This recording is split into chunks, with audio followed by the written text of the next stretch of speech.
Smoothie is a bigger shot caller than Biofrost.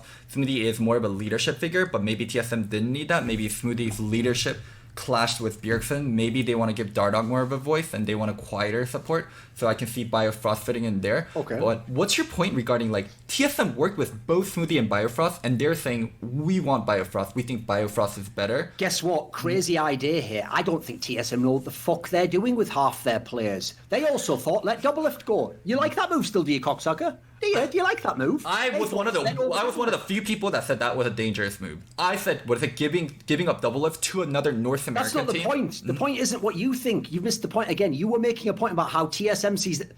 Right, Spawn, I'm going to have to go to your independent judge. I understand what you mean. I understand what you mean. Did Loco make a premise that was like, TSM must know what they're doing because they chose this player? And then I made a point of a player they chose on the thing. And he goes, but I said it fucking, get out. I understand what you mean, Duncan. I need to leave the Matrix, please. I understand what you mean, Duncan, that TSM, even though they have the information, they could still make the wrong choice. I get it. Okay, we got you back. Okay, we got you back. Good. The problem is there, sometimes I feel like when I help you, it's like how they say you should never save a drowning man because he might drag you under. Like, that's like, sometimes when I reach out to you, I feel like I get that sinking feeling. Look, but I'm back now. I'm back. Okay, I'm back. Right. Anyway, so I get your angle. Right, you're believing in TSM again. Fucking hell. It's like Scientology being in TSM, isn't it? I think not only if you leave, do you still secretly low-key believe it, but they probably destroy your reputation publicly, legally, even if you say anything. So you're just in the cult forever at this point. I've accepted that, you know. I don't know what's going to happen at this point. I'll see if I can ever break you out, but I think you've probably damaged goods at this point, baby. So, right, the question is this.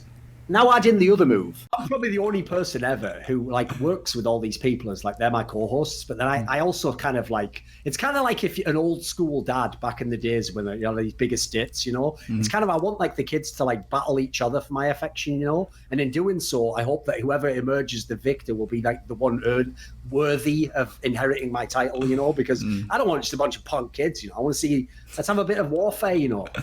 Well, on that front, some of the shows aren't doing as well. Yeah. Okay, well, he said it, not me. So, you know, I'm doing pretty well on my part. So, you know, you're a common denominator. You're a common denominator. There are unique aspects to each show. Indeed, there are, yes. But anyway, so let's jump in the LEC.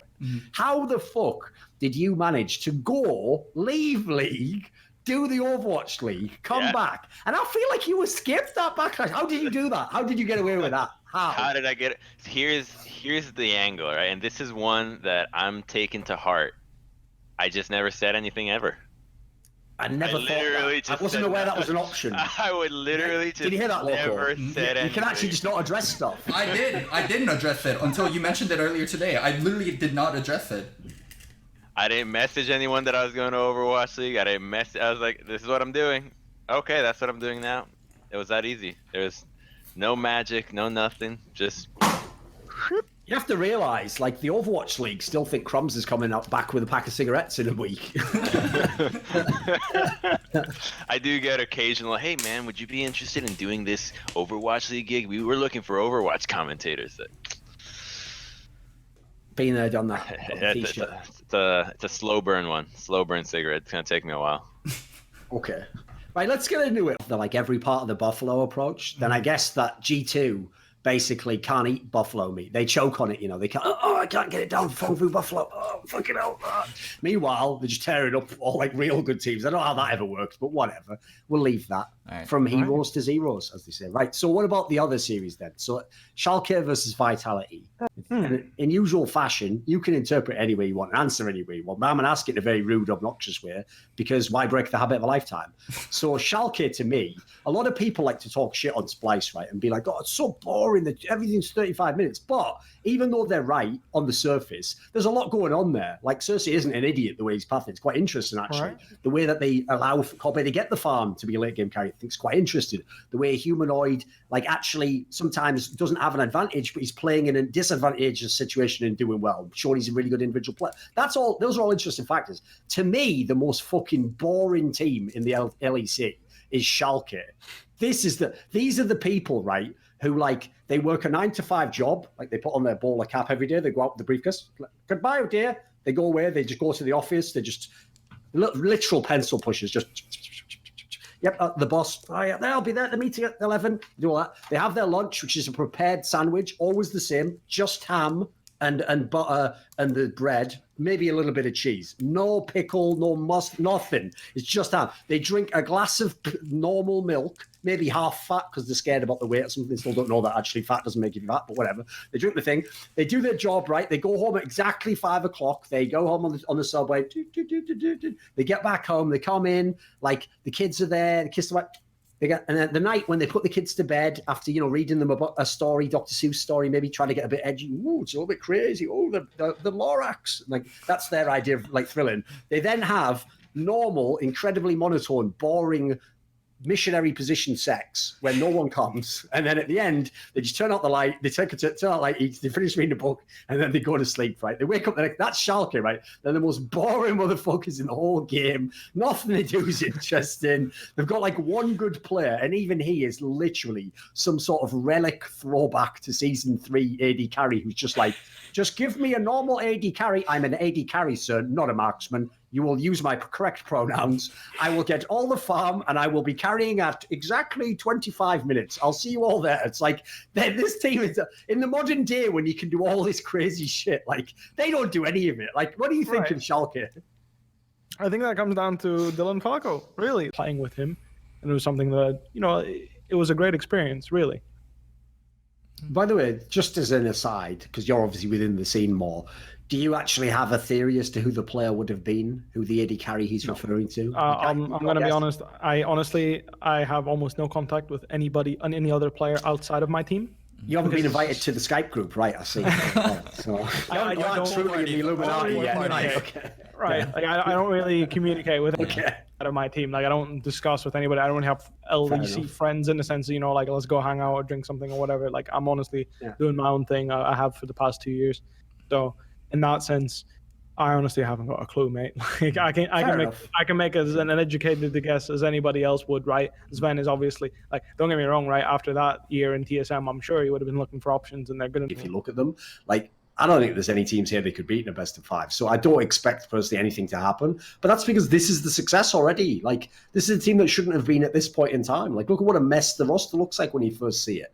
Like, it doesn't look like a team that you think have big chances to do something. And then actually they did manage to forge a coherent playing style. So props to them for that. But I just don't really know how much further you can go at this point in time. Like, I think they clearly do. Outside of Selfmade, who has been obviously like the revelation of the split in many ways, the rest of the players, like, I wouldn't have any of these other players on my All-Pro or something like that. I don't think they have star players outside of him, basically. So it's a fucking tough go if your best player is your jungler.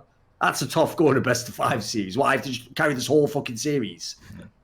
So I think I agree, but I also think you're like, they play Splice in the first round, right, in next week, and I could see them taking a game or 2 off Splice, right? Like, I'm not sure they win the entire series because Splice probably just play for late game and scale it out. But as you say, like, if Selfmade gets a few early kills and you get Pyrian rolling in mid, you get Crown Shot in a good position on a scaling AD carry, like, you can play for teamfights versus Splice, and although they're a good team fighting team, if you an item and a half ahead of them, you're just going to roll over them, right? So I agree that, like, they shouldn't be expecting to make it to round 2. They shouldn't be expecting to make it to Rotterdam, but to say that they are not going to take any games off Splice, I think is a little bit disingenuous. I do think they're a very momentum-based team and emotional team. Like, just players are young. Like, the way they celebrate, and, like, I can see, like, they're very happy whenever they do get the win. So if they I've just realised we've already passed the section where we were talking about Schalke, and there's actually an amazing pun that you could have made, which is that the problem is, right, they ended up playing in Schalke also too much around momentum, right? Which is like, Memento was like, what should I do? But what they needed was Memento. So he was like, that's what we should do. That would have been straight right. Editor, this is where if you want to fuck around, mate, you want to call yourself an editor, you have to find a way to make that entire joke actually be in the earlier part of the show. We'll do like canned laughter at the end. Put that in, Nah, don't, obviously, that'd be mad. But it's the problem with that is, even if as a joke it would be funny, if I knew I had that power, I'd probably start just doing that all the time, like at the end. Now we're going to just film the last 3 jokes again, guys, and then put those earlier in. And I want more laughter this time, Loco. Like, standing ovation for this one. Come on. So anyway, whatever. You see the joke I was going for there. Thanks for cutting off my point. It was good, and though. then To talk back to the person who's the coach. You should never argue with the leader. really? Like, so as a result, you don't get the same. Like the difference is you can actually have like a positive kind of like clash An of argument, ideas, yeah, you you can have which good doesn't always arguments. happen. Like you're talking about when it goes negative, obviously that can absolutely happen. But what I would say is this: I think you would be amazed how many great European League of Legends teams were having like arguments that you would probably never believe were going on. Meanwhile, like from the outside, you would just assume, oh, they must have all been best friends. Like, no, like in Europe somehow, I don't know why. I don't know if it's a cultural thing, but we just kind of like it's not as big a deal to us to be kind of like hostile in a way, you know. No, this is also the biggest complaint that Europeans always give to me when they come back from North America. The few that do come back and didn't just like drink the Kool-Aid, accepted the money and be like, you know what, everything is fine. Everything is fine. Maybe they just Playing like with the money freedom. in their eyes. Yeah, sure. The freedom to lose as much as humanly possible. They are free as fuck when they get the worlds. You're right. Keep Very going. true. It's very true. Like, And they do get dominated, so freedom, yeah. maybe they just like Asian girls. I'll tackle two things. One, I'll respond to him. Then I'll respond to Thorin. So, response to you is that in She said it like, wait a minute, this might be a drama bomb. Like, that's fucking mad drama bomb. Yeah. If Reckless is like a bad teammate or whatever. But the thing, okay, here's my Changes everything. so because our show is getting more and more known for being a reckless hater show. So Also, can you even... you're cutting out. You're cutting out. By the way, you're cutting out. Your mic's not working. Yeah. Try again. Big brother got him. Yeah. Test. Yeah. Alright, you're back. Am I back? Mm-hmm. Right. Can you even imagine how satisfying this is to me? On the one hand, it's very disappointing. Like, I actually thought Reckless was like a model professional. I thought he was a guy. I thought the one thing you couldn't criticize was him outside of the server, aside from like mentality issues and stuff. I thought as a pro, you're supposed to be very, very good from all the things I'd heard. So you can imagine, by the way, bearing in mind the number one thing in the never-ending Reckless versus Forgiven battle is like, but Forgiven is a bad teammate and he is too critical. Oh, this is so deliciously rich, Loco. I might actually get gout from eating this, like the richest pate from France. Like as though I just ate every day, just gorged myself, and then it's too rich, Loco. Now Rex is a bad teammate as well as a pussy and can't win team fights. Oh god, it's too much. It's too much for me. It's too much. Here's I can't handle it. my criticism for it. So I will try to be as fair to Reckless as possible. Why are you going to do that though? Just be yourself. When you're Yourself. as like Fnatic fans and as Reckless fans, what's your image of Reckless as a person outside of the game? You're gonna think of him as a veteran. You're gonna think of him as a leader. You're gonna think of him as some. All right, well, you want to see the real degen stuff? So Alright. here, like, because I hate taking out the trash, so I just like have like trash bags that I fill up. Sometimes I'll get up to 3, where I'll fill one up and I'll fill another one up. And then until it's like too much and I can't live with the smell anymore, then I'll take it out. But usually I can get up to 3. Like 2 is my normal limit, but I've been up to 3 trash bags in my room. What the fuck is this? That is ridiculous, isn't it? What? Somebody said that like it was reasonable to have 3 trash bags in your fucking room where you just live. Like, just take one out every time you go outside the house, you daft cunt. No, I'm too lazy.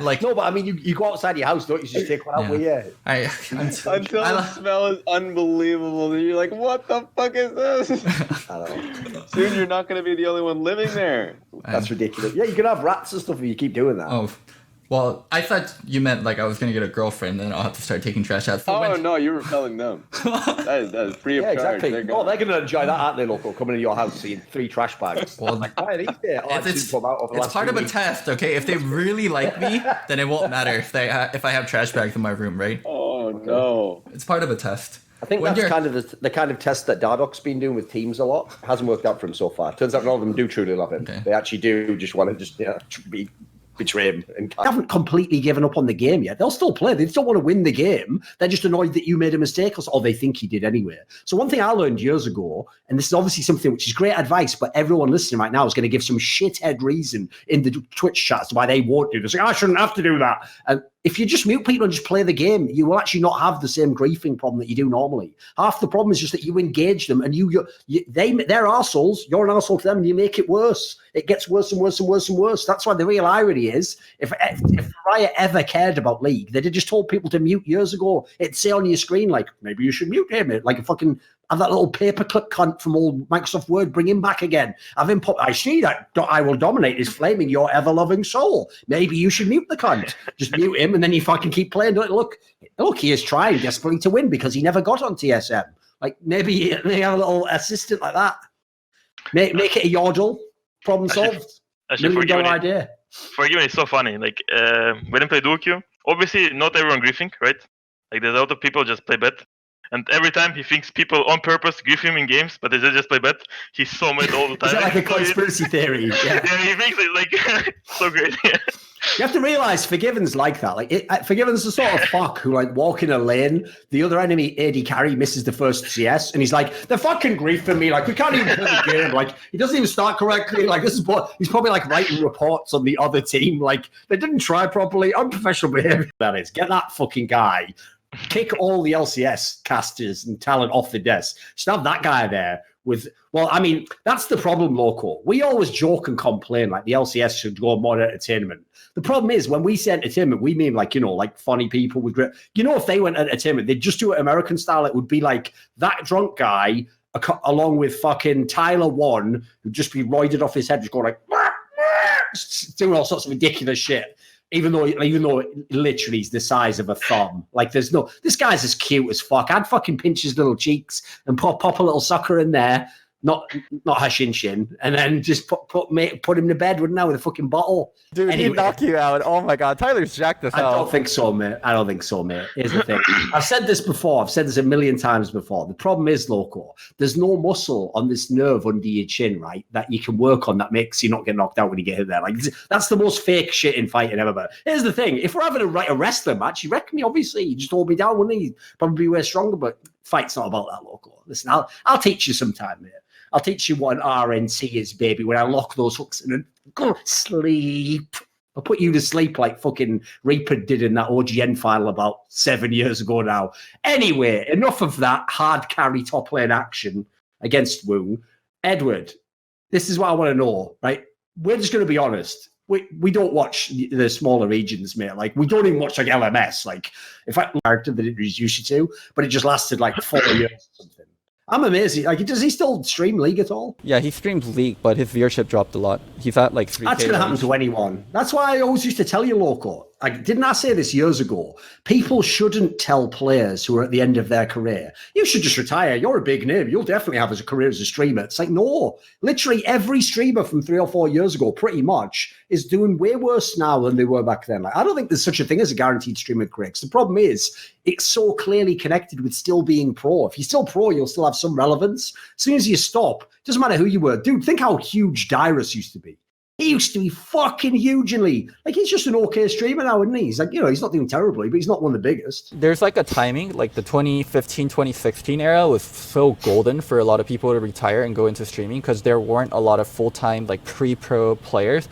And then there's like tons now. And a lot of the bar for streaming is so insane. Like, players like Yasuo, players like Tyler One, players like Dom, like they're extremely entertaining on top of being consistently challenger. So it's people used to say, you either have to be pretty or you have to be entertaining or you have to be extremely good at the game.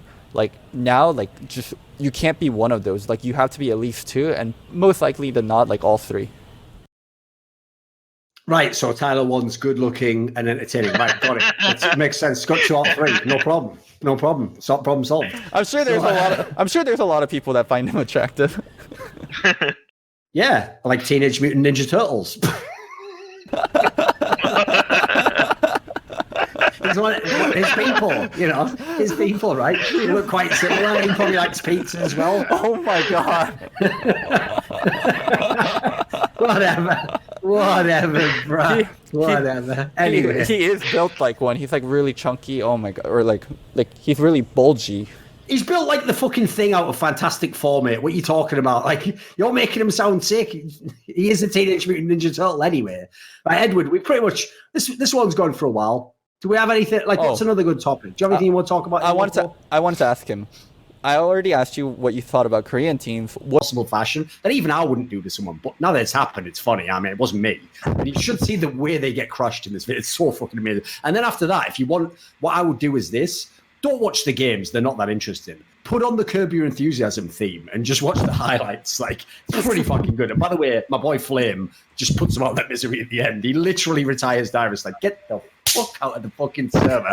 And at that point, I'm pretty sure everyone was crying, not even just Dyrus. So anyway, like when they did this group straw, right, what was your first, once we saw all the groups, like, let's go with you first upset. What was the group, first of all, that really caught your eye? Like, whoa, what the fuck is that group?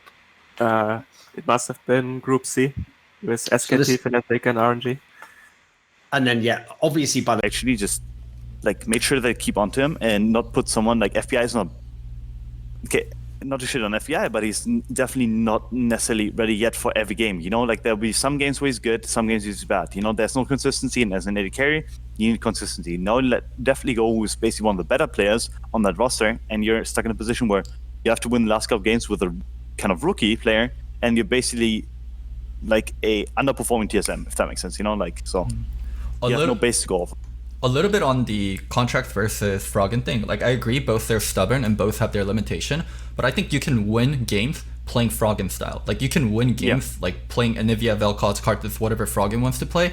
I don't think contracts is good enough where you can win games like just enabling contracts. When he locked in Lee Sin, like that's the point. In his team, right? I'm sure they were all going like, no, you know, like this is possible. I've seen him carry on this before. Dude, the second I saw him lock Lee Sin in, I just got depressed because I was like, now he's going to start making players. Oh god, I don't want to see this. Please, no, I can't. No more players, please. Like when contract starts making players, I'm like that fucking Goofy meme where I'm like the beaten kid on the floor and he's busting in the door like, time to make plays on Lee Sin. I'm like, no, contracts, please, before the team goes in. It's like, I'm going in. It's like, fuck, this can't end well. Can't end well. Place your bets in the right places. Like you have Haunter, you have Froggen, like that person and say, I'll just pay you loads of money to be the guy who makes the odds.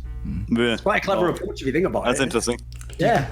And so as a result, I know for one site I worked with a long time ago, that's how they got their odds really good. It's because the guy who was making all the winning bets had his own, like, you know, computer model he'd made that took into account. So what they did is just bought it off him, basically. It's a pretty clever idea. Do you guys know? Do you guys know Noah Winston? I'm sure I know Thorin knows Noah, but do you know Noah Winston? I know. So that's how Noah Winston got started in esports. So there was like this fantasy esports site, and Noah made tons of money off of that. So they reached out to Noah like, dude, you're really smart.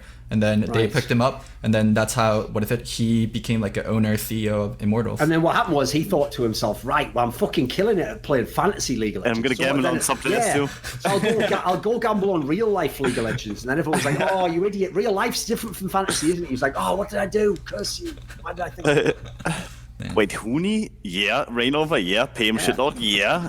No, what's great is his strategy was so genius. His like negotiation strategy was like, right, what are they offering you? Like X. I pay you 3x, and then they're like, yeah, deal. He's like, fools, I'm the best businessman in the world. Everyone says yes to my deals. It's like, well, you know, maybe it doesn't make sense to pay someone 3 times if they would have taken 2 times. Just saying, you know. I mean, it worked out great for the coaches and players. I'll say that. That's some adventure capital right there, for sure. Exactly.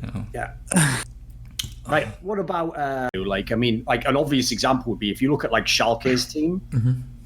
Schalke's team still has a lot of flaws now at the end of the fucking year. Like, they can't just take days off and take loads of scrim. They probably need to put in more work now than they did any other time in the year to try and get their level up. Also, they've got such, like, obvious win conditions in certain areas. They can't just have one way to play the game. What the fuck was that sound? Oh, I was drinking a water bottle. It got crushed a little, and then... Yeah, go ahead. Hard life, isn't it? Fucking hell, like an Evian bottle disaster going on in the background. Fuck, it sounded like someone just shot a gas canister or something. I thought your fucking head was going to explode. Obviously, we don't want that to happen, do we, Loco? Want you to stay alive for the rest of the show? At least die on like a good episode, like 99. I guess it is Friday the 13th, though. That'd be fucking amazing if on the middle of a talk show, I was just like flaming Schalke, and all of a sudden, I died. Just thinking about Dylan Falke, just fucking... Out pops Dylan Falco. Goes, that's not Falco, bro. And then he fucking punches your bottle. It explodes. Your head's just on fire. You're like, And then because you're not a girl, obviously the Twitch channel will be immediately banned. And he'd probably say something like, what are these fucking idiots doing here? And just get banned for racism for like 10 years from Twitter riot or something. If that does happen, all the memes in there. Do you see that? If that does happen and we have a lot of views, make sure one of the mods does a slash ad so I get that ad revenue, please. I mean, you'll be dead, but listen, okay, I will honour your wish and try and get you to the stop a live stream fails as one last thing to do on your way. Thank you, Duncan. I'll make sure to upvote. the threat. Exactly, yeah. But going back onto the topic... Maybe after that, me and Ice Poseidon will break in your apartment and find your dead body and film it all with Jake Paul or something. I don't know. Jesus. I think I stacked all the memes together. All right, going back onto the topic, I do think what G2 is doing is the right way to handle it, because league scheduling is so intense if you're a good team, like playing spring and then playing all of playoffs and then playing MSI, playing summer, playing all of summer playoffs and then going into Worlds.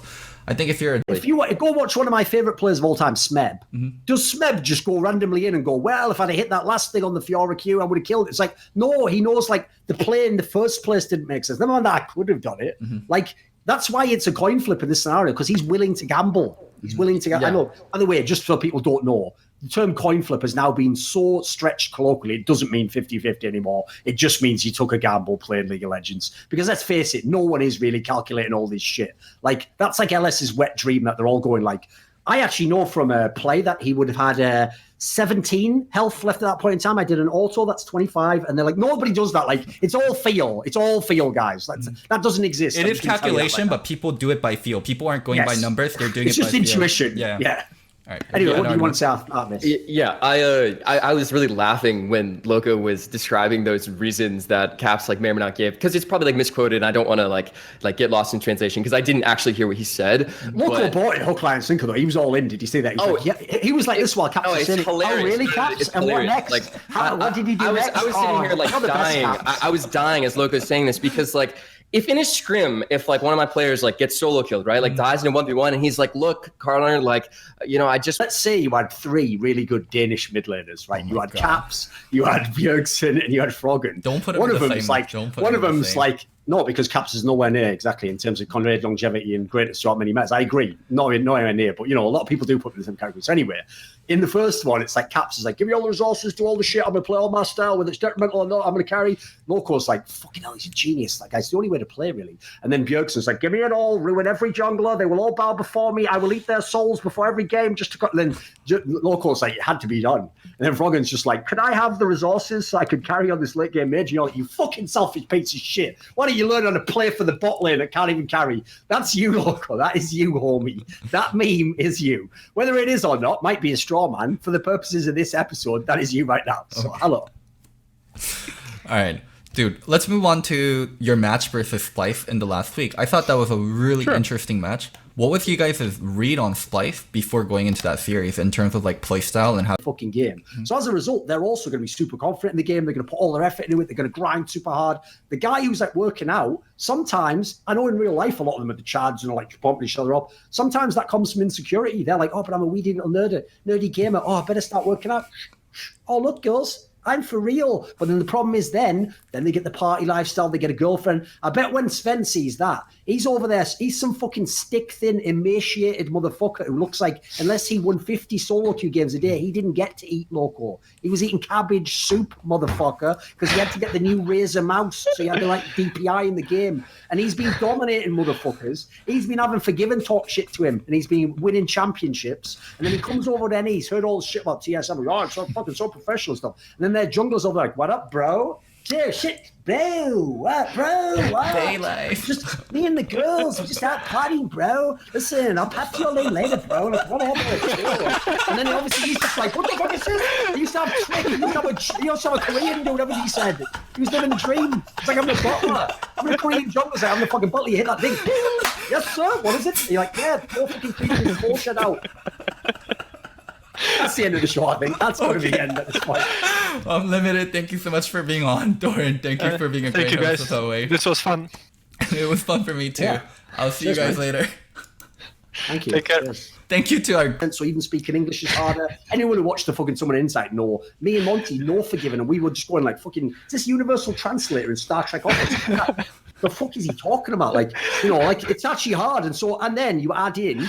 I won't go into his whole personal life, but he's a guy who didn't have the easiest fucking life in the world and has kind of like a hard mentality to the world as a result.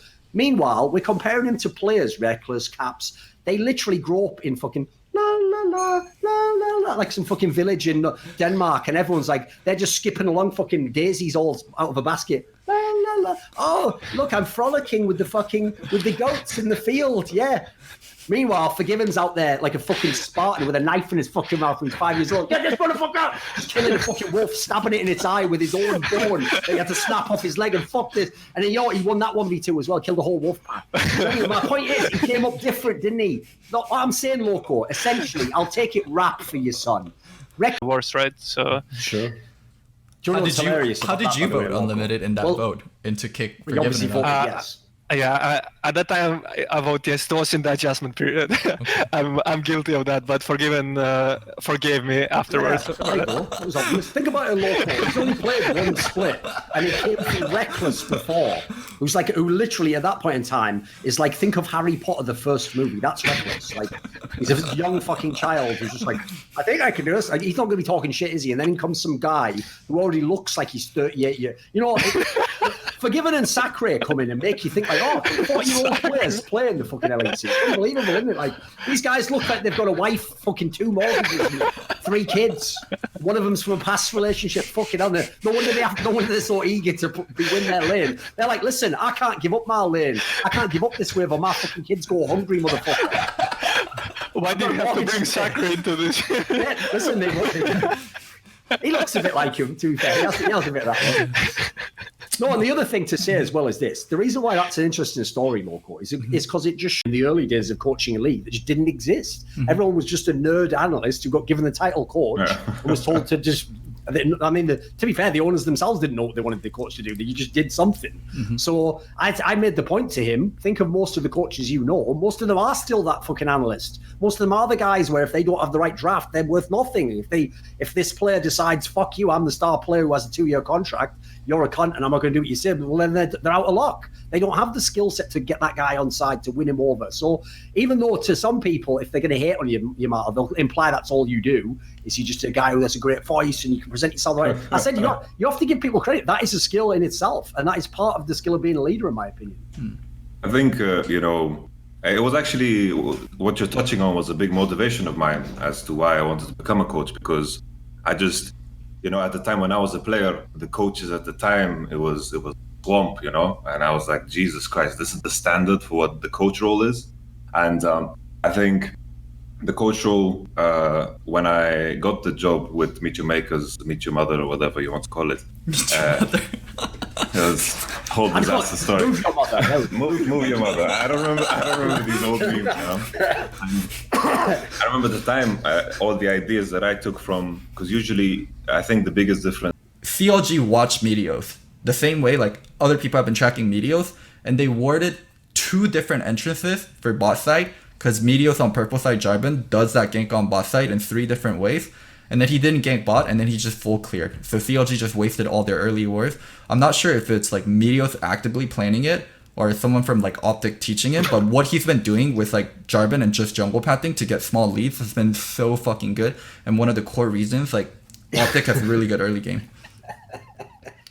Remember, Loco, don't let any of that information pierce the impenetrable fortress of the part of your brain that cognitive dissonance allows you to pretend means you don't want Meteos to ever play for TSM.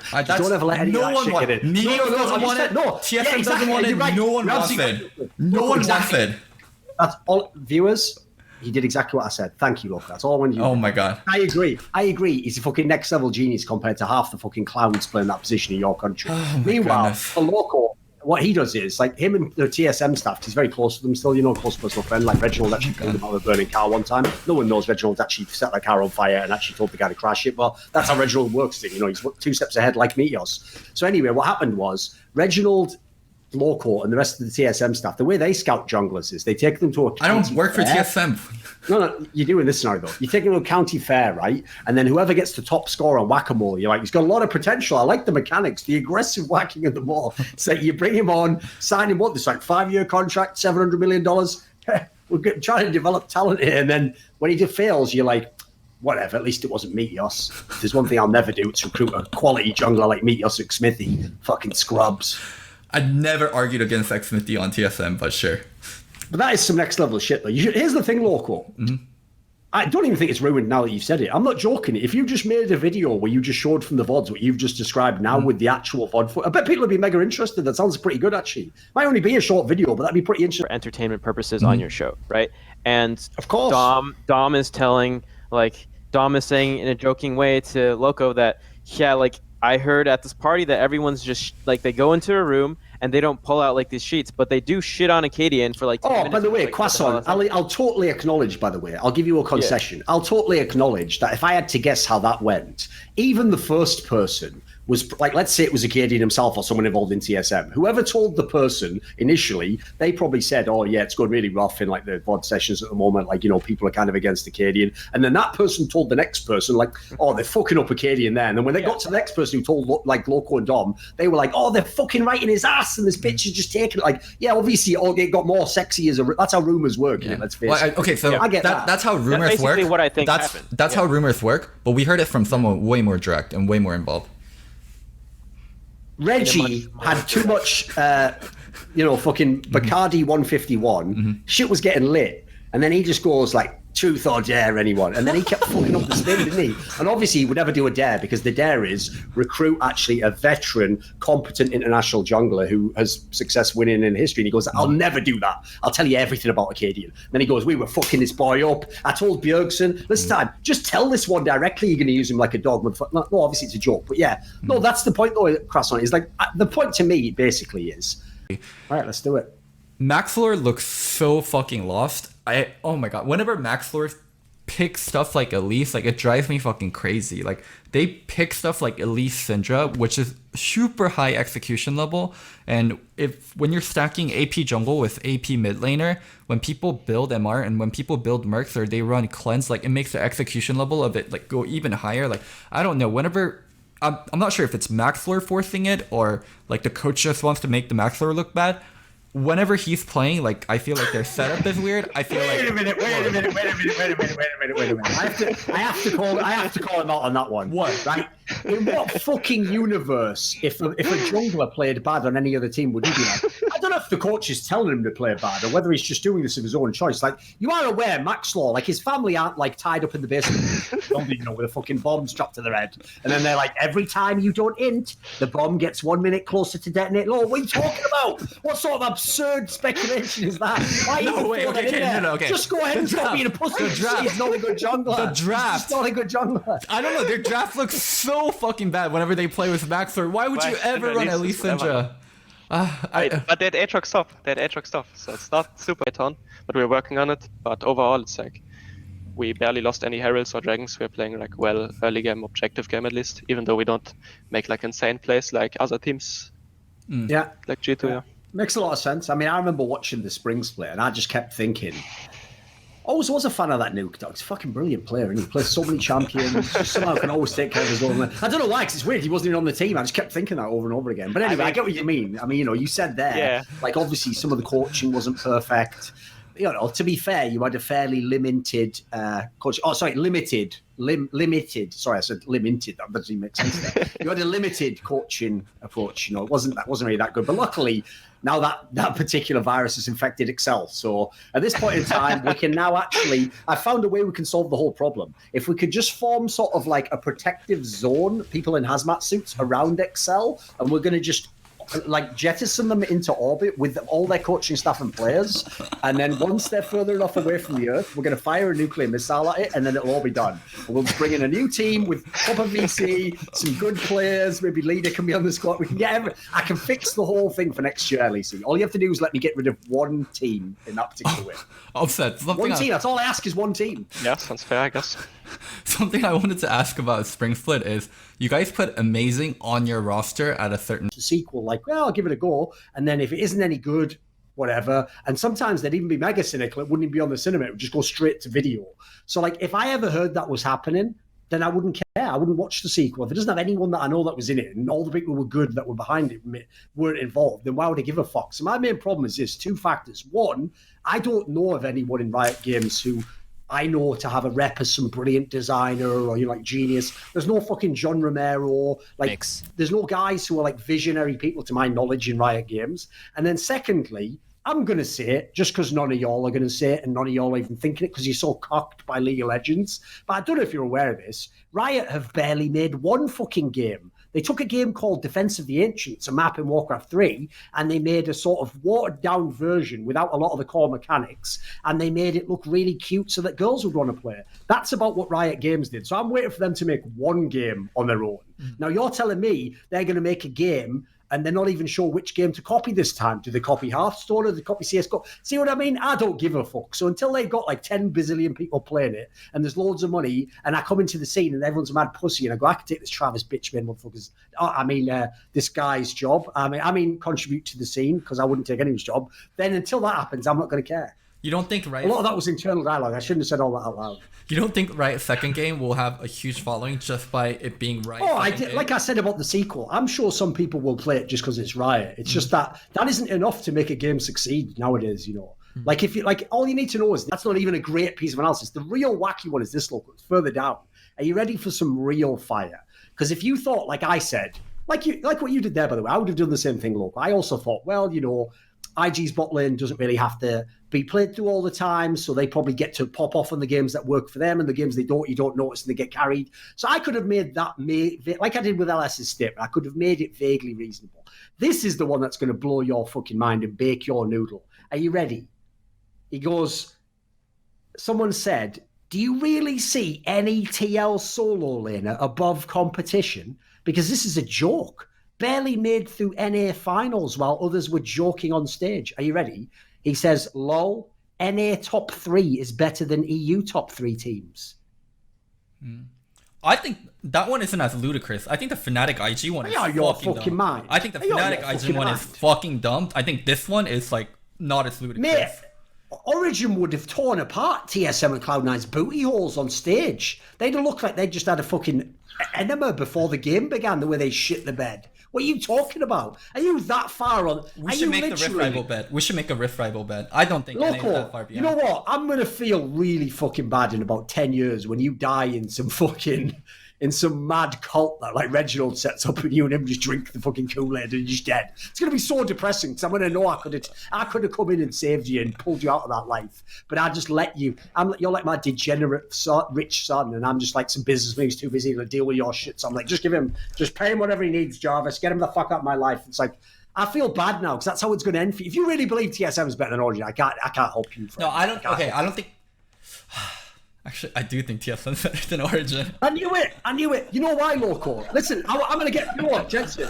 I have to, just 1 second, put him on the couch here in my like analysis room here. Because we need to get to the bottom of this. This is the thing, Loco. This is what we need to address. And it's once you make this breakthrough, everything can change for you, right? What you do is this. You do the same thing that this guy is doing with Team Liquid. Because you have a history with TSM, you already want them to be good. You want them to succeed if possible. You like Reginald, so you want the decisions he makes to have been right. You want success to come to him. So what you do is you think the best of the players and you look at when they're at their absolute peak and you think of what they could have done extra that would have been great. And you do all these things that unfortunately aren't really like analysis. Because analysis, I don't know if you know.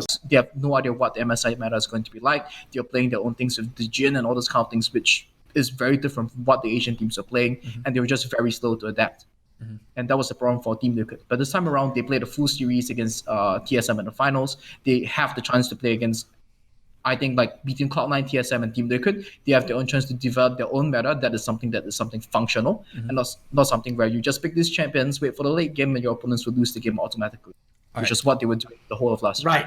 Call me fucking Bruce Buffer because it's time for the part of the show that everyone actually cares about, where they don't talk about the play-in. So there's loads of different topics we can actually talk about. What we'll do? Come on. Let me pick a topic. No, let me start the topic. Can I pick a topic? No, because listen, is it going to be mega? Because the problem is there's a topic that ties into what he just said there. Yeah, the TL analyst. What if yes, making that's what I was going to bring up. Okay, exactly. Perfect. Great minds. Great. Okay, you lead. Let's do this. So basically, a guy who I'm not familiar with him. He's the guy who is, as bio says, he's the head of analysis and the scouting department at Team Liquid.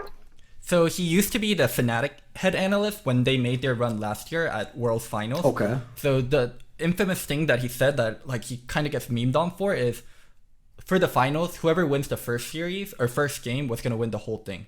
Because he thought it was very momentum-based, very emotional-based. Okay. So he got memed to the end of the world because of that. Because he's like, yeah, if you win game 1 versus IG, then we would have won the whole series. So I don't want to take... It's called amazing syndrome. He's got what we call an amazing syndrome, hasn't he? He just imagines...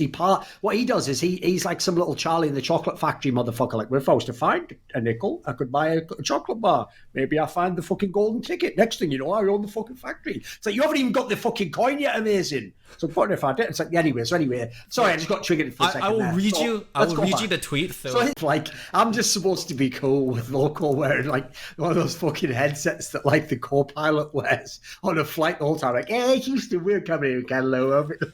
Why I see just wearing one of those for the show? Like, why do I just accept this shit like it's normal? What even is that? Why are you wearing that? Like, it looks like right now Loco's about to be like, yeah, guys, 1 second.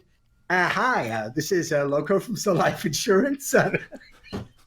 What can I help you with today? Get me out of it. I don't know if he's fucking interviewing me or fishing for fucking info to get into your online bank above his level. So obviously that doesn't apply to Caps, because even if he's like second best, that's still pretty fucking good. He'd only be one overrated, wouldn't he?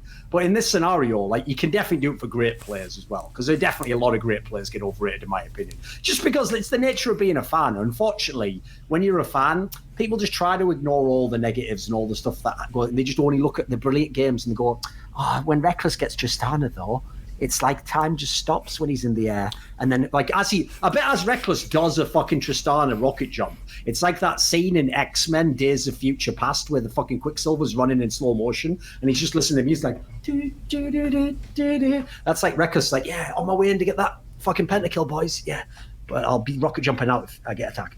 I don't know.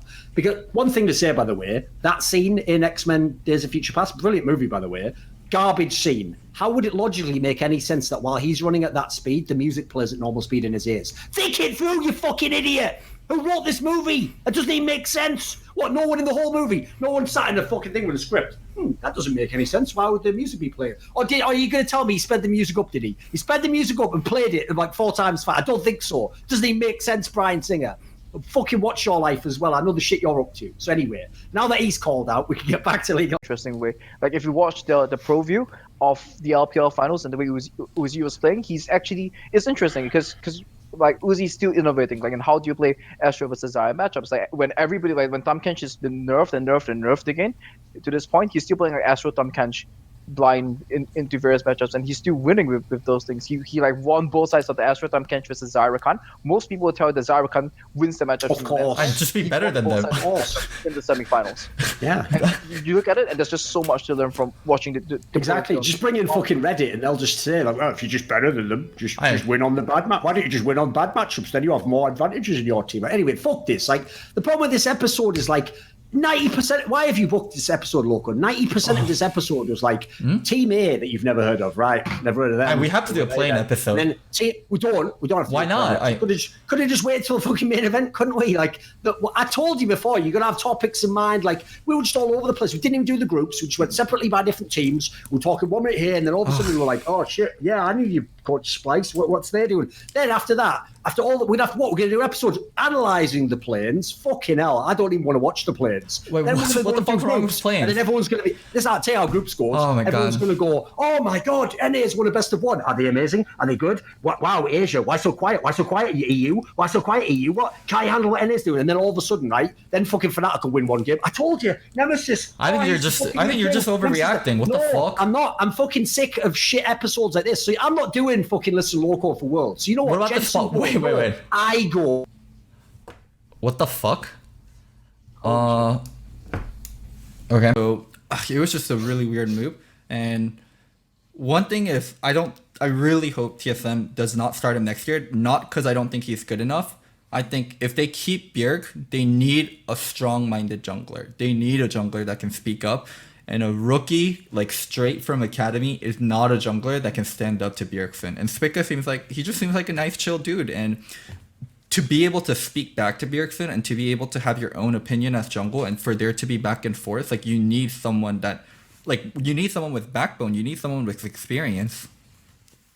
Huh, it's weird that, because if it was a player I liked, you would just say like, oh, look, they're too toxic. Nobody can work with them. The jungler, you have to be respectful to your teammate and communicate with him. And then when you're like, then when a fucking TSM player like comes to join the team of jungler, you're just like the fucking person who deals with the Queen of England. Like, you will look at the ground, only speak back when she first speaks to you, you will also always refer to him as Lord Bjergsen.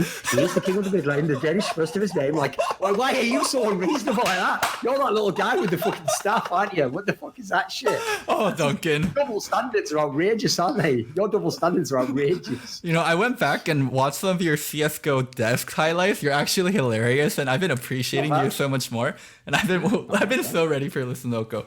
Let's talk about the jungle situation. Okay, so it's about some redheaded girl. No. It's about one of. It's not something weird. So it's just one of your exes. Okay, so. Oh no. There's a girl that Seth used to date on TL. Oh, I don't want the story. Oh, no, it's just super random. It's just super random. Okay, so about like a year back, I was at a gas station with a friend, and I was helping my friend fill up the gas, and then the person next to me, like the car across, is like staring at me, like this like shortish like Asian girl is like just staring at me weird, and I was like, oh, does she recognize me? Maybe she wants a photo. So I walk up to her and say hi, and like, hey, and then she's like, and then she suddenly like, it's like, she's like deer in the head, like look at me, and she's like, I was like, hi, like, and then she's like, do I know you? I was like, oh, you were staring at me, and then she's like, oh, I thought I saw you from somewhere, and then like all of a sudden, it clicked. I was like, oh wait, I know you. You're Seth's girlfriend, and then she's like, oh, we broke up. I was like, oh, and then she just like wanted to cut the conversation really short, and then she like just turns around, like goes to like the gas, like it's like filling up, like she's has nothing to do. She just, the moment I mentioned your name, she just like turned and then like acted super cold, and then I backed up. But I think it was mostly. Holy shit, that's the end of the story. The story is literally Loco was somewhere, and then he saw someone that used to be your girlfriend, and he goes, hey, I think you used to be that guy's girlfriend. And then she just sort of thought, well, I don't really know who the fuck you are, some person who used to know my ex, and so actually I'll just go about my life. This is awkward. Loco's got this straight fire. I can't wait to tell the guys. The stream's gonna fucking love this. It's not even any punchline. It's not even because like he mentioned me. It's because while I was dating that girl, she's fasting and kind of had like a step back perspective. I understood it. It's like, you know what, like I was an employee. These are the players. They need to have that instant reaction from the owner. And the fact that he was willing to give that to them was phenomenal. And the fact that I had to wait a little bit was perfectly fine. You know, I kind of realized like, well, yeah, like actually, I was kind of being a little too demanding, being like, well, what the fuck? Like, why am I not getting the same treatment? I'm like, well, because of course you're not. You're not a player. That's the player. Yeah. That's the fucking person in front of the camera. That's the person that I'm filming. So they're the ones that are, you know, higher up the food chain, basically. Players are the best treated employees on any team. On any team, players will always be the best treated. Well, you would fucking hope so. No, they will be, or because they're the most valuable. Except MYM. Oh. There's been a couple exceptions. Yeah.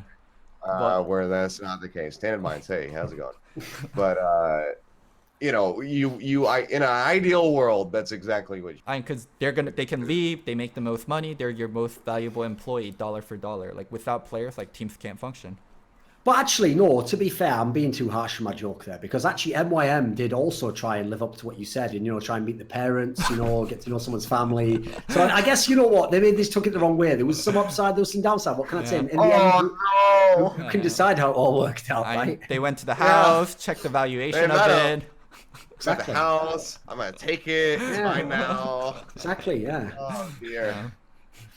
Or is it that, like, I would call really bad racism, like, actually discriminating against someone, like, bullying them, making them feel like, you're not doing any of that. It's just a simple, honest mistake, isn't it? Because you don't know them.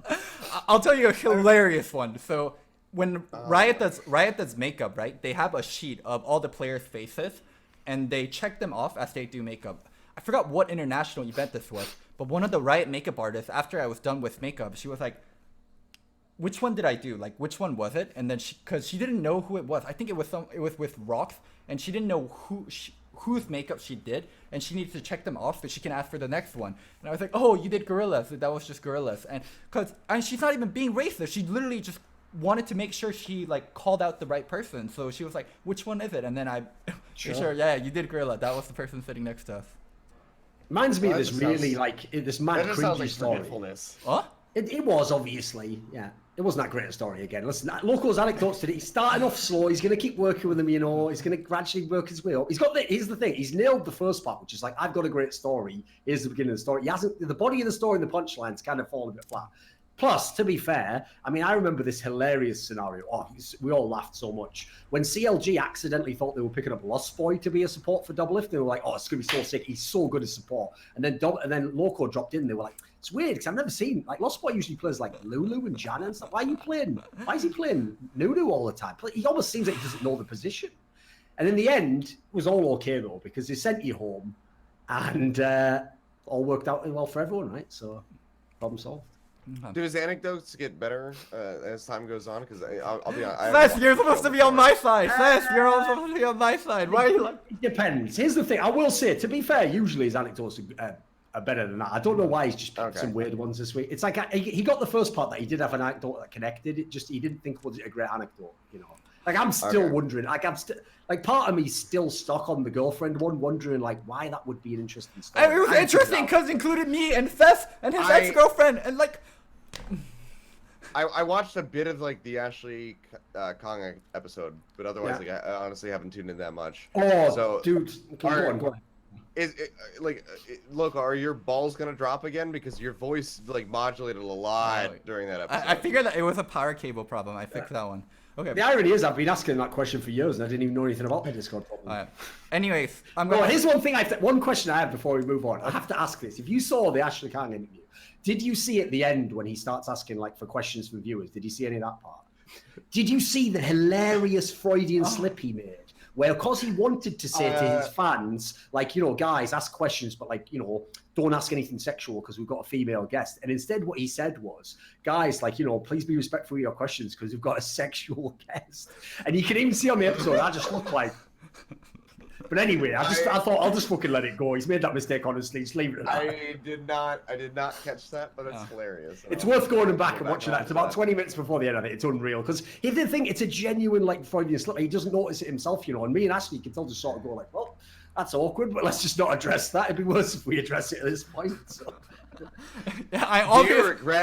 Do you regret asking me onto this show now, Loco? No, like racist. Like you see them on TV, and then like you'll see them on the street, and then like when you see like a person of a different color in Korea, it's like, oh my god, like look, like that person looks really different because you didn't grow up around those people. So it's very common for like people to like, especially younger kids, to like point and like parents to be like, no, you don't.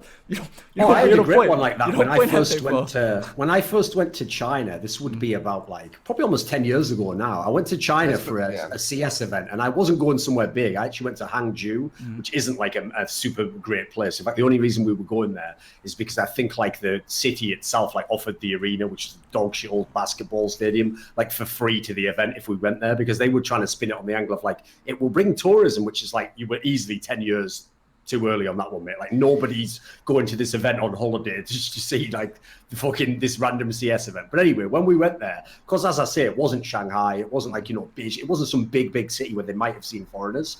I also, everyone look this up. Go and look up some old pictures of how I used to look. I've got one on my Instagram where I'm wearing like a Steelers jersey because I didn't have a beard. I didn't have this look back then, but I had like quite long hair because I just didn't give a fuck. I just let it go completely because I wasn't on camera for any reason. You know, everything I did was like writing articles, so I didn't need to look good or whatever, right? And so one of the things I did was I was just walking around the town trying to get like a feel for, you know, what's China like, because I'd never been there before. So I was going to different food places. I was just on my own, you know, I didn't have like a Chinese person because I was only on the main roads, you know, I was never going to get lost. And as I would walk by, I'm not joking, at least 5 times, I would have little children, like, you know, like a 6-year-old kid who would just literally point like that, and then the mother would literally I've even seen a mother do it, where I saw a mother lean down to a little kid, point at me, and start telling this kid something in Chinese, because she was probably just going like, holy shit, look at that fucking white boy over there, look at that hair, look at that fucking afro motherfucker, like they're like a full white afro. It was insane. They're like, no, that's Thorin, that's the esports historian. Kid, look, get a signature. That's what they were doing. She was like, brutal, he knows it. Like, she was like, son, remember when I took that trip to the UK for an esports event 3 years ago? That's how I met your father. There we go. So I have had an experience like this, and it was actually it was a Chinese couple, and it was when I first got out here. me, Susie, and Monty, which is fine now because I can actually speak about them being a fucking couple finally after all these years. Yeah. Is Susie, Monty, myself down, so he'll come once he's finished with other people. So actually, in England, you would never be like, hey, mate, like generally you wouldn't do that. So people I know who go to certain other countries, like a good example actually would be like the Netherlands at the moment. In the Netherlands, you're supposed to sort of get people's attention and be like, hey, all right, mate, hey, come and see me now, and then they know that you want to be served. So if British people go to these countries, they inevitably get really frustrated and think they're being insulted, right? Because they're like, what the hell? I was sat here for like 10 minutes and no one came and took my order and stuff. Well, here's the genius thing I learned is in Korea, especially in Korean barbecues, famously, not only do they have the bell that you can press, but fuck the bell. If there's no bell, you just shout out like, yo, you just scream at them, right? Yeah, which means like, attention, hey, you, like, here. And so what's great is you just do that, and they're like literally like your personal robot that just brings you stuff. Like anytime you want anything whatsoever, you just shout out like that. Even if they're talking to someone else, like as they're going by. Also, all you have to do is you don't just say the thing as you say. You just like, just you, and then they're like, oh, which means like, give me this. So all you need to know is like you, and like, give me this. They bring you all the shit. You get it all, and then later on the other stuff, you just do whatever the fuck you want. They can't say like, oh, you know about this? I don't know shit, mate. I don't need to. Why? I'm just a foreigner. I'm just a little white boy lost in Korea. Please help me out. There. And give me that fucking Korean barbecue now. That's Logan Paul-esque. Is it? No. Well, to be fair, this show's fucking Logan Paul-esque because I sit here trying to make entertainment while a fucking corpse from League of Legends is on the other side of the screen. Wow. There you go. But you know what? Chance would be a fine thing, Loco. There we go, straight fire. Keep going. Right, back into the show. What about this then? What is the best? I actually think the drama of Piglet and Dardoch helps you because if people don't know that, they actually will be more thinking you're a shit coach. Whereas actually me knowing that happened makes me actually give you more of a pass for what happened with Team Liquid because I don't think anyone could have controlled those two players. Okay, so for like the Piglet part, Piglet like being like a baby. So sometimes I'm like that too, and it comes from having like a really close relationship with your mom in Korea. Like Korean moms are like overly doting a lot of times, and I know Piglet has a really close relationship with his mom, and it's something common I saw with my other friends that have like really close relationship with their mom. Like they dote on them a lot, so we like they act like childish. Loco, I'll say this joke because it's a funny joke, but I will put the caveat that, like, I actually don't know you well enough as a person, so I would never really say this. I'm only saying it with this disclaimer so you don't get offended. My joke there, the obvious joke would be like, that doesn't make any sense at all, Loco, because I have a great relationship with your mom, and we never do that. Like, you know, like that would be the obvious joke, wouldn't it? That's why I did set it up so it wasn't that offensive. You know, like whatever. I set it up to be reasonable, didn't I? Somewhat, you know. Thorin, between you and me, make all the fucking jokes you want. I think it's good for the show and the world. So Tarzan is the most valuable player of the LCK because he is the best player in the world, right? Yes, Deft is more important to Kingzone because they are bad. That doesn't make Deft more valuable as a player. That makes him more valuable to Kingzone. Now, is the award called Most Valuable Player to your team? It was never called that. It was called the Most Valuable Player of the LCS. So that means you are the most valuable player in the whole LCS. You don't get punished for having bad teammates if you're the best player. That doesn't make any sense. Because otherwise, the award every season should go to someone in like the third or fourth team who probably shouldn't have his team at the top, but played so well and he had a couple of bad teammates. So actually, in this season, that would fit Bjergsen. The problem with that is, Loco. That would be Santorin, really. Santorin, if it was like that, Santorin would MVP. So wait, Thorin, before you finish... No, listen, one last thing to say though. But by the same logic, Bjergsen should never have won a past MVP. You see what I'm saying? But what if it MVP is often that when Arrow won, when Rush won, I think they won because they were the most valuable player to their team, and because it's MVP. My problem is, I think, right, whatever. All right, I'm sorry.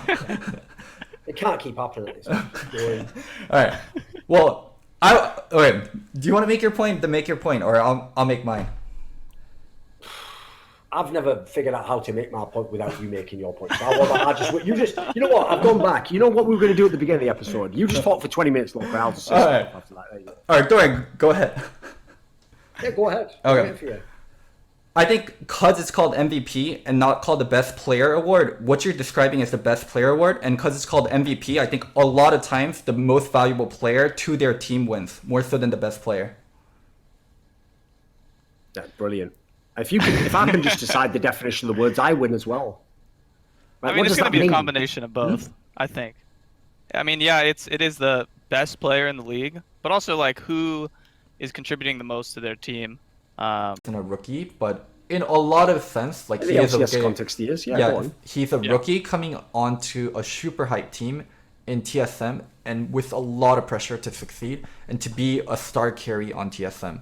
And I think to be able to accomplish that, it takes a lot of mental fortitude, especially when throughout the season it was up and down. And that light bulb finally clicking in the end and him being able to be a functional side lane star carry was not an easy feat to accomplish. I think what Haunter had to accomplish on Golden Guardians probably easier than what Broken Blade had to accomplish. Excuse me, what?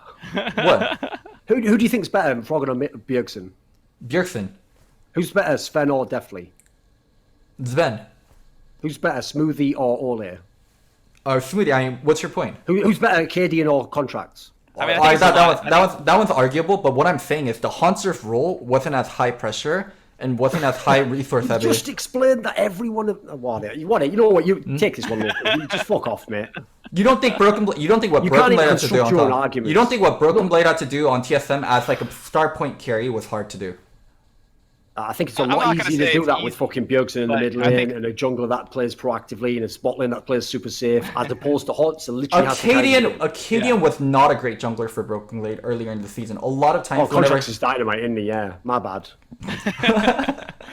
We're comparing two players, Loco. That's what you're not realizing. You're not making the case for one player. You're making a case for one player over another player. I'm making the case that the context for Broken Blade having to perform on TSM and the kind of role that he was put in with Acadian was not easy to do at all.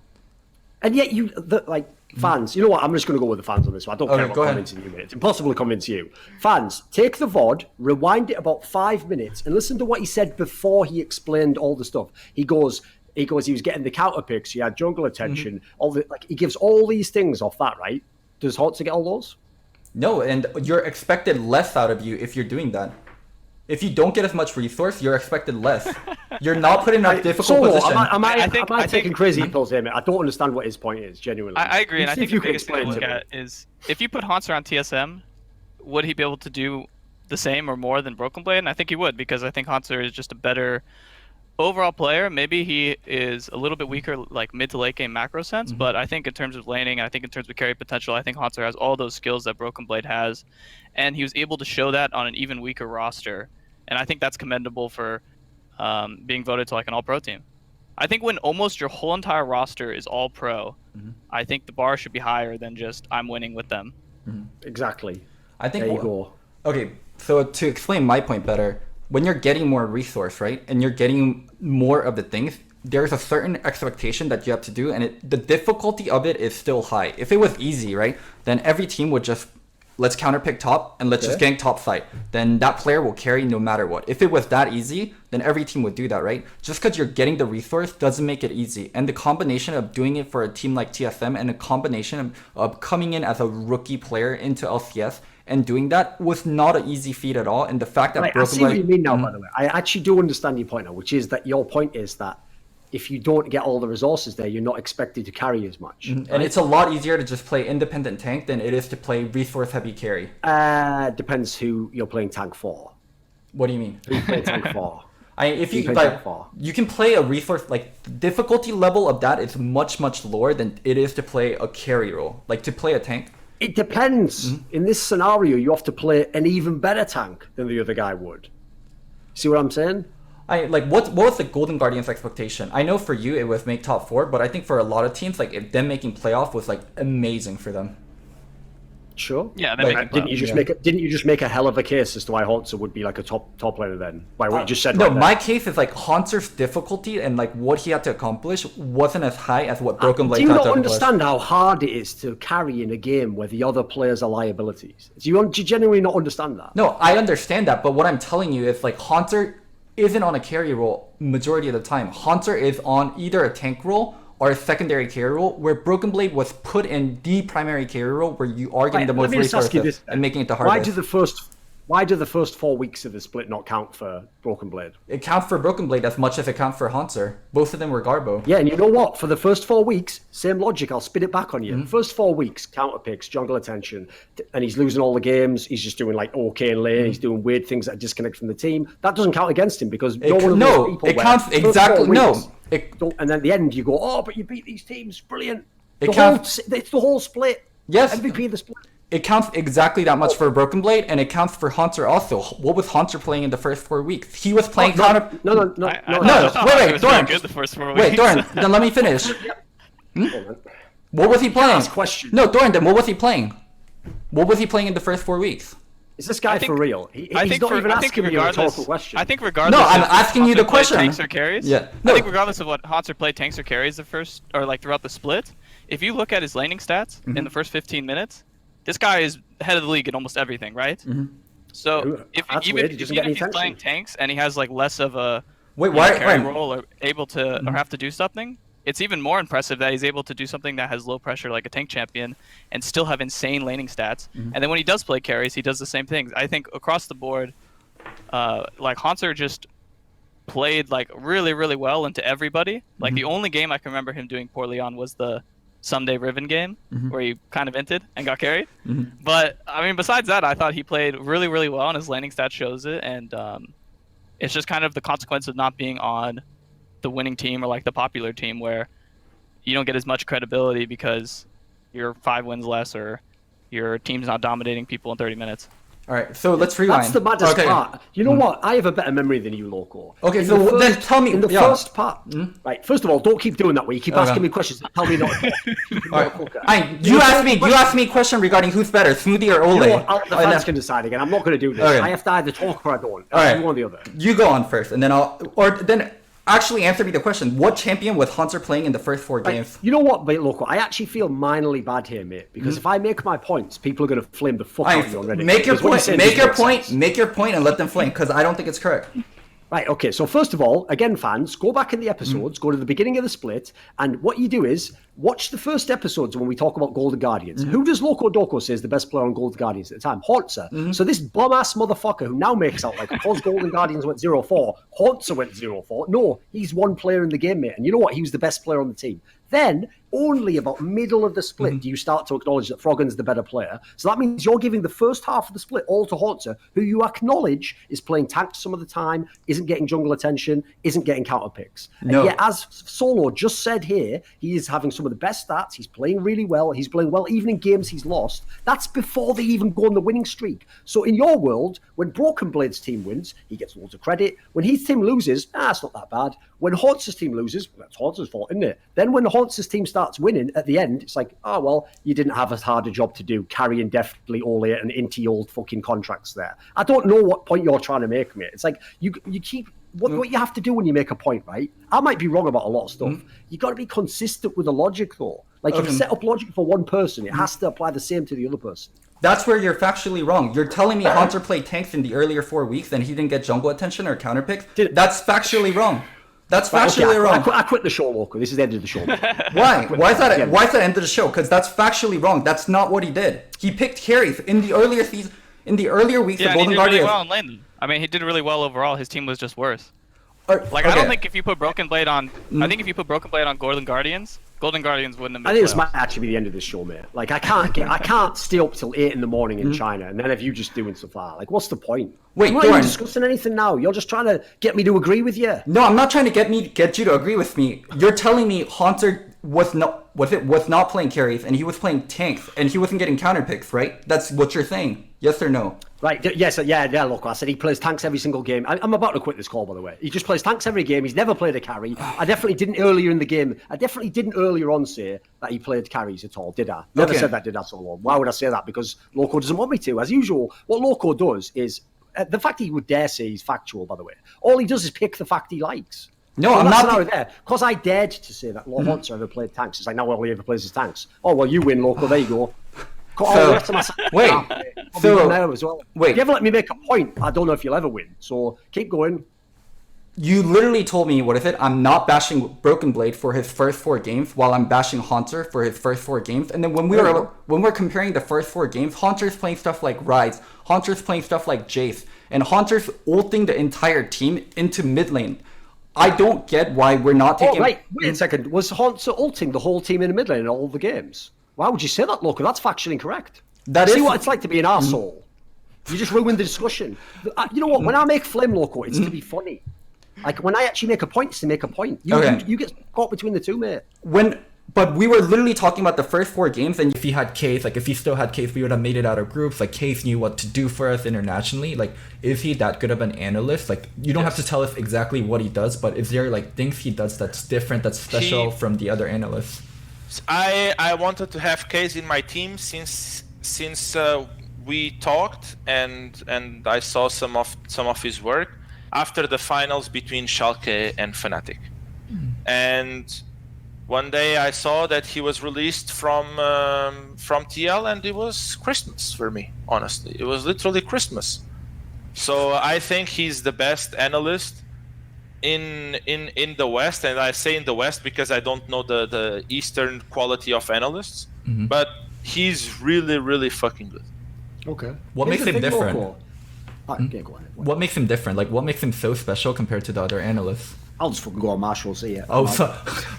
Whatever, keep going. Yeah, go on, answer his question. Yeah, I mean, Loco, like you asked me to not, I don't have to specify what he does, and then you ask me that question. But it's something fine. general It's that just, you can give us.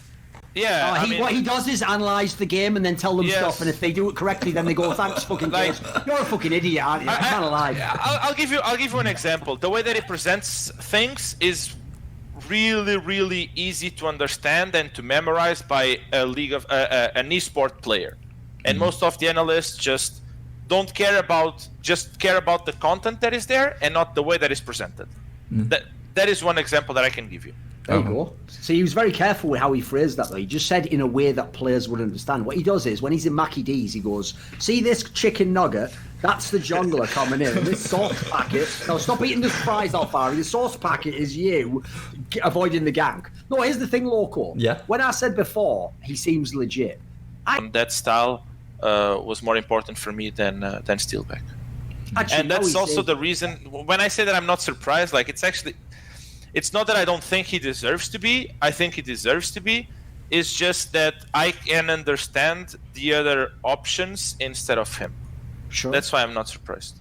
Thing is, Loco, actually, now that I think about it, even though actually I hadn't stopped and put every single team out like that, obviously the one team that's inexcusable is EA should, in theory, be on Misfits by that logic. But actually, you know what? I wouldn't wish that on Freeze. That's like you're seeing your mate really pissed drunk at the bar, and he's hitting on that fat girl just at closing time. It's like, bro, just go home, sleep it off. It ain't worth it. Just wait. There'll be other chances. There'll be another day, bro. So actually, that makes perfect sense. So let's talk about some of these teams. Then. Wait, first of all, before we move on to another team, there's one OG question that I do want to ask Andre. Oh my god. So Cave is supposed to be like a legendary analyst, like from Fnatic and then going to TL. Like he took Fnatic to finals and it felt really good, yeah. It felt really, really good. Sure.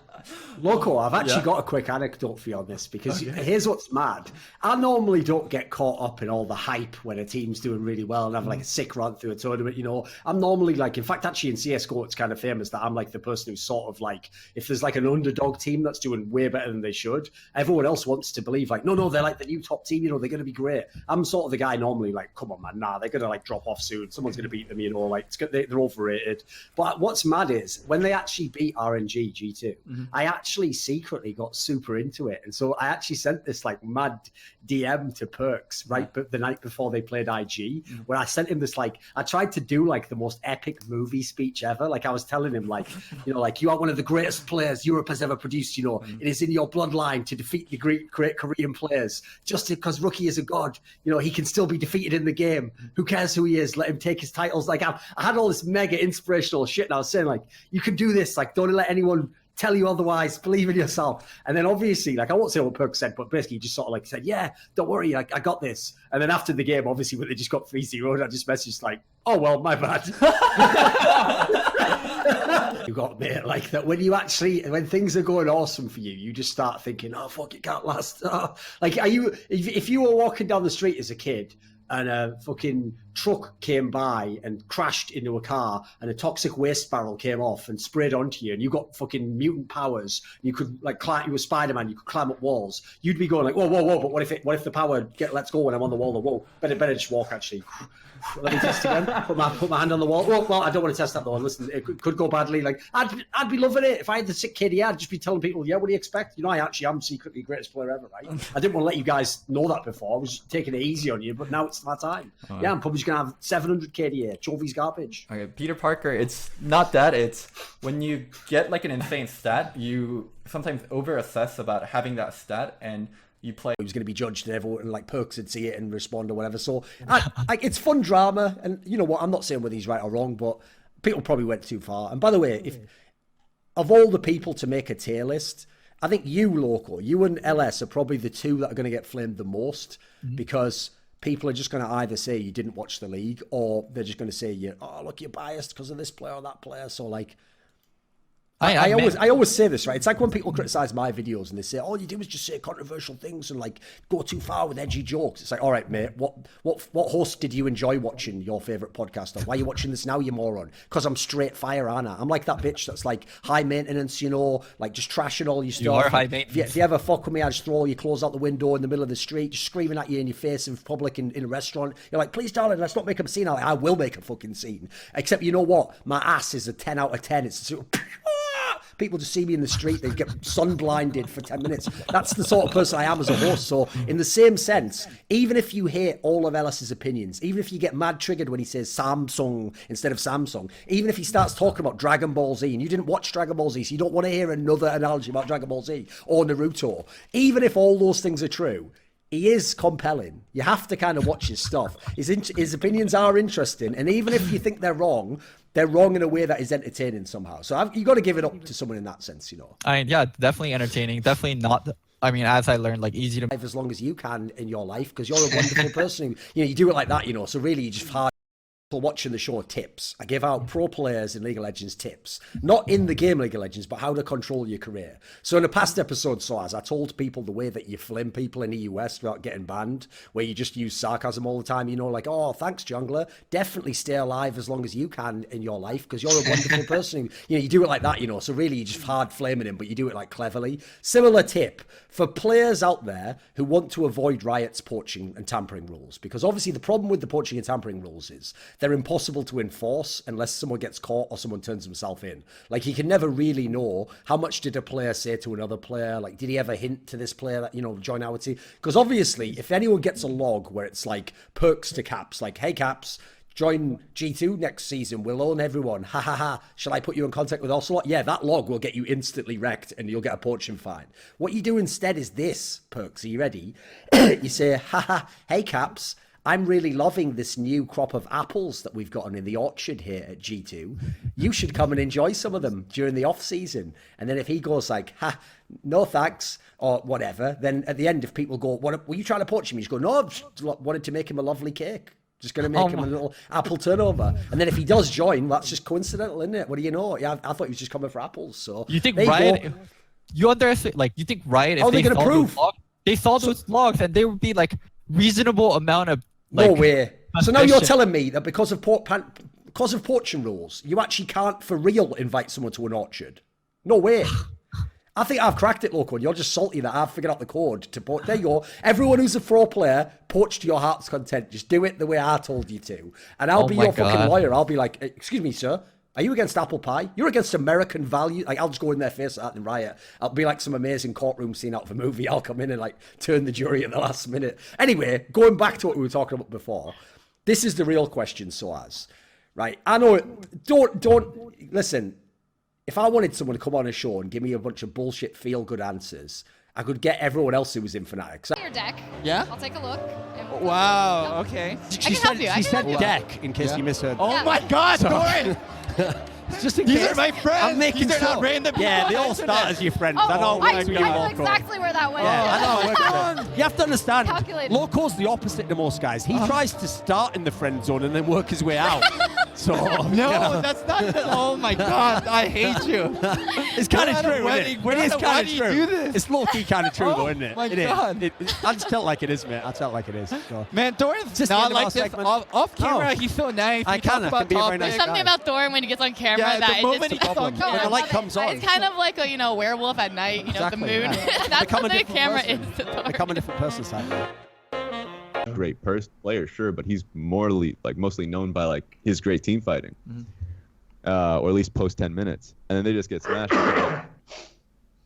So I think IG, they're probably not going to perform as well if the mid-season patch is like 40 minutes, baby. Like, but right now it's a perfect time for them. Yeah, I mean, talking a little bit about the meta, one thing that changed Wish I fucking could. It's just you asking him questions all the time. Okay, talk about the fucking meta then. I can't even get a word in. I'm a professional who's worked my entire life on shows. So all I'm waiting for is him to stop speaking, and then I can't just jump right on his word. I have to wait a second, and you're just right there. Like, and another question I had is like, are you ever going to give an opinion, or well, I'm going to give an opinion? Thorin, okay, but what do you fucking think of the meta? What do you think about turret plating then? What's going on, man?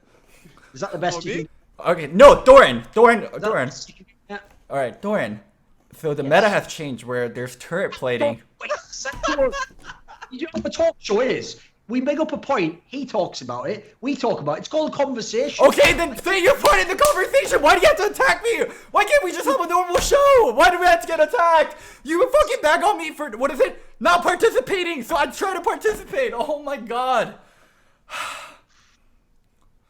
Have your say, Thorin. I was trying to stop fucking talking. For someone who can't shut up, you can't stop talking, can you, daft cunt? Oh anyway, my god. Raz, this is how, you know how conversation works, mate. You're not Korean. Yeah. So, what you were talking about there with the angle on, like, the fact that their bot lane is so... it's like... Throughout the entire, like, year for, like, this time around. So, like, you just saw them playing to win, obviously, but, like, the amount of effort they put into the tournament was not nearly as much as the, like, TOP. Like, TOP literally was the first team to form, like they're the first roster that really came into a game house and then just started practicing and religiously for the tournament. So, like, it was a good indication of TOP being ready for the tournament. While IG was just kind of, they obviously wanted to come in and win, but they didn't really, they're just really focused on the LPL rather than the Demacia Cup itself. Okay. All right, Loco. This year, obviously, most people knew about RNG because they were winning all the competitions. We saw them internationally. Like, how much LPL did you actually watch? Like, how interested were you in the league this year? Almost non-existent, and Yeah. that's what I'm actually kind of curious about. So, after what is it? The Worlds was done. Like Kelsey said some stuff.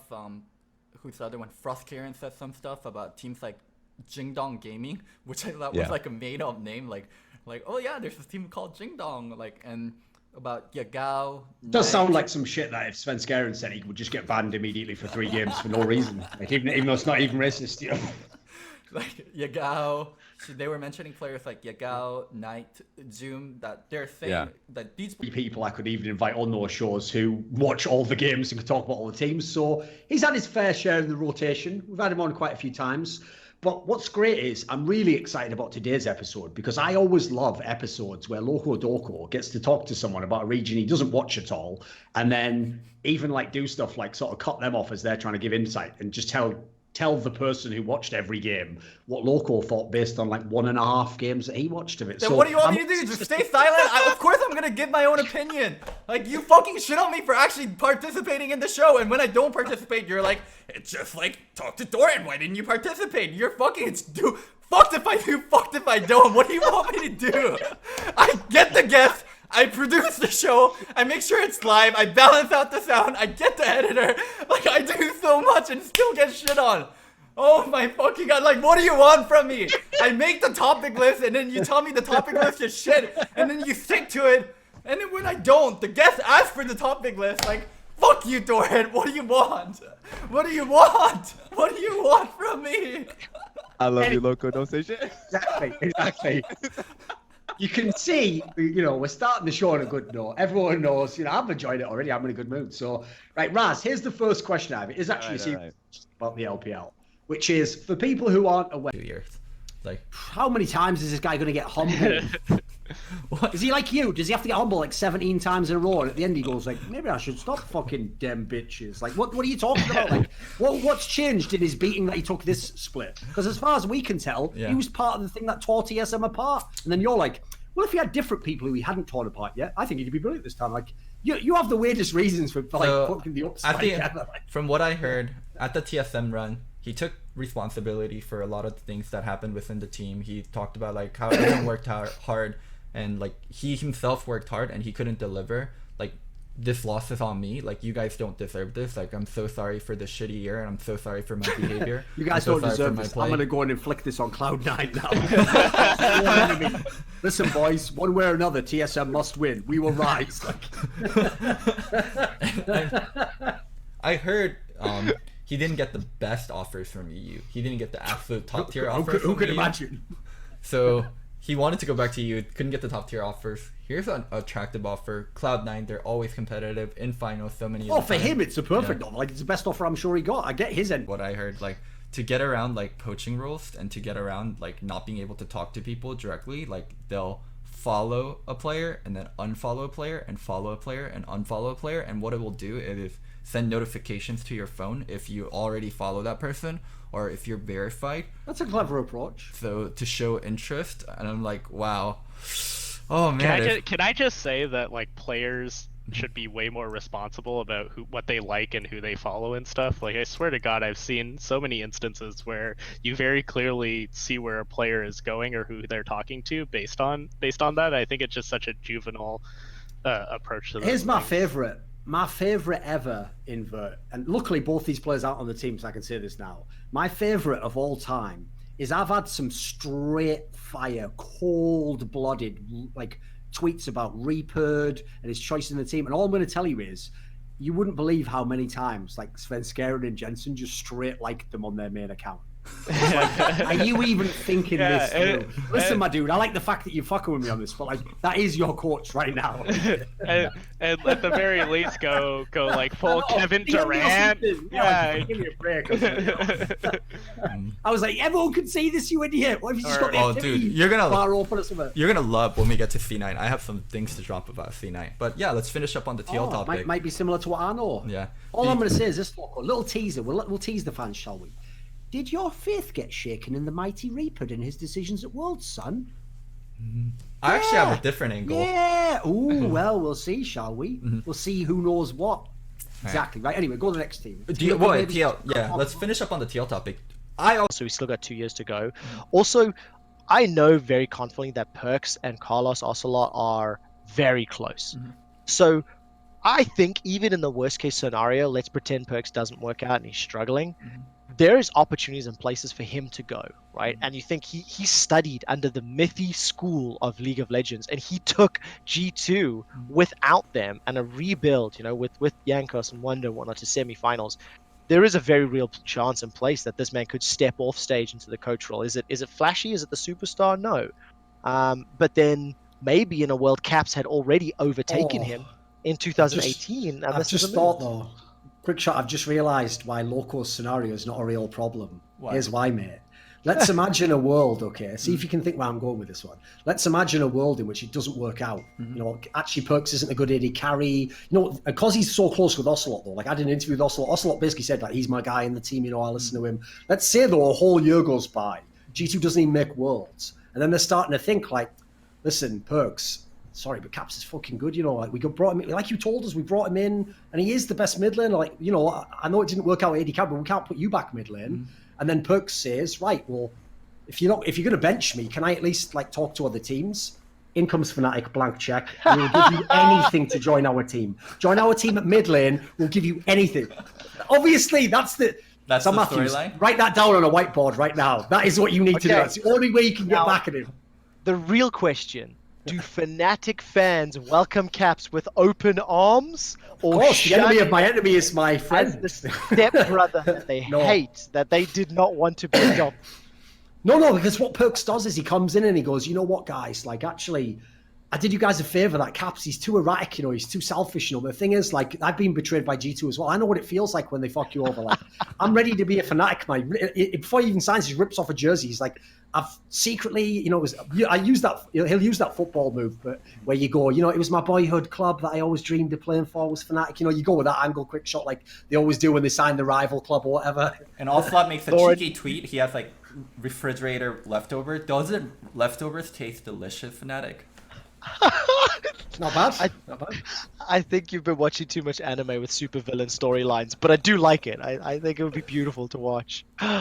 Man. Right, what about called Basics line that's always in stock. It's always there. Like, it is literally just a logo on a t-shirt, like what you could expect from a sports team as one of their pieces of merchandise. Different colorways, like it's there. Cool. Our jersey is always going to be in stock. Like, you know, it's literally not in stock right now because we took the store down to restock it. We're actually launching it tomorrow with the new jersey. That's a little plug for myself in there. Okay. Go ahead. TL.gg/store. And so the 2019 jersey will be available. The squad shirt that's going to be available. But the jersey should forever be in stock. Like outside of like we win the major in CSGO and all the C9 CSGO fans that were like America's C9 blah blah blah and are like actually fuck that, Stewie's on the team, let's get it. Like I love Twist, I love Naf, like that are going to go and buy out the store. Like unless that happens overnight, that jersey should never go out of stock. Because that for us as a team, we feel like a fan should never feel like, oh, well, I have to wait 3 months to support my team. That feels like shit, dude. Like if anything, as a fan, I want instant gratification. Like how do I get it right now? Where do I drive to buy it now? And it's not like we want those like instant buys. It's like as a fan, we should be able to facilitate that experience for you. That was always one thing, you know, I was always amazed. Like, this just shows how, you know, this year everyone's praising Riot for, like, all the sponsorships the different regions are getting and, like, how they've expanded stuff. People don't realize, like, they were so fucking lazy in the early days. Like, how was there not, from the beginning of the LCS, a fucking pop-up store that was outside every time there's a game day that sells the jerseys of all the teams? How that is not a thing, I don't even understand. Because, like you're saying, the kind of person who becomes a fan of TSM, they want to buy the jersey now while they're here at the fucking stadium. They don't want to, like you're saying, no one wants to wait 3 months and then have it come and you forget about it. Oh, there it is. You know, like it's not as cool like a moment. You know, you want it to be when you think of it. Yeah.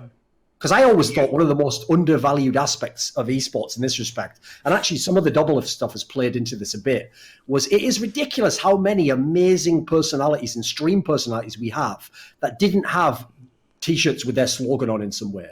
Like Double had it with like the everyone else is trash when he was in CLG, and obviously now he has the Ateo stuff. But like the amount of them that weren't done is amazing, because those would sell like hotcakes in my opinion. Like those are the what like as opposed to having just a T-shirt that in some way has the face of like Sneaky. If you make it like, remember that meme where he used to just go like same and just say same all the time? Like if you had one where it was like, hey, you know what? This is how fucking good I am, mate. I'll give you right now a straight fire example of what you would do if you were doing a Sneaky T-shirt. It would be 3 pictures of Sneaky. There would be one picture when he's in Cloud9 in 2013. It'd say same. There'd be one picture when he's in Cloud9 in 2014, different jersey, same. So it'd say same. Then there'd be a picture of him in his cosplay as a female League of Legends character, and it would say different, and it would meme on the bit from that fucking movie, The Interview or whatever it's called, that one where they go to North Korea and he's like, same, but different, like when he does that speech.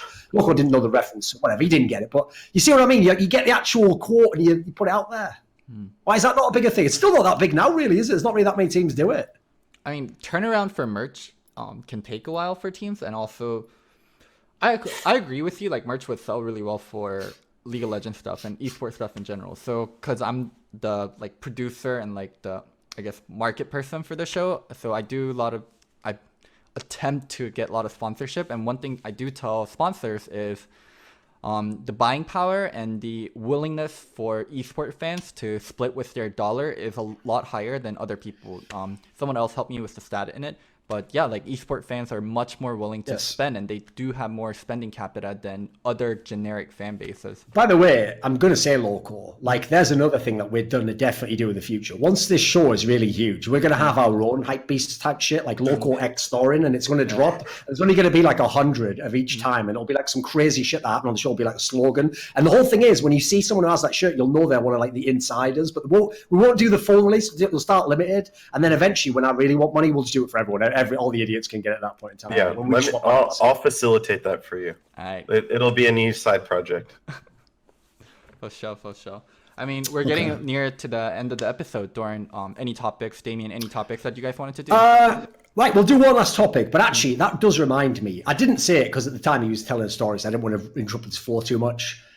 I did actually crack up though when he was telling me about how when he was a kid he was in like his mom was like in the fashion industry or something, because I just had this visual right of like him when you were in Team Liquid, him like doing a photo shoot with you, and you know that like classic 60s style photographer who's like, okay, I want to see you like this now on your knees, okay, up, you know what, fuck it, let's play around a little bit with this. And then he's like, you're ferocious. You're an AD carry. Oh my God, you're in frost and it's outrageous. You've lost the finals. You've blown it all. You've ruined it for the whole team. But now you're in a new team. You're in CLG. Oh, it's bloody crazy. That's right. Oh, there's Mad Life. Look, Mad Life's in the bush. Reach for him. Reach for him. You're just like, I would love to see that. If you could make that as a little side video. We did a Christmas shoot where he put me in like an elf costume, and he's like, "Oh, hold the present this way."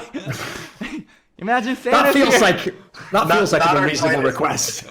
Not our finest moment. Substance or something they can really bet on. They just bet on a chance, and then it worked out. And I feel like it is that way in League of Legends. It's that way in traditional sports too. You know, Loco, do you remember a couple of years ago when Fnatic did that weird crowdfunding initiative where it was called Fnatic Gear? And it's like you paid to sort of order a mouse that they then had made for you through sort of like a Kickstarter type thing. Do you remember when they did this? They launched the Fnatic Gear brand as a way to sort of kickstart some business, right? Mm-hmm. Well, the thing is, I always wondered, since it looked like a cynical cash-in on like, oh, we're going to make our own keyboards or whatever. I always wondered, is that gear actually any good? And actually, unfortunately, in the off-season, I've now realized that their gear, the Fnatic gear, must be really shit. Like, especially the keyboards. Because no matter what they did, they just couldn't hit that caps lock. Just couldn't hit it. Anyway. Hit caps lock. Speaking of the other team that we were kind of talking about, G2. Yeah. No, but I think that there'll be like a division between the top 3 and then like the bottom 7. Okay. Duncan. Are we going to do any viewer questions? No, cut viewer questions. No. Let's cover the teams. This is too good. Duncan, your opinion.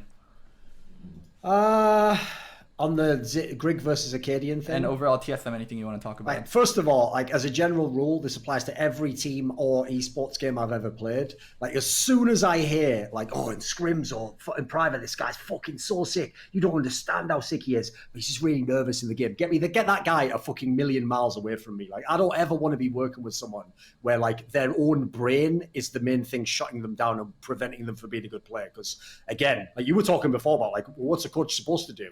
Tell you what a coach isn't supposed to do. He's not supposed to get you on a fucking couch like, and so when you were a child, what your mother said to you has made you mistrust authority. Like, no, you're a fucking coach. You coach League of Legends. Like, I will pick you, Gragas. Can you carry that? Well, the problem is I'm having an existential crisis about who I am and what I'm doing as a jungle. Like, sorry, mate, I think we've misunderstood our jobs here. I'm just a League of Legends coach. Like, used to play AD carry in season 3. I'm just really here to tell you how to play the game. Like, I get those people out of the fucking server. So no, I hate people. I fucking despise them because the big problem as well is that you know the common trend with those players as well. It's like I said about chokers before.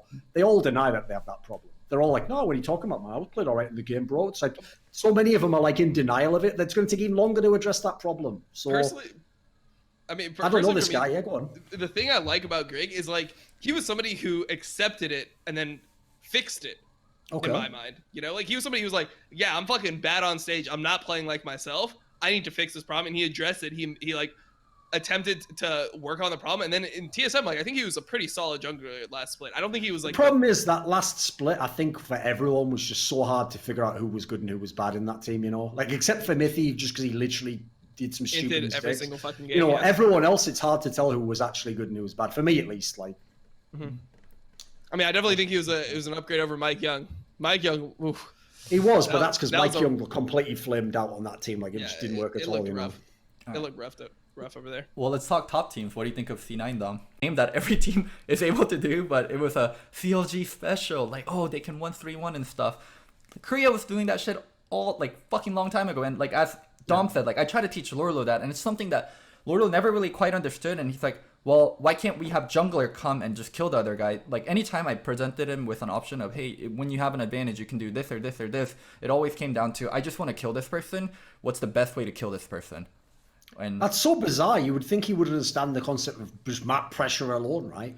Well, I mean, Lorlo did learn a lot of it, and he is better about it. But the thing about NA people is, I think it has to do with, like, culture itself and, like, NA, because I had schooling from both. In Korea, you get shamed if you're bad. Like, what Koreans do is, after you take a test, it's fucking posted on the wall. All fucking 30 students, all their grades are posted on the wall, and that's how you go check your grade. You go check the wall, and then you go down the list, and you're like, okay, I'm like 3rd. Okay, this idiot fucking 30th, and then you'll tease the idiots that are like fucking failing. In North America, it's like no child gets left behind. Like, you know, we're not gonna ask a monkey and a fish to both climb a tree If you do that, then of course the fish is gonna fall behind. Like that's not fair. No child gets left behind. Everyone's I got great. so scared when he used the example of monkey first there, but you saved it. It was a legit example. no. Keep going. I was like ready, like we should synchronize. Just get on this call now.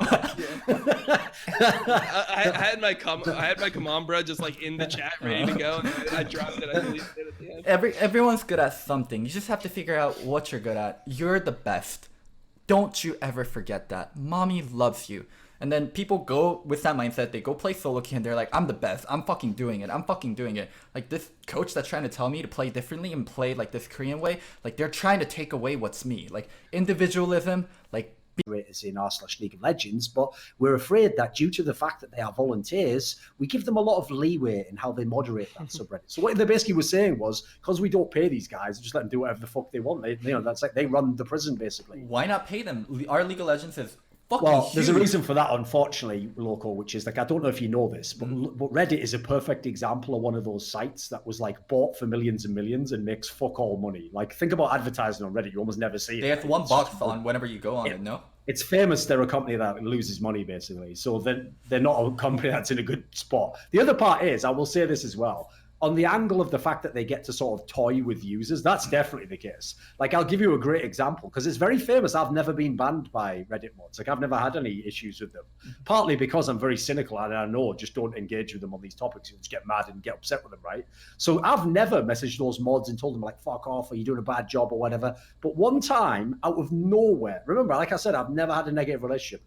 Out of nowhere, I once just got like a DM on Reddit, and it was from a Reddit mod in r/League of Legends, and it just said something like, oh, I was thinking of reaching out to, content creators and finding out, like, do you have any, like, thoughts on how we're currently moderating things, like things we should add, things we should remove? And so I actually thought, oh, fair enough. Seems like it actually seems like a pretty cool initiative. So I replied to the guy and I just said something like, yeah, sure, just give me like a few days and I'll make like a little, like a top 5 list or something and send it over to you. Mm-hmm. And this guy literally instantly wigged out and was saying some mad shit like, oh, you think that this is just something where I'm just going to wait around for you? Like something meant like that. And I was like, I just said something like, oh, well, you know what? Maybe I won't go and do that then. Like, what the fuck is this shit? Like, who is this guy? Like, he actually literally, Loco, wanted to behave as though I was, like, privileged to be talking to him. By the way, if I told you this guy's alias now, no one in this chat would know it. It's a fucking nobody. He actually thought that, like, I should sort of be like, oh, thank you very much, Reddit mod, that I can talk to you and give you some ideas and maybe you'll take it in. Or it's like, get the fuck out of my face. Damn, like, I'm not going to go, like, fully like Richard and just flame you online publicly, but I tear that ass up in private, mate. Don't ever message me some shit like that. I basically just told that guy, like, don't ever message me again, mate. Like, it's not going to go out. It's not going to go well for you. I didn't know Leviathan was a Reddit mod. Not bad, not bad. You saved that one, not bad. You dropped that in at the end there. I see how you did it. So, but here's the thing. Bear in mind, he won't come on the show. Fair play. He's a target now. He shouldn't have done that. One mistake he ever made with Leviathan is you don't say you'll come on a show and then renege it. If you didn't say it, then we couldn't really do that. It's 2 p.m. I'll tell the story behind what happened. So Leviathan agreed to come on the show, and then he DM'd me, hey, we're only going to talk about game topics, right? No drama, nothing of that sort. And I was like, we'll definitely have this guy for real. I said, wait, what the fuck? We'll definitely have to bring it up. And then he's like, I'm going to have to talk to my PR team. They're not going to be okay with that. And I said, okay, send me the email to your PR team. I'll talk to them and then I'll give them a topic list. Apparently, I don't think he had a PR team because he just blocked me. And then that was the end of it. Loco, I don't know if this is a surprise to you, mate, but there obviously was never a PR team, was it? It was a joke. He's obviously being like sarcastic, isn't he? What he meant was, no, I need the show to be like what I said. And when you were like, okay, sure, shoot me that email to the PR team. It's like, that's like him saying, hey, Loco, you're like the guy who on the first day as a plumber, they send out, at lunchtime, like, hey, we need to go get a left-handed wrench. And then you're just going around all the shops. Can I have a left-handed wrench, though? And then they're all like, yeah, sure, go to the one down the road. Like, you're that guy, Loco. Like, you read it wrong. I think he was like, oh, shit, he probably viewed it as, if I have to talk to a PR team, then I'll just, what if it go by whatever you want to do, Leviathan? Right. I don't want to talk to your PR team. We'll just make it about the gameplay. I'm like, sure, let me fucking talk to your PR team. I talk to fucking Riot PR team all the time to bring on Riot guests. Like, you don't think I'm afraid to talk to your PR team?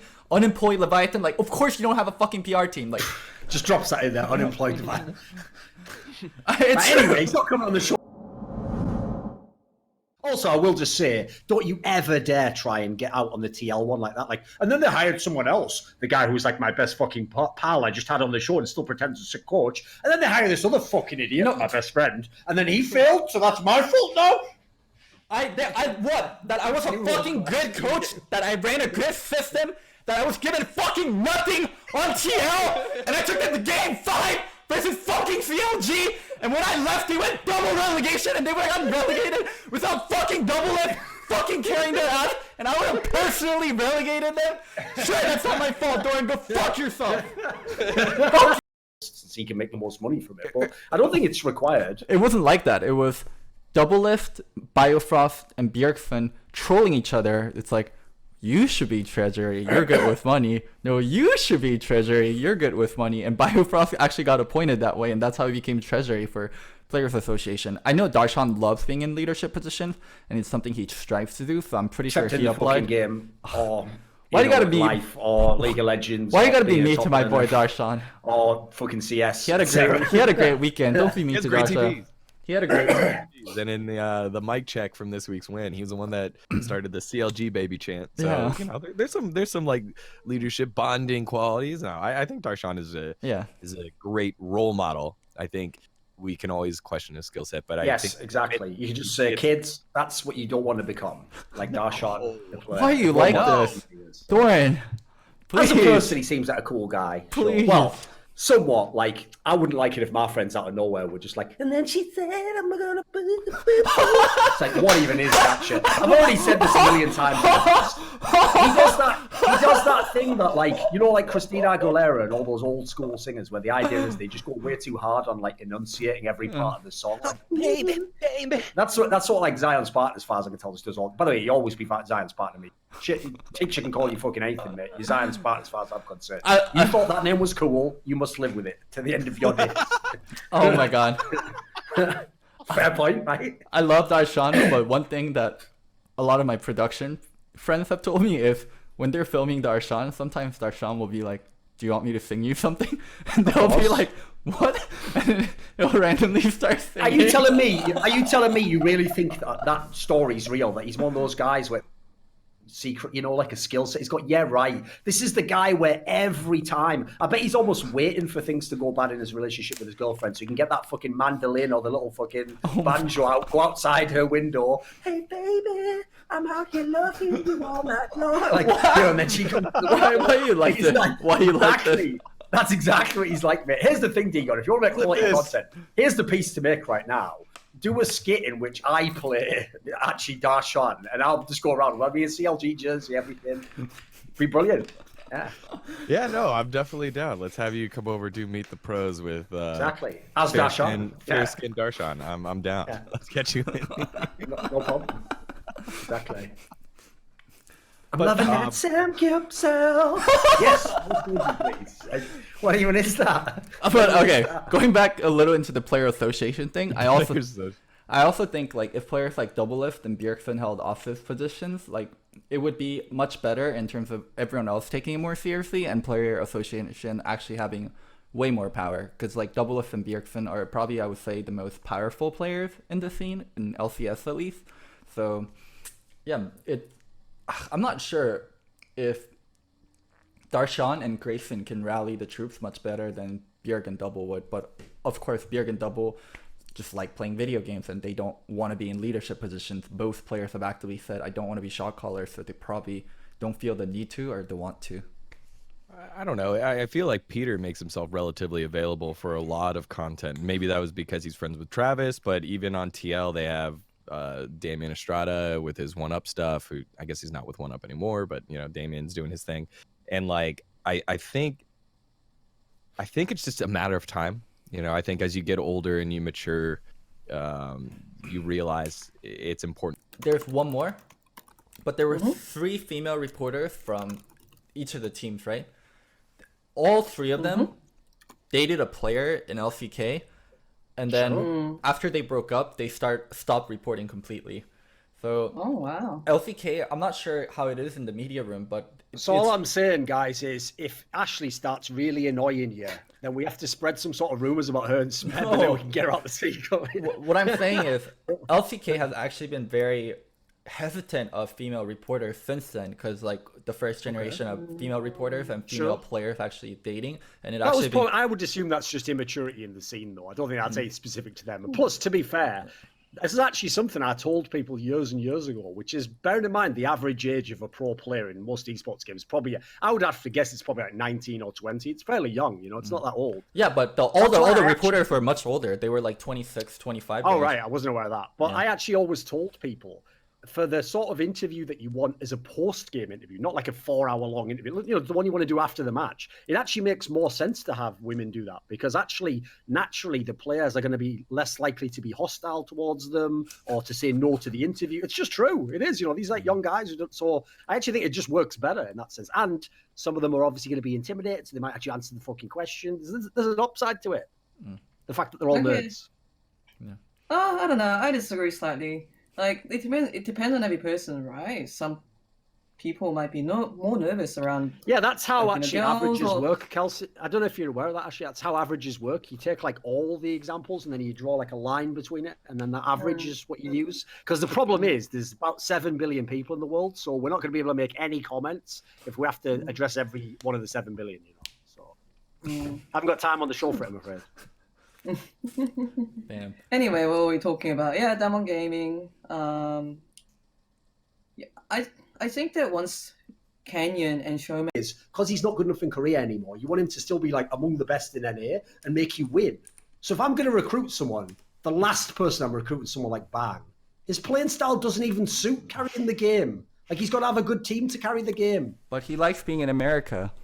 Like, Bang is like the fucking Korean sneaky. Like, you wouldn't recruit him and then go, right, I've got the star player of my team. He's going to dominate. It's like, no, you need a team around him. Yeah. Bang loves cosplay. Yeah, Bang loves cosplay. It's like my joke in the past. Remember irony is like, actually, the conspiracy world means I can't use this code anymore. But my joke used to be like, if you go to NA, if you're Korean, the way you sell them on it is like, no, the pizza is really delicious in America, you know. And my joke was like, you get girls finally. Like, that's how you should sell them. And no wonder Bang wants to be there. Look at his fucking name. It's his time to go. I'm a world champion, baby. Dude, I think that meme is... You want a little half SKT baby inside you? Well, I mean, I just think that, importing for your bot... Won't do this really well. Or do you want to take the option that's easy and your team will be middle of the pack? Most owners and most teams are going to choose, we'll take the easy option that's going to make us middle of the pack. And that's what teams are doing. You gotta get those YouTube hits, Let's stop being a fucking loser. This is exactly what all you motherfuckers from NA kept telling us wouldn't happen if franchising came in. You told us, if franchising comes in, we won't have to worry about relegation. Therefore, we will try out NA talent and develop them all, and we will actually put in long-term infrastructure building to become a better team. Meanwhile, over in Europe, you just have teams that are just ragtag, have barely any infrastructure. They're still able to play the fucking game. What kind of mad excuse is that? It's like, why does America have to have every excuse in the world, mate? What is the deal with that? Can't you just accept reality? Like, just be who you are. Like, stop making up bullshit excuses. You can't just pretend secretly to be good. Like, oh, we would be good if it was just like, it's unfair that like Chinese people get to be Chinese and then Koreans get to play Koreans. And then like, for some reason, we're just like 10 people on a server and Pokemon wants to play. So like, I have to let her play. And then she doesn't know how to 1v1. So like, we had to like team fight so she could like, why do you always bring Pokemon? Like, because she represents everything that in terms of like esports, she represents everything casual to me. You know, she's like a fun time streamer or whatever. So it's like I said in the last episode, you never see Faker in fucking Korean solo queue just like bang into, oh fuck, it's stream time. Yeah, I'm in the sub wars, baby. It's like Thorin, I have you know, Pokemon has 100% Twitch rivals win rate. She beat Loco. I remember that. Yeah, she whooped the Korean superstar's ass. Okay, Yeah, exactly. Don't hate on my girl Poki. Okay. She stomped all over my boy. Well, the irony is maybe that's why. Maybe top talent in NA just goes into streaming like Pokey did, and then you've just got people like fucking DeMonte just trying to make it, and they're just like, exactly. You know, we're all about entertainment. We're all about it's entertainment. the wrong way. I've got it all the wrong way around. What happens is all the LCS players are failed streamers, and then they couldn't hack it in the streaming life, so they all became LCS players because they were like, this is a lot easier. You don't have to be entertaining. Just wait till the late game and don't make mistakes like Loco told us. Like, thanks, coach. Yeah, Pokey. And then Loco's like the problem Loco always had was he could never teach his teams to 1-3-1 because he could never stop fucking 1-5-1 in the club with that fucking McCarty baby. It's like what's up, there? That wasn't bad. That wasn't bad, Loco. You have to give me credit for that. Hey, Loco, what strat did Pokey use to win that Twitch Rivals tournament? Oh, they sit back in lane, do nothing. Yeah, because think about it. Think who they had shot calling on Loco's team. Fucking Locodoco. Oh my god. That's what we did too. We did team fighting. And me and Scar had the discussion. So we were the most experienced players and we were like, hey Scar. And our discussion was, we're not going to learn 1-3-1. We're going to learn late game team fighting because it's the easiest playstyle. It is the easiest playstyle. What to say? Like, it's easy. And I don't make excuses for I can't even believe you're making excuses for losing a fucking Pokemon. You're losing a fucking Pokemon. No, I lost to Pokemon fair and square. To be an AD carry for Mig Frost. But then what happened? Oh my god, Pokemon! Like, I lost to Pokemon fair and square. We didn't even play them. We lost to some different team, but you absolute clown. We lost to some different team. I don't take any credit away from Pokemon for winning the tournament. I mean, my god, I'm glad that fucking best lease in NA didn't get in there. He might have tore your butthole right open, mate. We lost to them fair and square. Like, oh my god. Why is that even a part of this show right now? Imagine Loco has to recreate his whole career, but just as like a semi-pro streamer now. It's just him in like a reality show. Like, why haven't we banned Riven against Box? What are you doing? Like, all the jips that he'd get up to. It'd be like Seinfeld or something, but League of Legends style. Anyways, I don't make excuses for NA. I think NA is Garbo right now. I think there's so many bad teams in NA and very, very few good teams. I don't make any excuses for NA right now. This is the one time where I can genuinely say I do think Europe is much better than NA at current form. They are. All it took was going to the final of Worlds, every prediction being wrong, like about 7 years of failure. At the end he goes, all right, I'll maybe agree. You were slightly right. I love you, Bjergsen. I love you so much. And then also, I bet that's really the way Loco mind fucked himself into being able to say that. He goes, in his brain, he goes, but Bjergsen is European, so if I say Europe is better, I'm also defending Bjerg again. I love you, Europe. Why do you think I have a hard-on for Bjerg? Because like I said, the motherfucker's in last place, and you're still just like, okay, he's only at 9.9 out of 10 level this year. I admit it.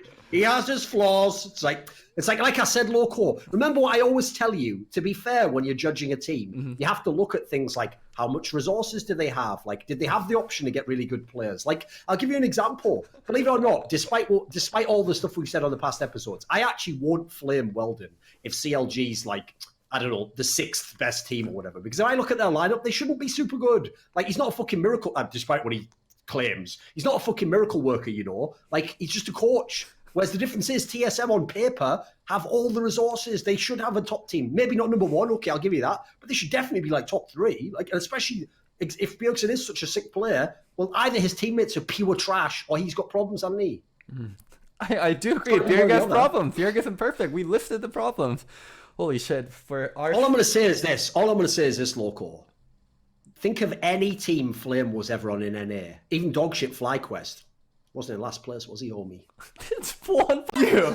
Less. You have to give credit. Like, Frogger was very good on a champion that isn't even a fucking meta mid laner right now. Yeah, I mean, Froggen's great on Karthus. Like, I'm not taking credit away from Golden Guardians to say TSM should have banned Karthus. That's blaming TSM for their faults. They got a win on Saturday by dragging out the game to late game and having stronger backline and having a stronger team fight, and a lot of that is through Karthus.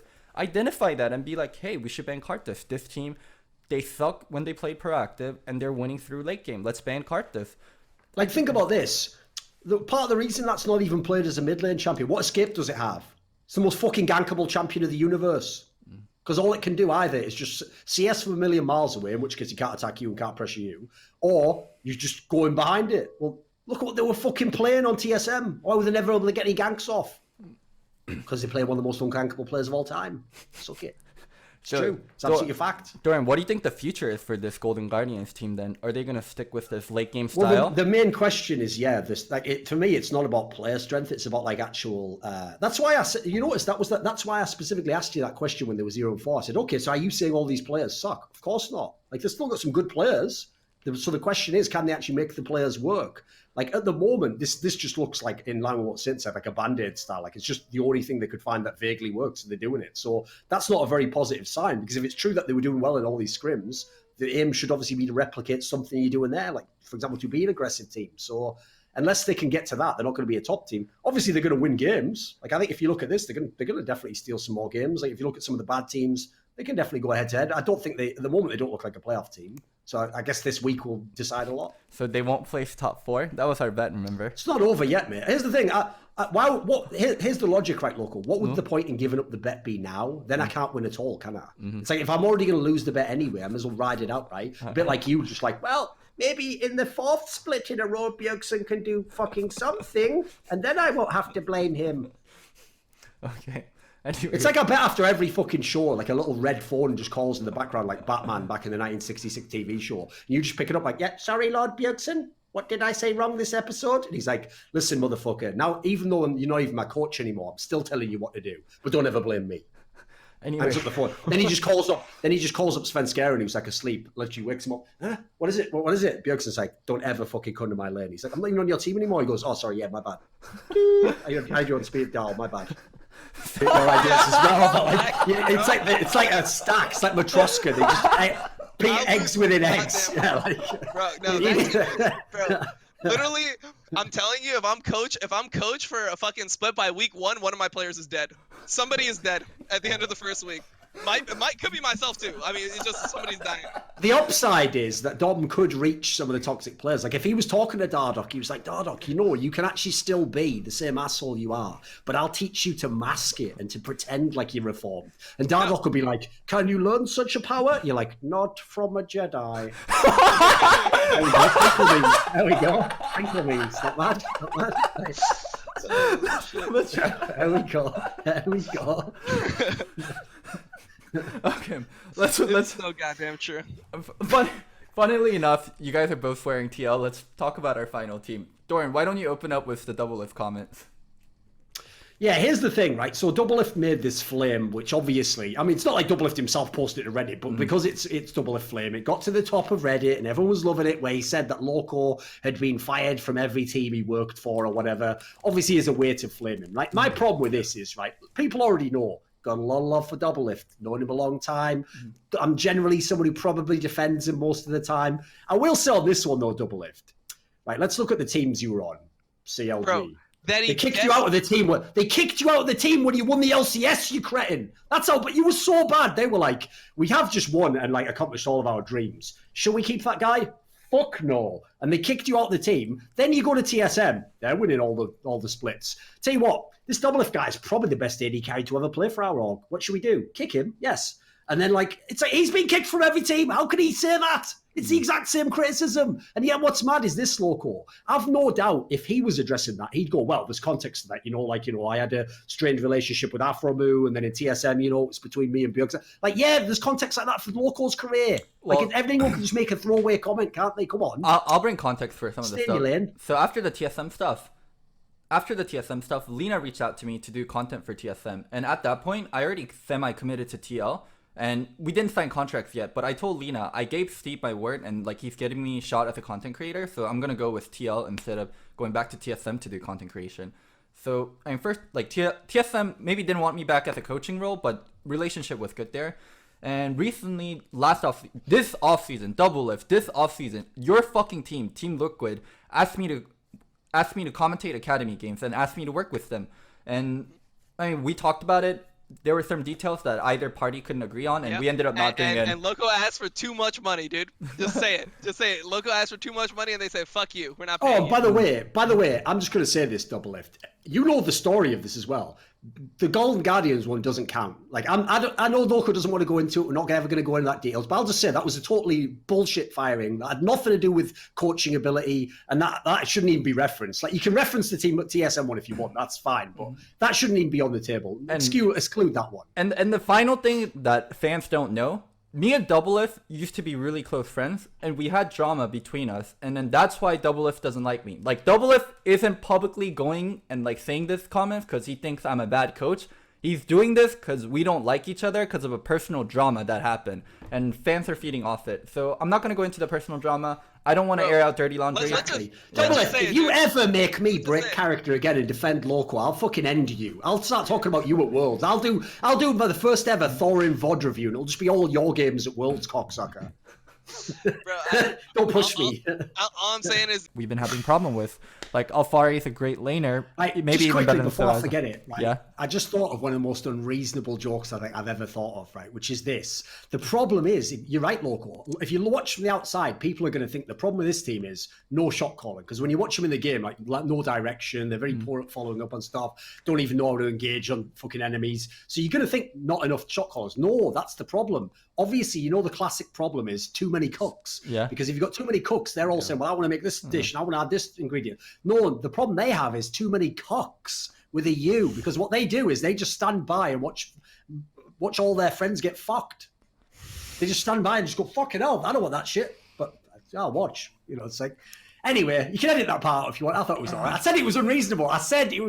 Why did you expect it to be good? When people in your accent, that's what I heard the first time. Yeah, exactly. You said too many cooks. I tried to sort of like cooks anyway. I was like, Dorian, I respect that. It doesn't work that way. It's like when you say, no offense, but blah blah blah. I'm not a racist, but blah blah blah. You can't say stuff before and be like.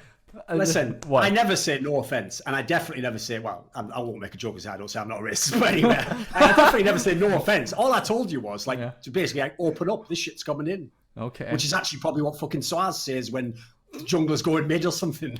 He's like, bye, Febby, like fucking Dardog style or something.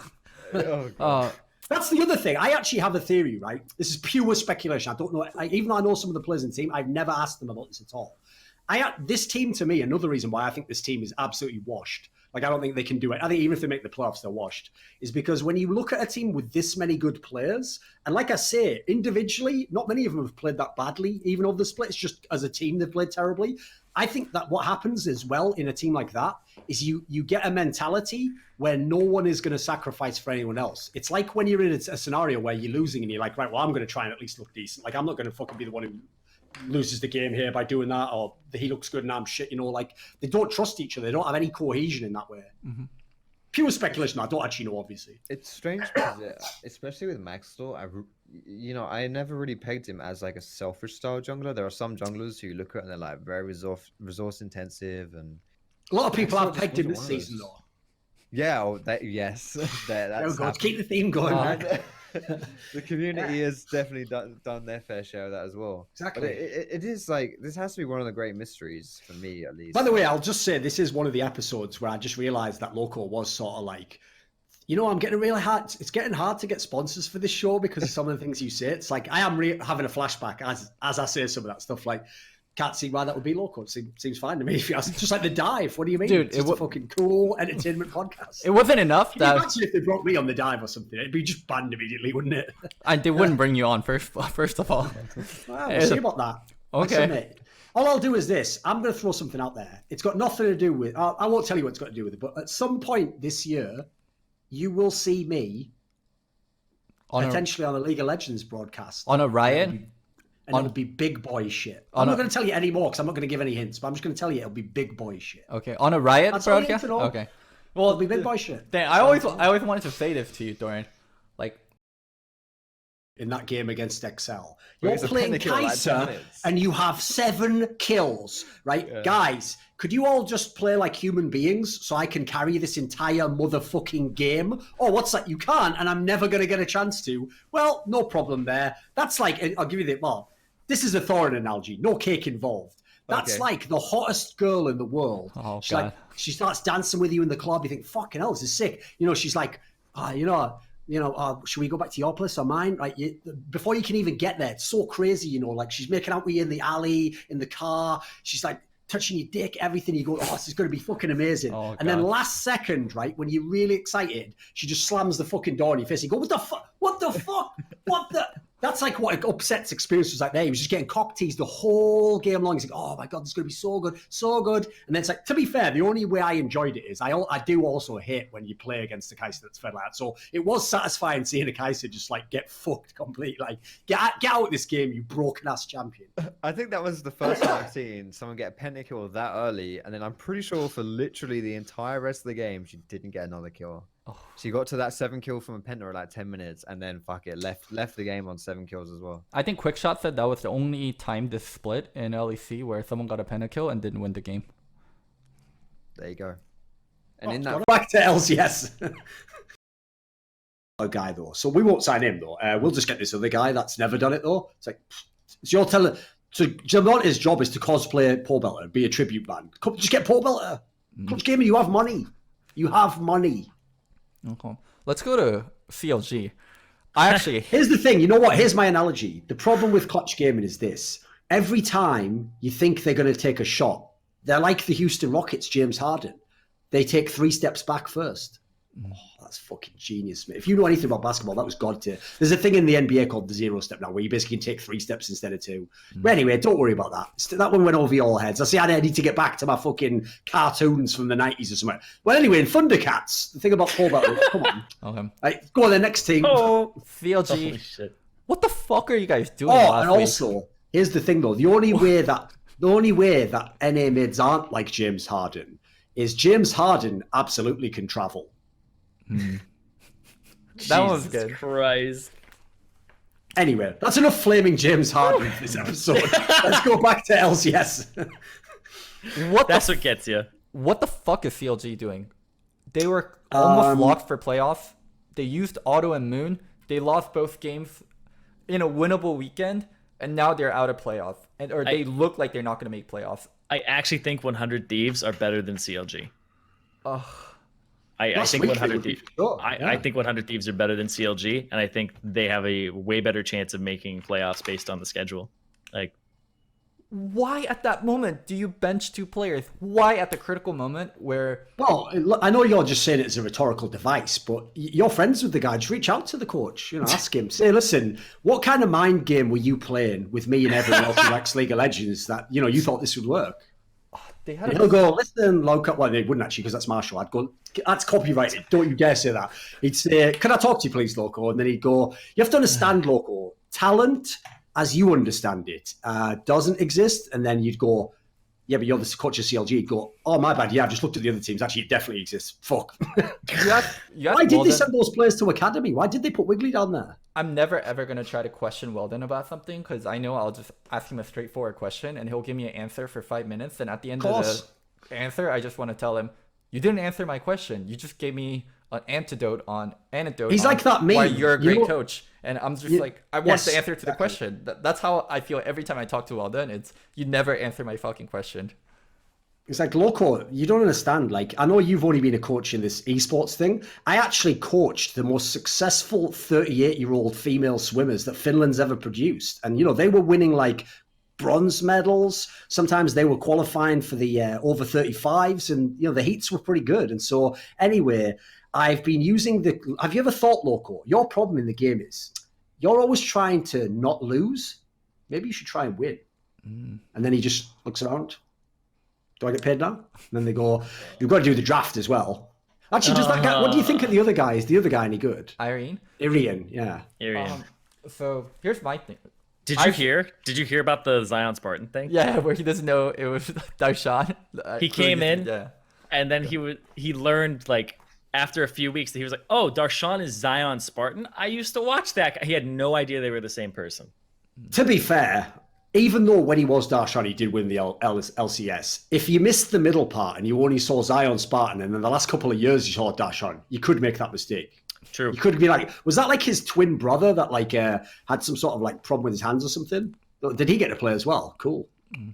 So, and then you hear them sing and you were like, oh, it's the same person. You just hear him in the shower. I'm gonna love you forever. Yep, that's him, Zion Spartan. Recognize that anywhere. Exactly. So, fuck, what was I going to talk about? Oh my god, you threw me off. Why would you sub these players out in a very important week where you play Clutch and GGS and stuff? Auto and Moon don't have stage experience, and it's so critical, and it was an easy week. Even if Stixay and Wiggly are playing badly, like, I didn't understand, and it was just such a critical moment for them. If they went 2-0 that week, and it was such a winnable week also, they're in. They're in playoffs. Dude, I've already said it in the past. I was actually legit waiting for when this team was going to be like 5th and get a playoff spot. And I would have actually said, I think Weldon did a pretty good job. This roster wasn't that great. He managed to a couple of, developing players. It looks like he's just tanked the fucking team. Yeah, I tank for Zion. Not bad. Not bad. I mean, this CLG just looks like a team that lost their coach Zix. Like that's legitimately what they look like. Is they lost a lot of the. I'm not gonna say like the brains, but I'll say the brains of the team that like used to set them up for success. Now CLG is like they're just flailing around. They had Fallen Bandit, Wiggly, Moon, like they auto in. Yeah. That was interesting because you so rarely ever get to hear that information, obviously, unless you're like literally like an LCS referee or something. Which, to be fair, if Loco actually knew how to exploit his own relationships with people in the LEC, he could have had that information, medic. But he just talks to them about like, what fucking small Japanese children's TV show have you been watching? Do you eat Pocky? You know, your friend's a referee, you moron. She's listening to all the fucking comms. Why don't you ask her what they like in those teams? Because that's like just ask Yuli. Come on, man. That's rude. I can't like. That's not like. I can't. Isn't that confidential information? I don't think that's fair. I don't for me actually to know. ask. Yeah, it might be confidential information. I don't think it's fair for me to ask like how their comms are. I guess she could describe it, but she couldn't. All right. Tell me, like, so now you're going to start playing by the rules and doing things that are fair, not abusing personal relationships. Right, my bad, Loco. Starting now. Okay. It's the way this cock is going to dare say that. He was just talking to Korean coaches for the last half a decade. Like, yeah, what do I think? Yeah, that's what I think. And coming into NA, and they're all like, he's a genius, man. How does he know it? I always been very open about what are they exchanging information. Yeah, of Very course. important. It was called a joke. Yeah, but anyways, like going back into the whole Fnatic analogy, like they finally started embracing Nemesis as their mid laner, and they started to like play with him and enable him, and I think that turned around Fnatic so much. They look like a team where they just let their mid laner dry. But now I've got the analogy for you. The analogy was decent, right, Local? But here's the better analogy, right? Obviously, when they had Caps, because Caps was so proactive, and what's great about Caps is, like, if you don't play around him, he'll do the same shit and just didn't the game. So it's like, it almost tells you, this is how we're going to play the game, two Caps. And if you do, he's an amazing player. So as basically Youngbuck admitted when he came on my other show, like, they didn't even have to learn certain parts of the game because it just worked as is, basically immediately once they had the lineup fully set. And it was amazing. So it's like, we just coach around that. Like, we'll just work with what we've got. So when Caps left, that was like if tragically, right, your dad just passed away. He died. And then the problem is, your mom just can't, don't be a selfish cunt. Your mom has to eventually move on. She has to, go forward in life. So she gets a new boyfriend, right? And so what happens? You're 12-year-old reckless. Just a joke for his fans there. That's right. You might have a chance, guys. Like, you're 12-year-old reckless, and all of a sudden, dad's gone. And that's happened to you a lot in your life. There was Expect here, there was Hooney. They've all gone. They all leave. So, you're the one always sticking up for everyone. Yeah, exactly.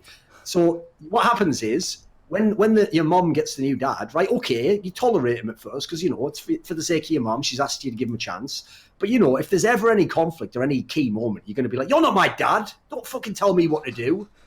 So what happens is eventually, Loco, that moment when you finally realise it's not just about you, and you know what, you've got to build a relationship with this person because everyone needs to be happy in his family. That moment when you finally just slip in there and you go, all right, Dad.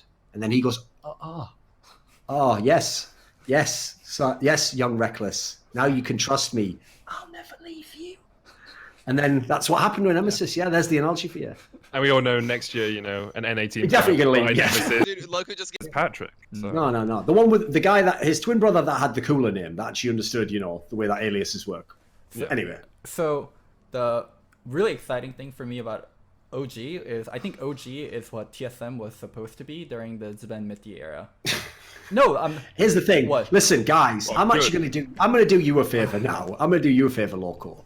Loco by that is just using the Sven Mithi part as an analogy, right? He's giving a reference point. The problem is, because it's Loco, every single thing's about TSM. Right? You have to understand, when he's having problems with his girl, and he's going like, listen, the problem with us is, like, you are really beautiful. You're like Reggie, you keep drawing the red card. And... I am a good guy, but the problem is, it's like Season 6 TSM at Worlds. Like, we never got it together at the right time, baby. Our timing was just off. Shit, but let's give it another go. And if it doesn't work the second year, then we'll kick double if that, whatever that means in the analogy, Yeah, Come on, tell me how this is like TSM. Whenever I'm hooking up, I tell the girl, "Oh, call me head coach, baby." Oh my fucking god, fuck you, Thorin.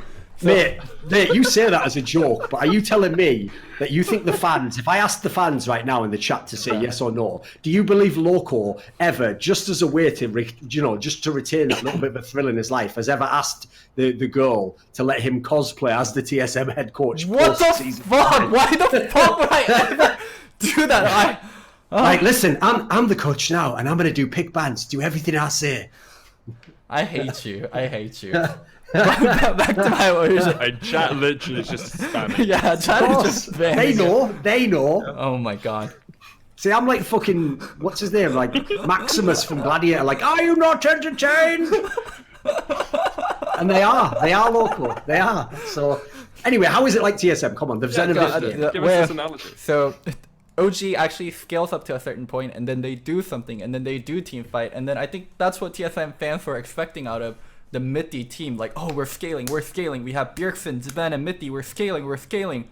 And then, we lost the game. And then we kind of saw that with Origin initially, where they were, I think, 1-4 in their initial games, and then they started ramping up where they went 5-0, and then they slowed down a little bit. But yeah, we finally got what a good Mitty team looks like again. They scale properly, they give up fights where they need to, and then they take the correct team fights later on. And I think that's very indicative of OG and very, very indicative of Mitty. So yeah, really good to see. And going on to the reverse matchup of G2, I think one person that doesn't get talked about enough is Wonder. I think there's so many games where Wonder just holds it down for G2, and Wonder is actually a core reason of like why they're doing so well. What broadcast have you been watching? Yes, homie? I mean, What? both Thor and I had they're the all same they're face, all in like, love we with talked fucking about Wonder. Wonder. What you're about? Okay. I think you know the irony, Loco. Fucking amazing player. The irony is, I think they go too far on Wonder. Really? Like, I actually think of all the players on that team, him and Perks are the ones that get to look, I actually think, a fraction better than they actually are. Like, I think if you, okay, here's an example, right? If you take another team that can play 1-3-1, like if you put Wonder on Vitality, for example, he'd still be a very good player. He'd still be one of the best top laners in Europe. But if you ever see any of the games where he just has to play a normal team fight and he doesn't have like a 6 split push champion and he doesn't get going, he can just look just good. He suddenly isn't the best top laner in Europe, you know. I don't think that's a Wonder thing, though. I think that's a G2 thing. I think their Could team well be. fights are actually weaker than our top team fighting teams in Europe. Like, they played a lot of 1-3-1. They won a lot with it. And then when they started losing, they were drawn into team fights by teams like Splice, by teams like Fnatic, by teams like SK. And that's where they actually started losing games. So that's my only concern for G2 is if they get into a team fight series and if teams can drag them into those 5v5s, that's where they look a little bit weaker. And the other thing is as well, Loco, you have to realize, like, not only does, like, unlike some of the other great top laners, Wonder has, like, arguably the best jungler as well, and then has all the other lanes filled. He has the dream scenario to be a carry top laner. And if you look at the champions he plays, you pop off on those champions, you're going to look like the hero every time, you know. It's not like some of the shit that Cabochard plays. Like, he wins, and it's like, I'll give you the analogy. I like to watch battle rap, right? Where it's like two people prepare all their lyrics, you know, and then they rap against each other. And when you watch it, right, you get people that are like really popular with the crowd, but it's like the actual rappers are like, he's pretty good, but he's not the best, you know. But then you get some people where it's like the crowd is like only half reacts, and the problem is their bars are too good. And it's like, what happens is, what you have to look at when that guy's rapping is the other rappers, and they're all going like, that's sick, you know. That's what Cabochard is. Like, half the shit he's doing, you actually have to be like a coach or like a fucking high-level player to really know how sick he is. It's obvious that Wonder's carrying the fight. He's literally killing people on your screen and going off. I think the G2 Fnatic matchup where he dodged Karthus ults definitely put his stock up. But so when I watch EULCS, I never almost get to catch it live. LEC, please. Yeah, LEC. By the way, I just want to say, just as a quick aside before we move on, like, I imagine there is just some girl out there who's like, oh yeah, listen, I don't know if I'm ready for a relationship yet. My ex was like, he was really weird because he always used to say that, like, he always used to call me Bjergsen then, but said like, oh my now god, he's fuck you. Basically the Lakers approach of trying to buy all the big names and win the championship. That's not easy. People think it is. Plenty of super teams fail. Yeah, but yes, like, I think it's fair to criticize C9 for not having championship aspiration, and also when you win, I think once you also won, it's different.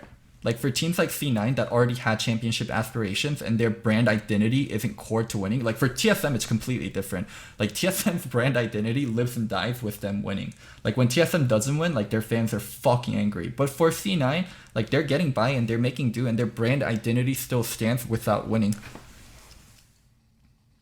Okay. That's just not helping them in the fucking LCS standards, man. Sure, it's not, but that's like, it's different philosophies on how to run teams. And like, yes. Well, you know what? Here's what can happen. When C9 doesn't win LCS, when they lose in the semi-finals again this split, what you can do is all the teammates can give Nisqy a really good hug and go, oh, I'm so glad to lose with you instead of winning with that asshole Jensen who's about to win another championship.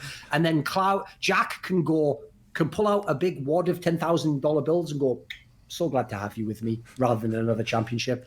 And then all the fans can go, well, we tried. We're just C9 players. Maybe Sneaky will talk about his butthole. And then you can all literally just go to bed happy. Meanwhile, me and all the arseholes in Team Liquid, G2, we'll just go fuck the prom queen and be the winners of the whole motherfucking league. And you can all look back and go, look how materialistic they are. We'll go exactly motherfucker. Make it rain, Jack.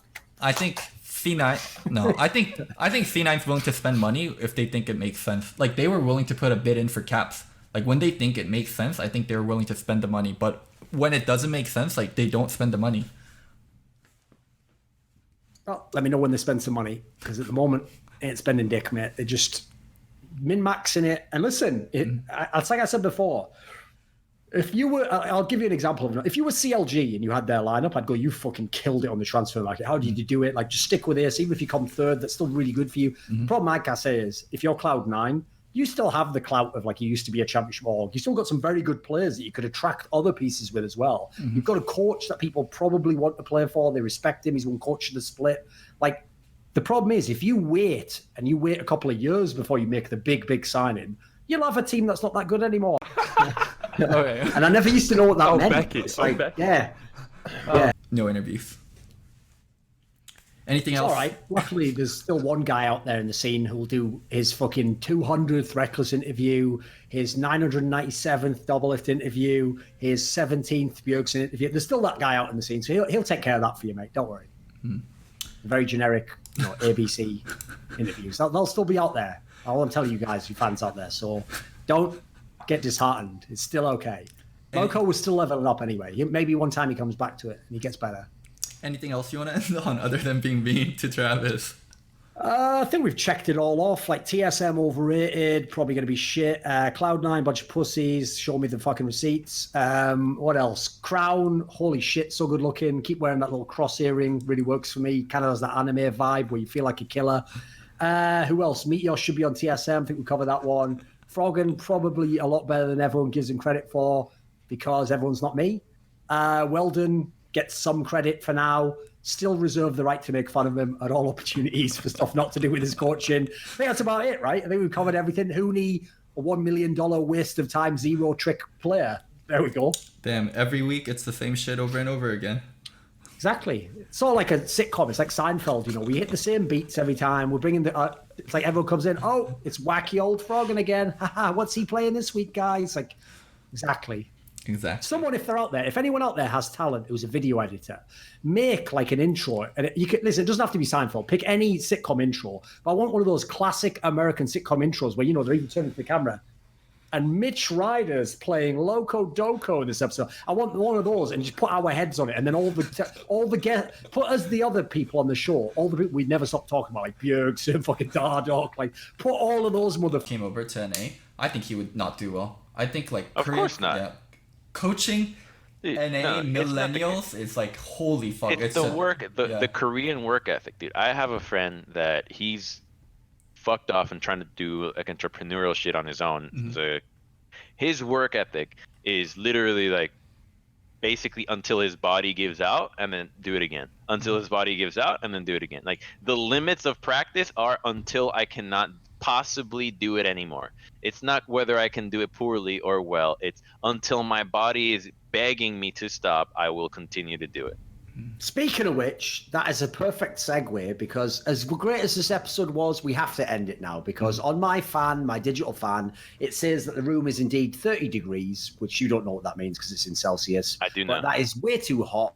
And so my body's giving out. I've done it for as long as I can. I know Loco would like that to go all the way up to 98 degrees, get some popping tunes going. Maybe people start taking their shirts off, doing coordinated dancing or something, Like that's the sort of shit he's into. It's not my life. I don't fuck with that life, but whatever. Don't judge you. God bless you. Anyway, that's enough from us. We're out. That's the end of the episode. Thanks to everyone. Patreon.com/listenloco. Thanks to Crumbs for coming on. He is a prophet. That's all we need to know about this episode.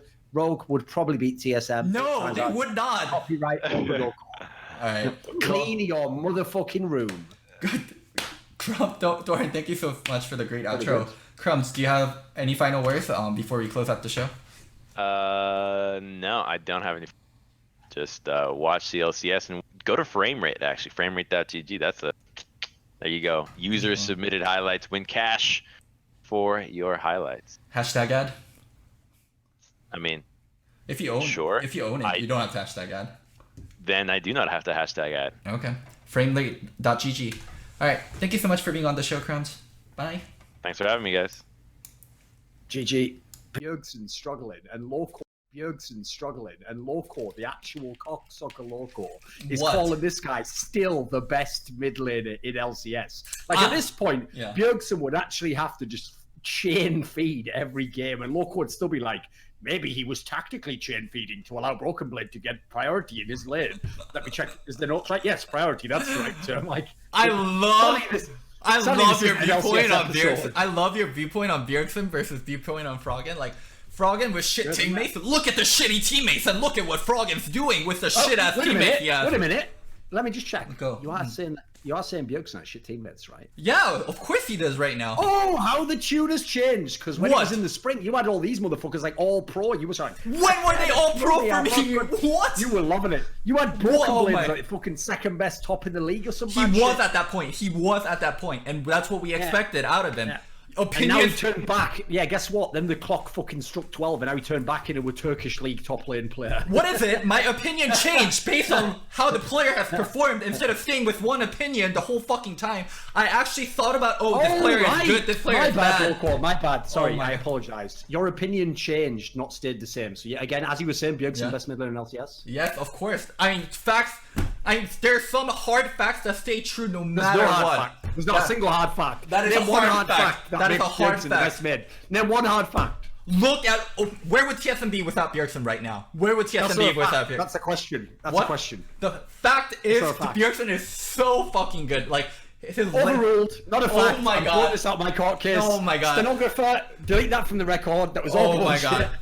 Dude, don't fucking even. Where would Bjergsen be without TSM? Where would TSM be without Bjergsen? Oh, we actually, it's Freudian slip.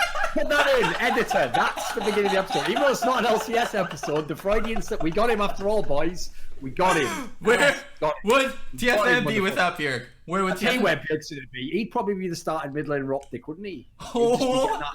He'd get that last check, play for the boys. You'd also need another mentally ill fan base to protect him and people like you. Oh my god! Actually being really rated as a mid laner. Oh my god! Don't even honestly, Jensen is the only player you can even arguably talk about that might be better than Bjergsen displayed it for mid lane. Like, there's no one. There's no one. I mean, when GGS almost beat TSM, don't you dare mention Froggen. Who was carrying the game. Don't you dare mention Froggen. Was it Hui who was carrying the game? Oh, don't you fucking dare! Holy shit! I get lost with these. I can't even.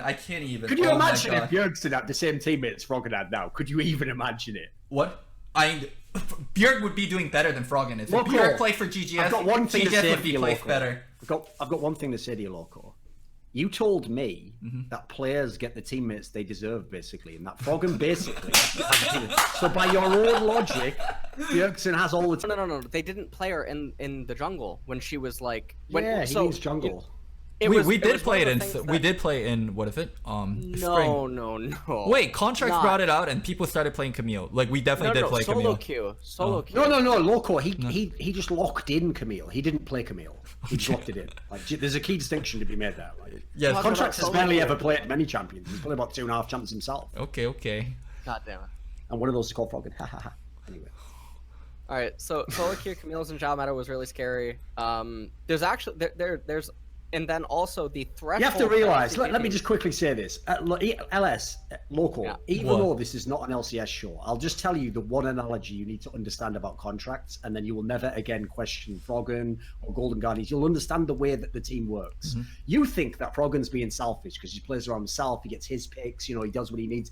Often picks self-sufficient picks, so he can just not need to interact with other players. No, what he does is like that scene early on in The Dark Knight. He basically says to all of his team, he goes like, my plan is crushing this team with no survivors. And then a contractor's like, can I come, Froggen? And he goes, no, brother. There must be one in the wreckage. And then he just leaves him behind in the fucking pod of war. And then he just moves out and gets the kill and like fade away, gets the kill and just goes off like, well, we lost the game, but I had the good score. That's all you need to know. That's the way the Golden Guardians works. That's the end. Froggen's Bane.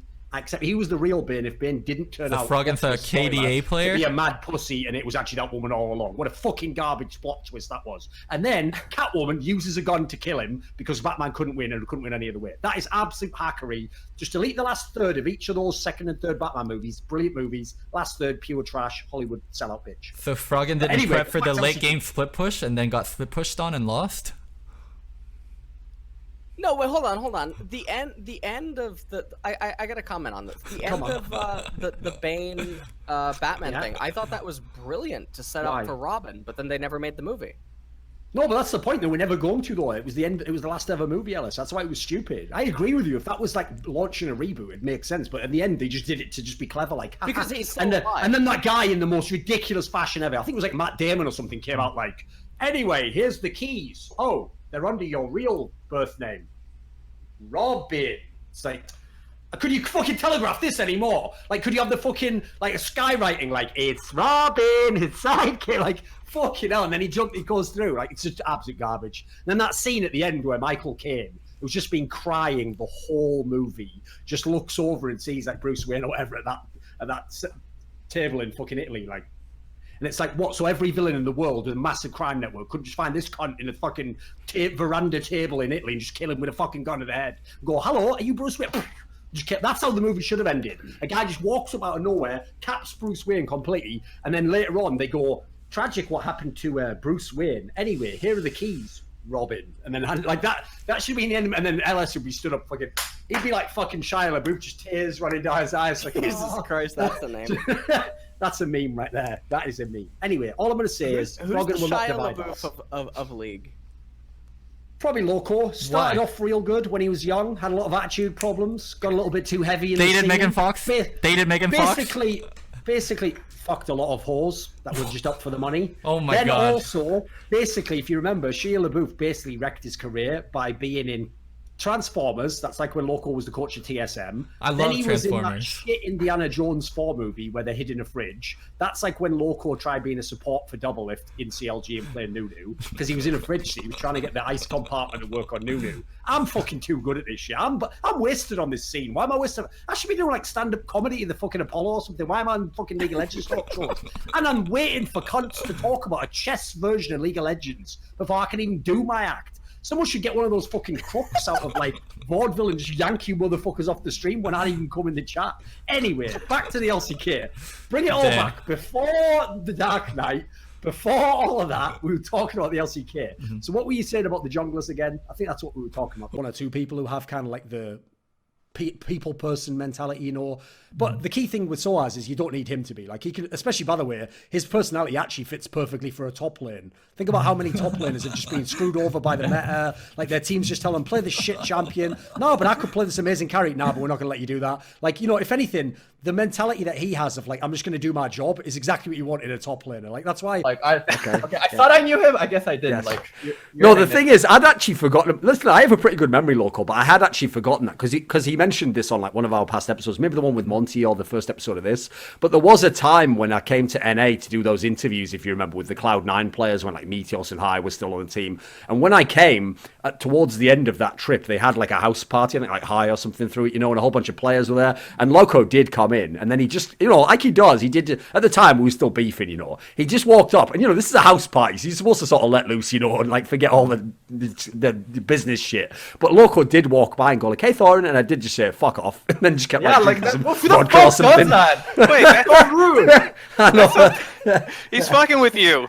No, he wasn't. No, I wasn't. I actually No, wasn't. you're That's straight the up thing. just like, fuck yeah, off. I was just like, fuck this guy. I don't get it. Yeah, I was like, don't come talk to me.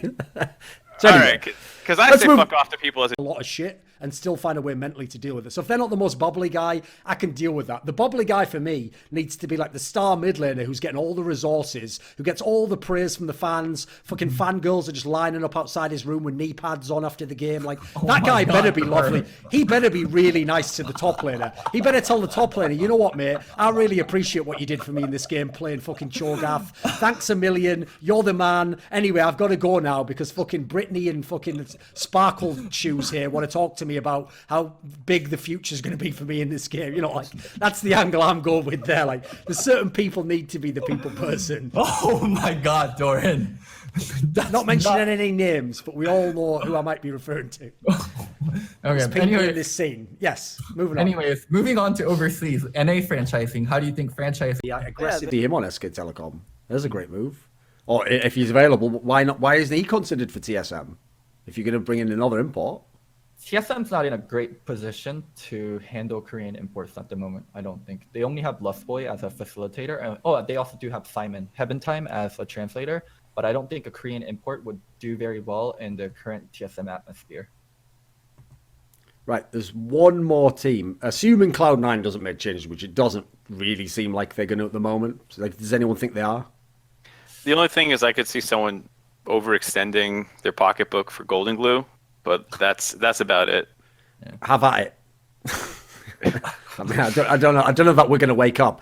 Jack wakes up in the morning, phone's ringing. Oh, who's this?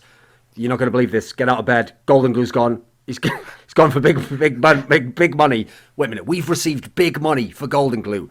Oh, God, he wants to go as well. Oh, like fake tears coming out of his. Oh, I love him so much. He's so swollen. He did have those 2 good games. Yes, I accept. Thank you. Right, yeah. Back to sleep. 5 minutes later, like, I don't think he's going to lose any sleep over that one. V9's actually in the position that TSM used to. You're not even in LCK anymore, mate. So when Monty used to go to the studio to do the English commentary, because he was like learning a little bit of Korean from a tutor, he would sometimes try and speak in Korean to the players there. And then what he would do is if he knew that they spoke English, he'd he'd break the ice with a bit of Korean, and then he'd try and switch to English and encourage them to speak English by talking to them about the game. Like, hey, I really liked what you did at the mid lane there, and like your jungler was great in that game. And oftentimes they would just sort of like stand there, and they'd like either like Susie or someone who could translate would be there, so they felt safe like talking in English, or they'd just stand there like shyly and sort of nod as Monty said, and go, yeah, nicer, yeah, and just say like that, right? And this is the story, right? And Monty might not like this because he doesn't really like know the story fully, but basically he kept telling me when I was there this is a few years back, that like he was going up to, I think it was Dandy from Samsung White, right? And he kept saying like, yeah, I had a conversation with Dandy the other week, actually we were talking about a jungle pathing, he agreed with me, that is a power pick. And I was like, Dandy, really? Because I actually did an interview with Dandy and I had Susie with me translating, and he literally at the end of the interview I said, oh, I've heard you can speak English, so can you say a simple thing to the fans? And he was turning to Susie and saying in Korean, like, I can't say anything, like I literally can't say any words in English. And I said wait a minute. And so I asked her, this is obviously off camera, I asked her like, wait a minute, but Monty always says he's talking to him, like what's he saying? And she asked Dandy, and Dandy basically just said the Korean equivalent of like, oh yeah, I'm not sure what he was saying, I just smile and nod when he talks to me. So like Monty was just having whole one-sided conversations, thinking he's like got to know Dandy, and he didn't know. Dandy's literally just thinking like it's like he's just hearing like words like Dandy, Dandy, and he's just going yeah, and then just like letting Monty go off like, yeah, great talk. Anyway, see you next week, Dandy. Like, he doesn't have any fucking clue who he is. So you see how polite they might be. I actually have a huge bomb to drop. Oh my god! So when we were on GCU and we heard United was looking to pick up Dandy, so I actually know Dandy. Does he still not speak English? I'm gonna guess. Yeah, I mean, he did. I heard that story, and so I thought Dandy spoke good English too, because that's what Monty said, and Monty spread that story about Dandy. Yes, he did spread that narrative. That's the thing. Dandy speaking good English. So I actually didn't have good connections to Dandy. I would have to do it through Mata, but Mata and Dandy kind of had a spat, and they weren't that close. So I was like, I can't ask Mata, but I knew Dandy's ex-girlfriend through a friend of a friend. So I actually reached out to her, and then I was like, I asked her, hey, like, can you put me in contact with Dandy? And also, like, I heard he spoke really good English. Like, I wanted to talk to him. And then she was like, where'd you hear that? So in Korean, she said, 최인규 영어 존나 못해. It means Dandy speaks, like, Dandy's English is fucking terrible. Because he had a girlfriend, right, who was American, but she was Korean as well, right? So I think the idea is she's Korean. She's Korean, but she studies in America. That's it. So much, and the money that they were offering for BDD was so much, and they probably just couldn't match, or they felt like, hey, here's the thing. It's not worth it that much. I know you just mean that as like a cultural like translation of what it means, but that does sound so weird as a term, like love calls. Like, oh, hey BDD, yeah, they were hollering again on the phone. They want that ass bad, baby. Like, you want me to hook you up? There's a lot of suitors out there, you know, a lot of eligible young like LPL teams that want to get with you. You are hot right now, baby. It's like that fucking scene out of Zoolander, like, ooh, that BDD, so hot right now. Like what the fuck is this? It just sounds so nuts, like the love calls part. I love that. That's brilliant. Legit. Yeah, so, but that's kind of like how So basically, dude, Soaz is basically the most loyal husband of all time. Not only has he played most of his career in Fnatic, but whenever he gets the love calls from NA, he's like, no, listen, you're really hot, like you've got a lot of money, like it would be great, like probably a lot of fun, but I'm just too loyal to this old bitch. Like I got to just stick with her, you know. We've been through the hard times, we've been through the good times. I've got kids with her, you know, what can I tell you? What's that? She's found a new younger guy who's like really assertive, like fuck this shit, like, all right, I'm going to play the field now, baby. I'm out there in the bars. Baby, don't hurt me. That's Soaz out in the clubs now, trying to get with some hot young NALCS team. Anyway, go back, Loco. Come on. Yeah, I mean, I wanted to kind of move on to responsibility of leakers and journalists in general. So, okay. I enjoyed you. But as a result, the key flaw in that, just as it doesn't matter, by the way, if you make like the most insane security system ever with like, you know, 1,000 million gigabits of encryption and stuff, the flaw will always be called the human element, right? If as long as a person involved in it, you can always get in through that person. So the flaw Loco hasn't been able to foresee is I'm the person who gets to translate these topics into the show.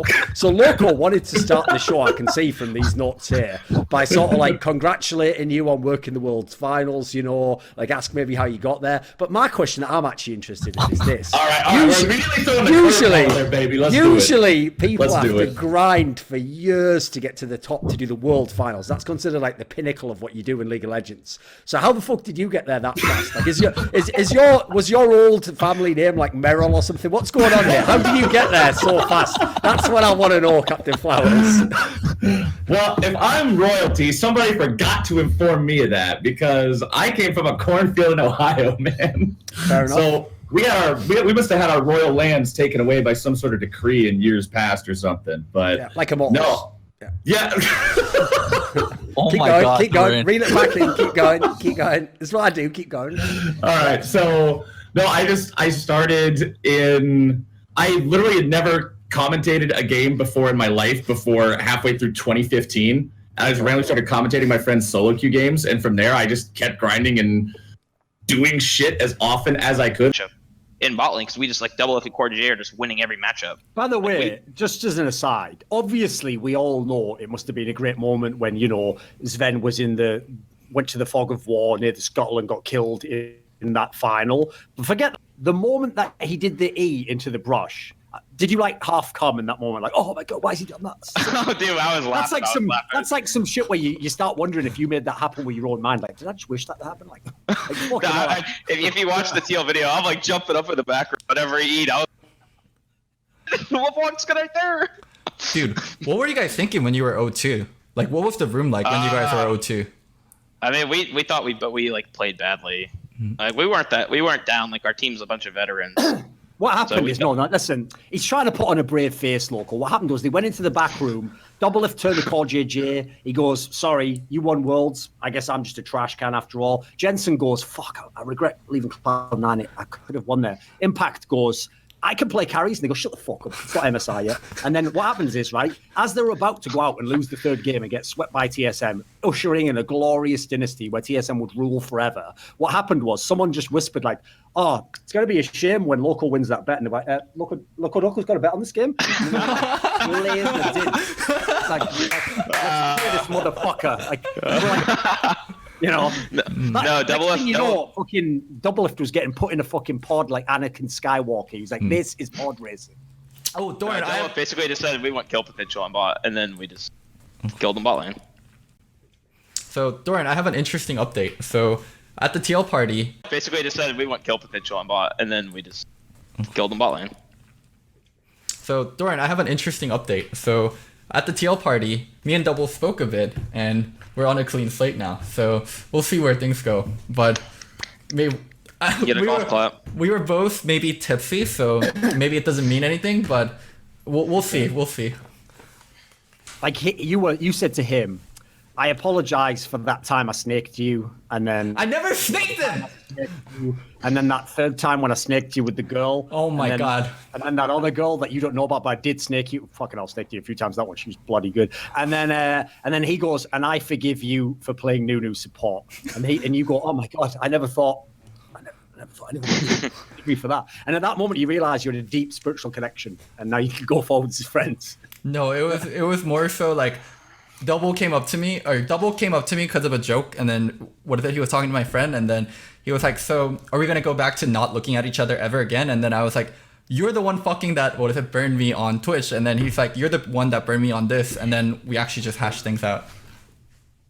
That's good. See, Double says that, but I don't know if Loco actually believes that. Like, that's not Loco's style. He made it sound like cool, like in a movie, like, "Oh, it's you. What do you want then? I guess you want to..." I reckon instead, knowing Locodoco, because his way to sort of like bridge the gap when he wants to break the ice is he just goes super fucking kawaii, like, "Oh, hello." I bet he just. I wasn't like that at all. I was like, "What? Why are you coming up? We'd hate each I other." want the double with tickles, and then you were again, "Oh, What the animal fuck? style?" That's not me at all. Stop lying. That's not me at all.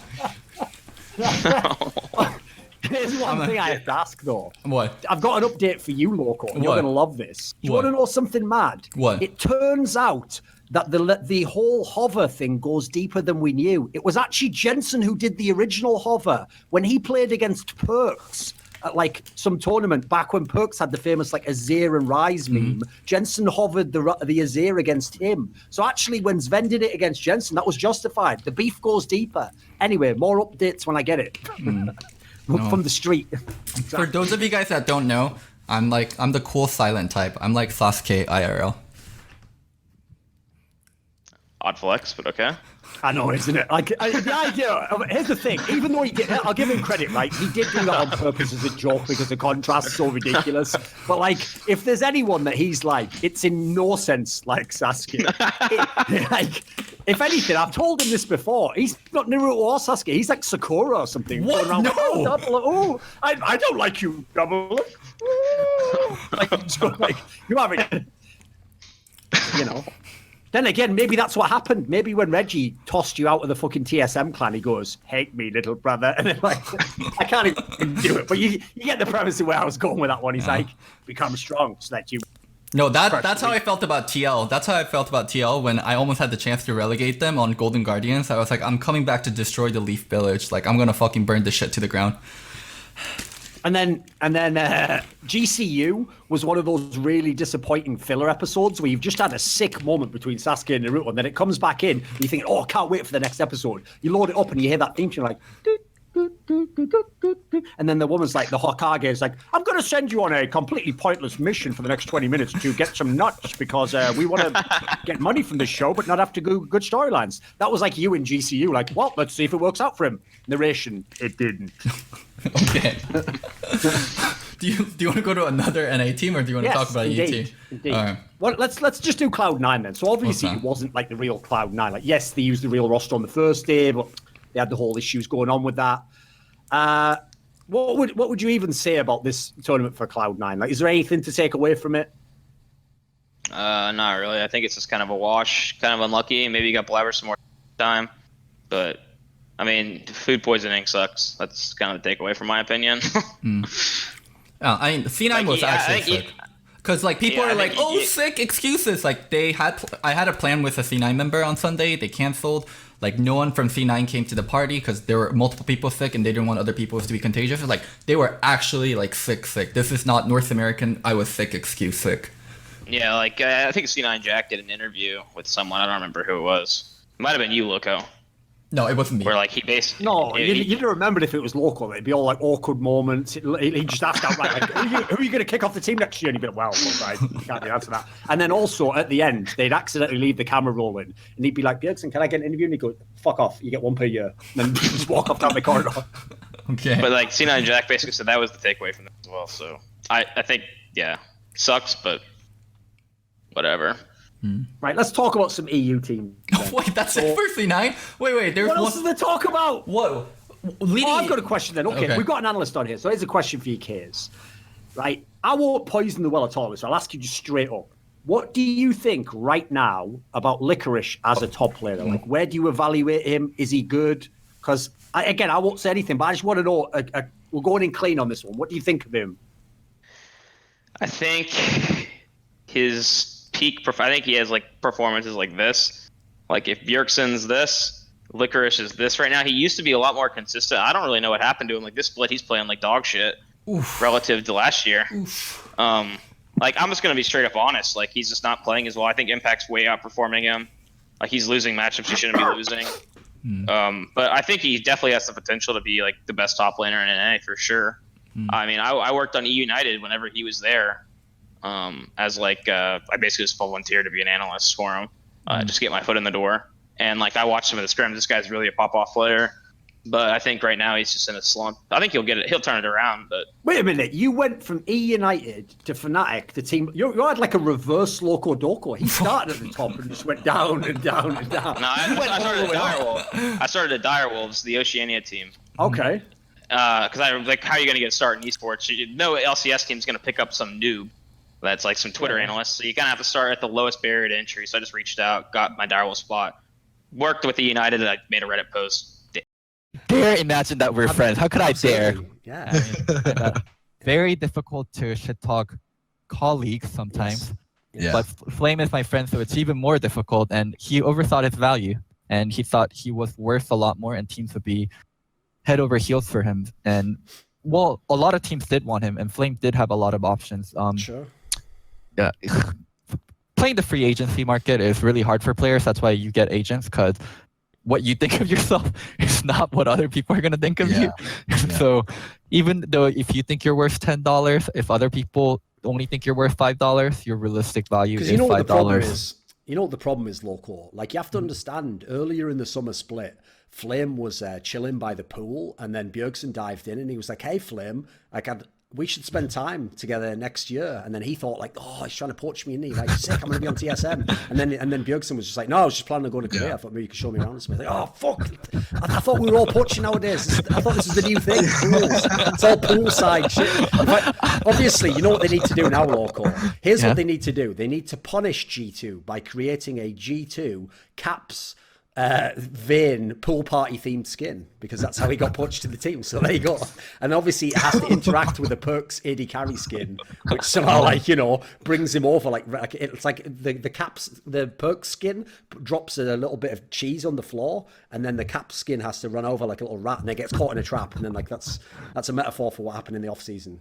So, and then you give Fnatic the bigger cut of whatever the revenue is from that skin. Yeah, exactly. They get 75% of the cut, and G2 only gets 25%. Yeah, everyone wins. Right? Everyone wins. Yeah. It's a creative solution. Yeah, exactly. But that's kind of what happened with Flame specifically. Well, here's the problem with that one is, like, if this was like 6 months ago, Loco, I'd give you a very different answer. Like, I'd tell you, you know, the way I branded myself in the past. Like, first of all, one thing that does hold true now is that I've never worried about if it costs me a sponsor to give my like rough opinion about esports stuff, because actually I think one of my roles in esports is there are so many people who are full of shit and don't say what they actually think, that I've always wanted to be someone who just gives actual thoughts. So in terms of esports games, I'll always give my opinion, and in fact I have purposely branded myself that way, and as a result I don't get certain sponsors, I've no doubt, but I get different sponsors, hence why I've gone to sort of even the edgy sponsor route of I always go with gambling companies, or I go with, you know, that's like I go with people where like follows like, it makes sense, you know. All right, let me cut you a little bit short before you finish your thought. Aren't you limited on the kind of sponsorship that you can get? Like realistically, like these are comments I've gotten when I've been looking for sponsorship for the show, where like someone like Travis, while their show is definitely not as entertaining or good as ours. Travis will never make 1 year what I make in a year. That's not even. I'm not even saying that to brag. Okay. It's an absolute fact. If he compared his bank account to mine, it's better. Now that's not all from sponsorship in this scenario. Yeah. And also, by the way, Travis is garbage at getting sponsors. That's why he has to cry every minute right before Worlds. Like, please, guys, remember the newer shocks. There won't be the 17th newer shocks. Just that. Oh, I've got a sponsor. Laptop opens. Oh, hello, welcome to Worlds, everyone. I'm a player I don't know from Korea. You're good, aren't you? Like. And that's a short version there. You don't need to watch season fucking 9 Worlds there. I've said that for you. Yeah, go on, Loco. What are you gonna say? I tried my best to not burn bridges, but we got you for that one. Well, it's not like we're bringing Travis as a fucking guest on this show, are we? He can barely guest on his own show. Oh my god. Okay, anyways, but like Travis could get. What he needs to do is channel his negative elements into a positive way. It would be brilliant. Like he just hasn't like figured out how to use his. Basically, I'll give you the straight up fire analogy. He's just like a fucking, you know, like in X-Men where mutants become teenagers, and it's a metaphor for like, you know, coming of age, and their powers turn on, and they don't know how to use them, you know. And the question is, does old fucking baldy cunt Professor Xavier come in and go, no, use your powers for good. I'll teach you at my school. I'm not at all fucking creepy. I can only control you with my mind. But yeah, definitely wouldn't be abusing that skill, would he? But anyway, or does Magneto get there and go, yes, young mutant, I will show you how to destroy them all who have fucked you.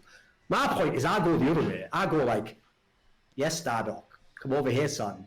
I will show you how to conquer the League. You must learn to use your team. I told you, I'd even appeal to the dark side. I'd just be like, listen, tell your teammates you're a really good teammate. And the reason you're going to learn to work with that guy is because then he's a pawn on your chessboard, and then you can win the game. It's no good being a really sick knight if you don't have control of the king and the queen, isn't it? Like, you've got to have control of the whole thing. So have your team in your org and in your back pocket, have your teammates in your back pocket, even just be a mad fake fuck. Just tell them all, yeah, I love you guys, oh, brilliant effort, you tried your hardest. But then behind you, get him out of here, get him fucking out of here, get that Lolo off his fucking team now, he's garbage. And then just go back like, oh, you won't believe this, Lolo, oh, they're cutting you, bro. I told them I'd quit if you left. But then they told me that they wouldn't let me have a contract, so I'm sorry, but we had to get Hooney in instead.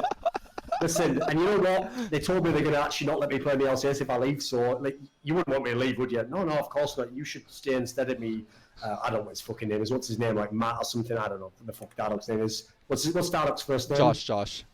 Josh, there we go. Just go, I wouldn't want you to lose your job, Josh. All right, thanks. Anyway, can you clear out your room by midday, because Hooney's going to be here, and he really likes the room to be clean when he's there. Like, that's like the fucking world I would tell him to live in, you know. So, yeah, that's why. That's also, by the way, there's a negative aspect to that, which is the one thing I would say to those people is Dardock, Forgiven, these people also don't understand the concept of public persona. Like, sadly to them... That's not a persona, that's who they are. Yeah, I do think, like, gamer culture and, like, actual, like, real gamers are... It doesn't mean if you go clubbing, you're not a real gamer, but majority of, like, gamers don't really go clubbing. Like, they stay inside. You play board games, you play League of Legends, or... If you're a rich gamer, then you spend money on food. Like, that's what majority of what LCS players were doing at All-Stars. They're like, oh, we need to go to this buffet. This buffet is really good. This Gordon Ramsay, like, food, it's really good. Like, we should go do this. Like, that's what majority of people were doing. They were enjoying food in Vegas more so than the nightlife. Like, that's what gamers do. What are you like, Ilias? Like, when, I guess, you do get free time, or, like, you are in opportunities, like, after season or during off-season, like, what kind of game, like, what do you do? I just play solo queue all day. Okay. Alright. Thorin, are you going to burn me about it being a lame question? No, of course not. I mean, the obvious answer Gillian should have said was, look, you know, for a full-time job he plays League of Legends, and then he has a part-time job pretending to be a fucking really sick jungler and outgoing personality on the internet. Like, where's he going to get time? He has to sleep, Loco. He has to sleep and eat food as well. Whatever. Same as I have to play an asshole on the internet. Like, it's really strenuous, you know. I have to do my real journalist job and then come online and be this guy. No, you're an asshole in real life too. Hook me up with some of the fucking straight fire League girls that are rolling with you in the fucking clubs every night, in all meanings of the word. Like, that's probably the stream shut down, so Loco's fine again. So, oh, anyway. God. Well, Thorin, what are you like? What is it? I was like after events and stuff. I've actually never hung out with you after events. Those are my friends that you kind of make sexual jokes. So I was just like, oh, I don't want to go there. I was just like, oh my God, Thorin, why do you need to do this? Why do you need to do this? Like, I was like, okay, thank God Jenica just like played it off. I was just thinking in my head, oh my fucking God, these are like real life friends like that I've known for years, and like I don't want to burn bridges because Thorin wanted to be Thorin. Yeah. Did they play it off, or did they secretly think, at last, the real man I've been waiting for to come and inject a bit of spice into my life and give me that exciting adventure that everyone wants deep down inside, takes them on a fucking trip of a lifetime. I can show you the world. Oh my. Oh, Jesus. I'm sorry you had to witness this, Ilias.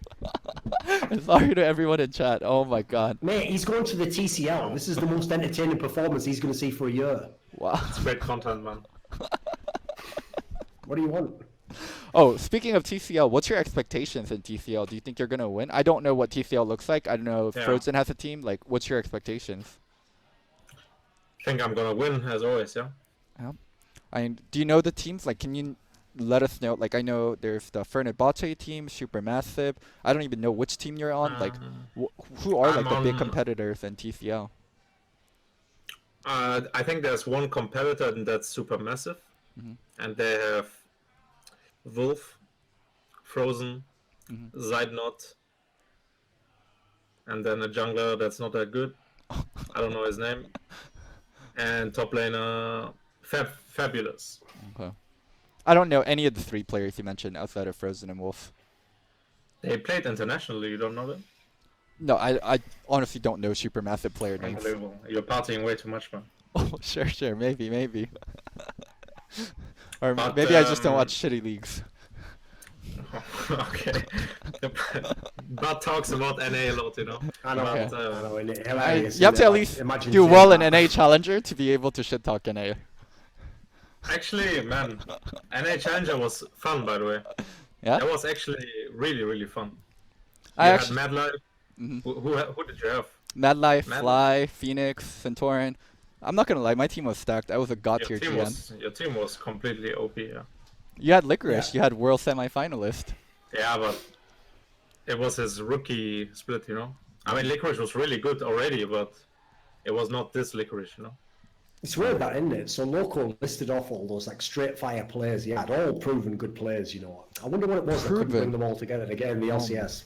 We were Who knows? one game We'll off never know, I twice. guess. We I were guess it's- one game off twice, and as a one challenger game. team, Oh, right. as a Yeah, challenger we were team just saying. facing LCS teams, oh my god, the level of talent on LCS teams, like even bottom tier LCS team, we had to play versus fucking Double Lift Piglet on the same team. That was some fucking jank ass bullshit, and then we had to play Envious with Lyra, Apollo, So with and your Rain super over, sick yeah. team, with your super sick team coached really well, you couldn't beat Piglet playing mid. I think you should. With Double probably Lift and not- Rain over.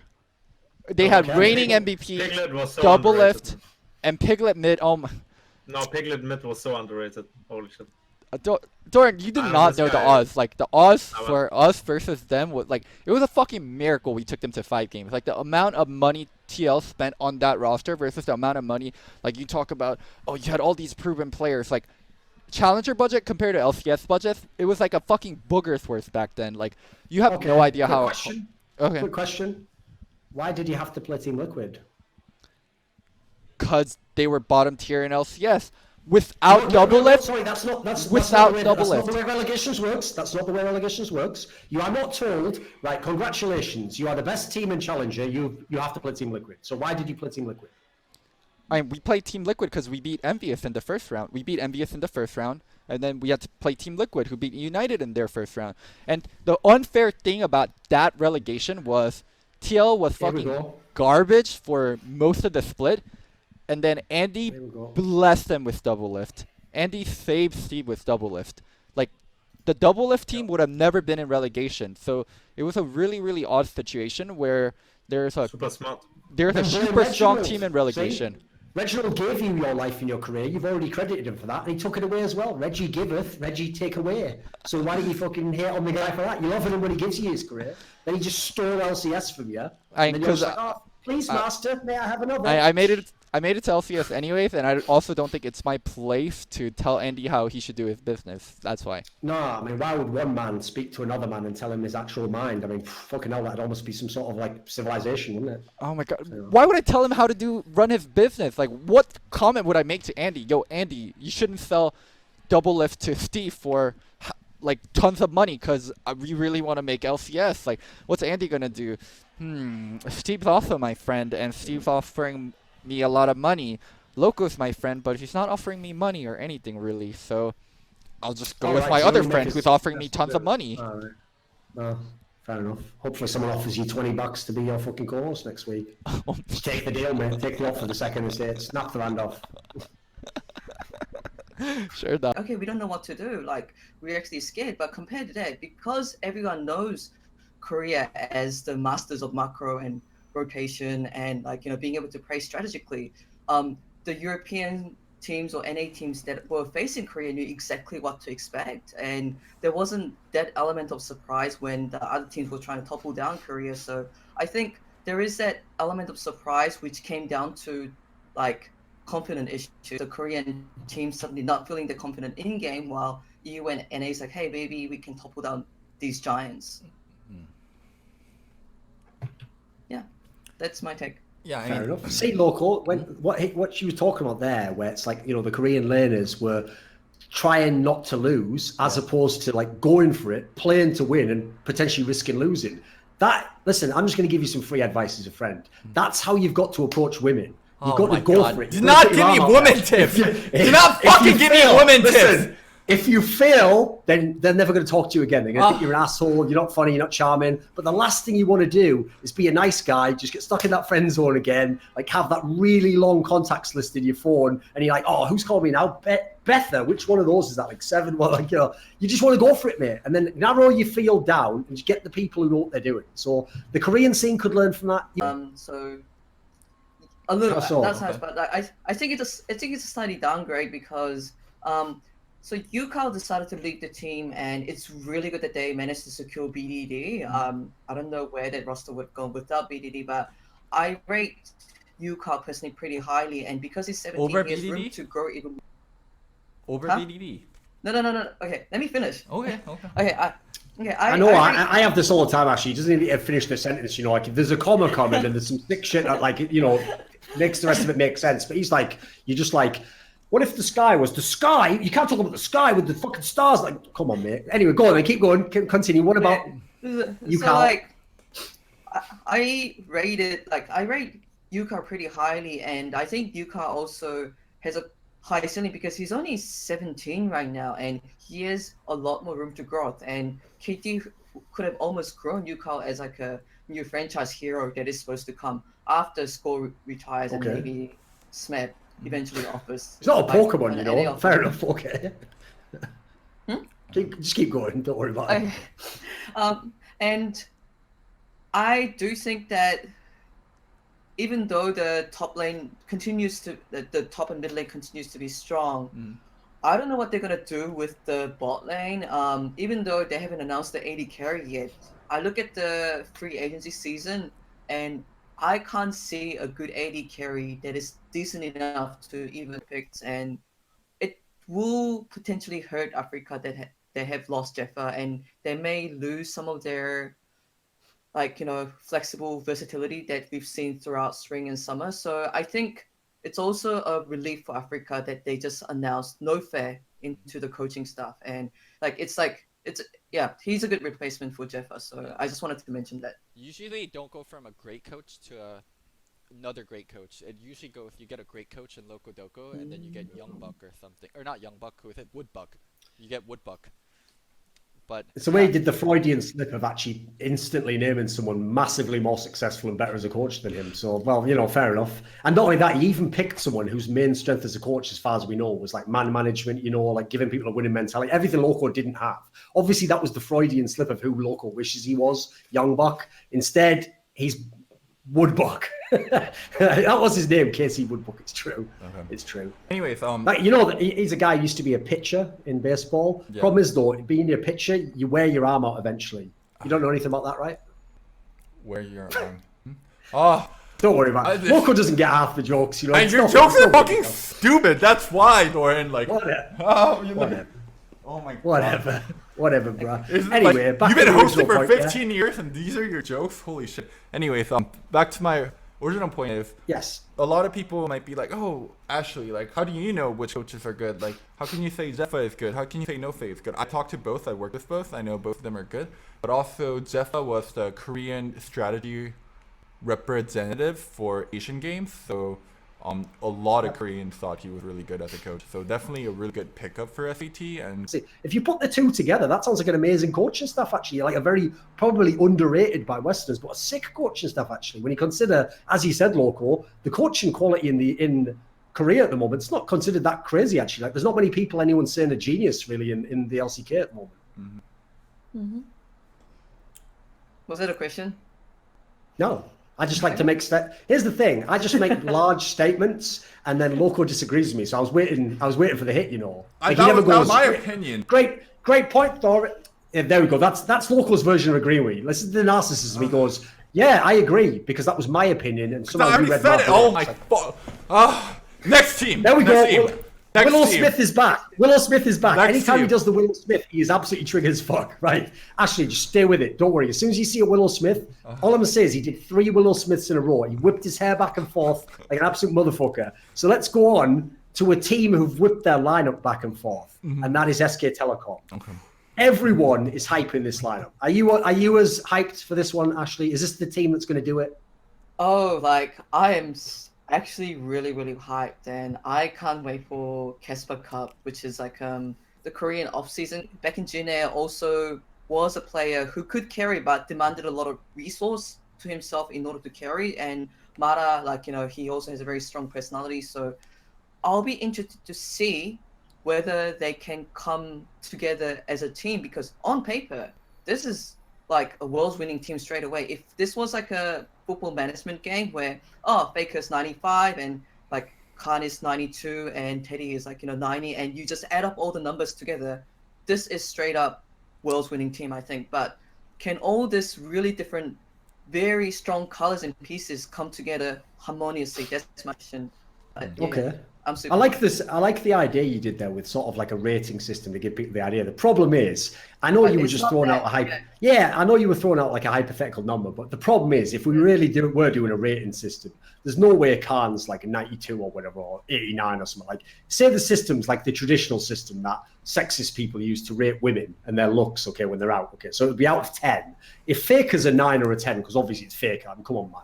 Like, in terms of a player, then Khan is like, he's that 7 that if he's in the club and the lights are just right and the right song's playing, he looks fucking amazing. You're like, oh, he's the hottest person in here. Problem is, you better keep that same song playing, which is just carries top lane, give him all the resources top lane, jungle attention, safe bot lane. Because the problem is, if you get that 7 home and then in the morning you wake up and her makeup's all over the pillow and that face turns around and look at you, you might regret that rating. You might realize that's not a 9.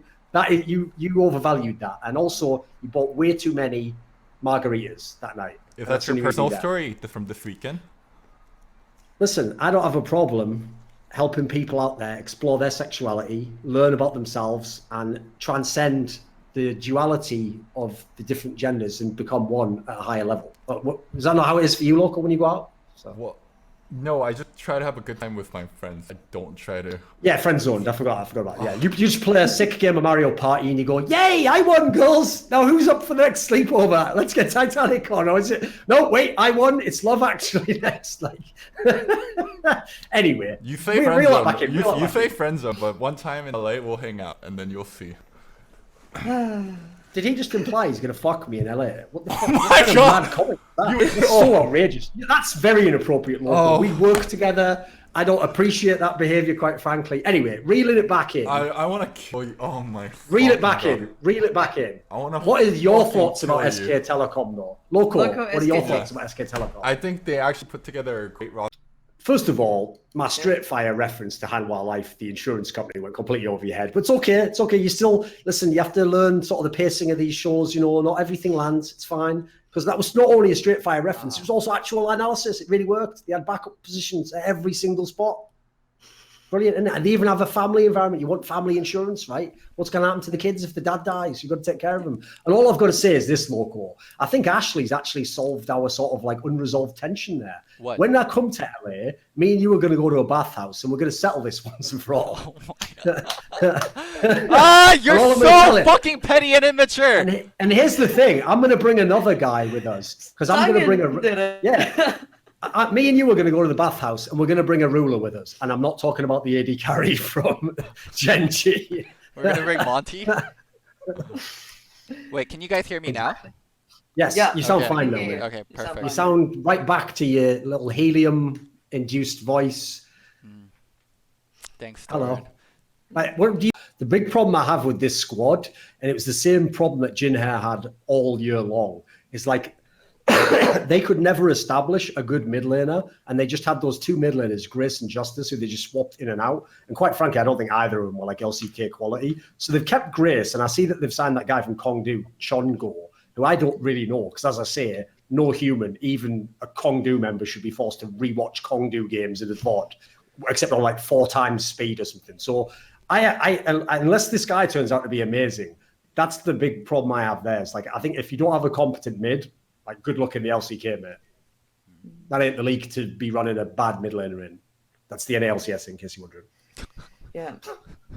Despite the fact that I said that Griffin, Gina did, like, they will have to fight quite hard in order to not go to relegation, which is still a thing in LCK at the moment. Even though I think... Okay, so they're gonna, I know. Here's the thing, though. Just let me put a pin in that. So what you're saying is they're gonna have to fight really hard. So it literally is a game of inches. Then it's like that classic speech that Al Pacino gave in the movie Any Given Sunday. Right? He said it's a game of inches. We remember earlier on with the bathhouse and the.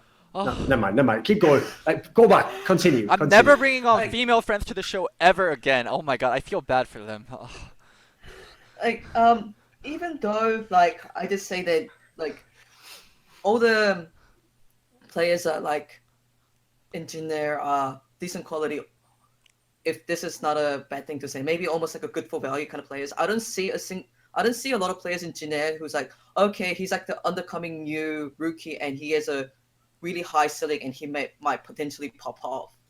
I don't see many players like that in Jin that's gonna increase the potential of the starting roster a lot. So yeah. I don't think they're gonna like really underperform, but I don't know whether that's the overall ceiling for the team is super high either.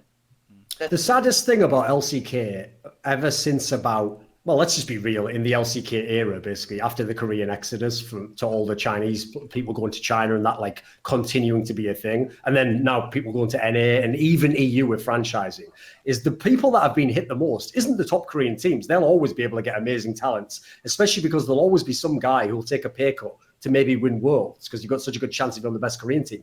The people it fucked is the people who are the bottom half of the table in the LCK, because those teams, like, the best case scenario is they just get really good team play and they have like 1 or 2 players who emerge and are good.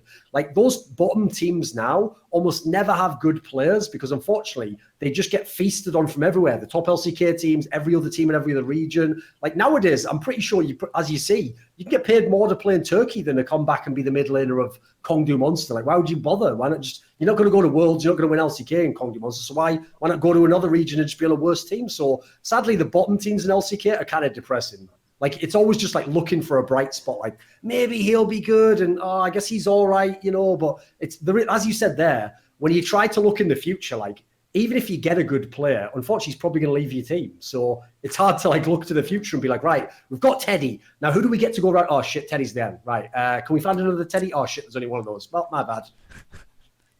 Like, Korea also always has to have the worst end of the stick because even though that whole Korean bubble of like foreign teams rating Korean players pretty high has died a little bit. Like, Korean players are still one of the most hot-listed players, like, in EU, in NA, in Turkey, in Brazil, in every other wildcard teams. And compared to that, I don't think LCK in this iteration has ever had an import player so far.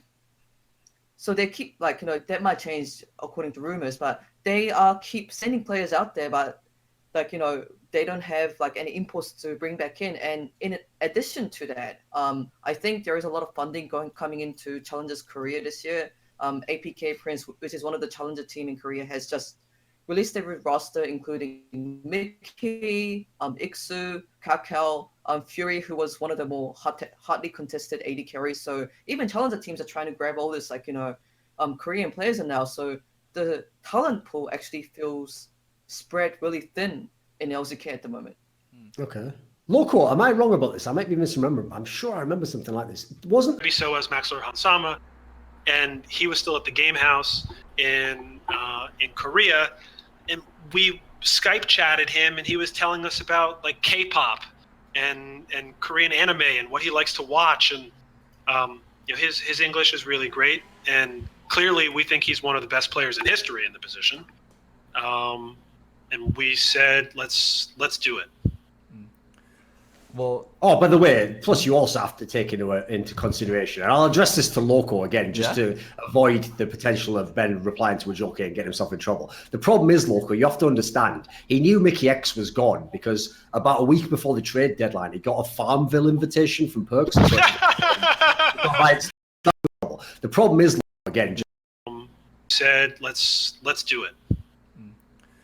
Well, oh, by the way, plus you also have to take into consideration, and I'll address this to Loco again, just to avoid the potential of Ben replying to a joke and getting himself in trouble. The problem is, Loco, you have to understand, he knew Mickey X was gone because about a week before the trade deadline, he got a Farmville invitation from Perks. Right, start looking for transfer people already. All right. So, Ben, I mean, you guys must have spent tons on this roster, tons on the staff. How are you gonna justify the spendings? Like, that's one thing. Like that always, I have to question. Like teams, like, they were so underrated by everyone in off season, and a lot of people didn't want them. Purian definitely underrated. Lots of people were like making fun of us for picking him up. Like I'm pretty sure veterans slammed me by saying that we picked up Purian when there were other EU challenger mid laners available. I thought that was stupid. All the good ones were already picked up. Wait a minute. So you're telling me like Larson, Leader, these guys just aren't good? Larson wants to finish school. He didn't want to play LEC in spring. Litter, he's not playing too hot in French scene. Are you watching their games? I'm just asking. Are you watching their games? I'm not watching their games. No, I'm definitely not. I'm not watching your games, bitch. Nah, I do. I mean, then you should take a look. He's good mechanically, but Recoup it is invest more and go to Worlds. Recruit Dardoch. Buy Dardoch. It's his time. Bring an NA player to EU. And then when they're like, no, but I thought I heard he is toxic. Yeah, he's not a pussy like you. Shut the fuck up and get him in the team. If you want to get Dardoch, hit me up. Yes, you and Dardoch have the best relationship, don't you, Loco? We actually do. It was a joke. I'm assuming that it's fine. It's just that actually, Dardoch in EU is an experiment, like a fucking mad scientist. Wouldn't that be so amazing? I want to see happen. Just okay. I want to see Dardoch versus. You have to realize. Here's what would happen. I feel like Dardoch versus Selfmade would be. Dardoch would arrive in Europe, right? He'd go on solo queue, and someone would start flaming the fuck out of him, and he'd go, "Oh my god, I'm home." And he'd just like, and then they'd understand him. They'd bring him in. He'd finally, I'd get that hug. Oh, thank you. Be brilliant. I'd love it. Also, it's one of the only NA players anyone's ever going to import, isn't it? Like no one's going to fucking import Paul Belter to Misfits for like, I'll give him anything. $2 million a year. It's like never going to happen, is it? Come on. Super fun experiment for Misfits. That could be cheap for them for summer. Dardoch Forgiven.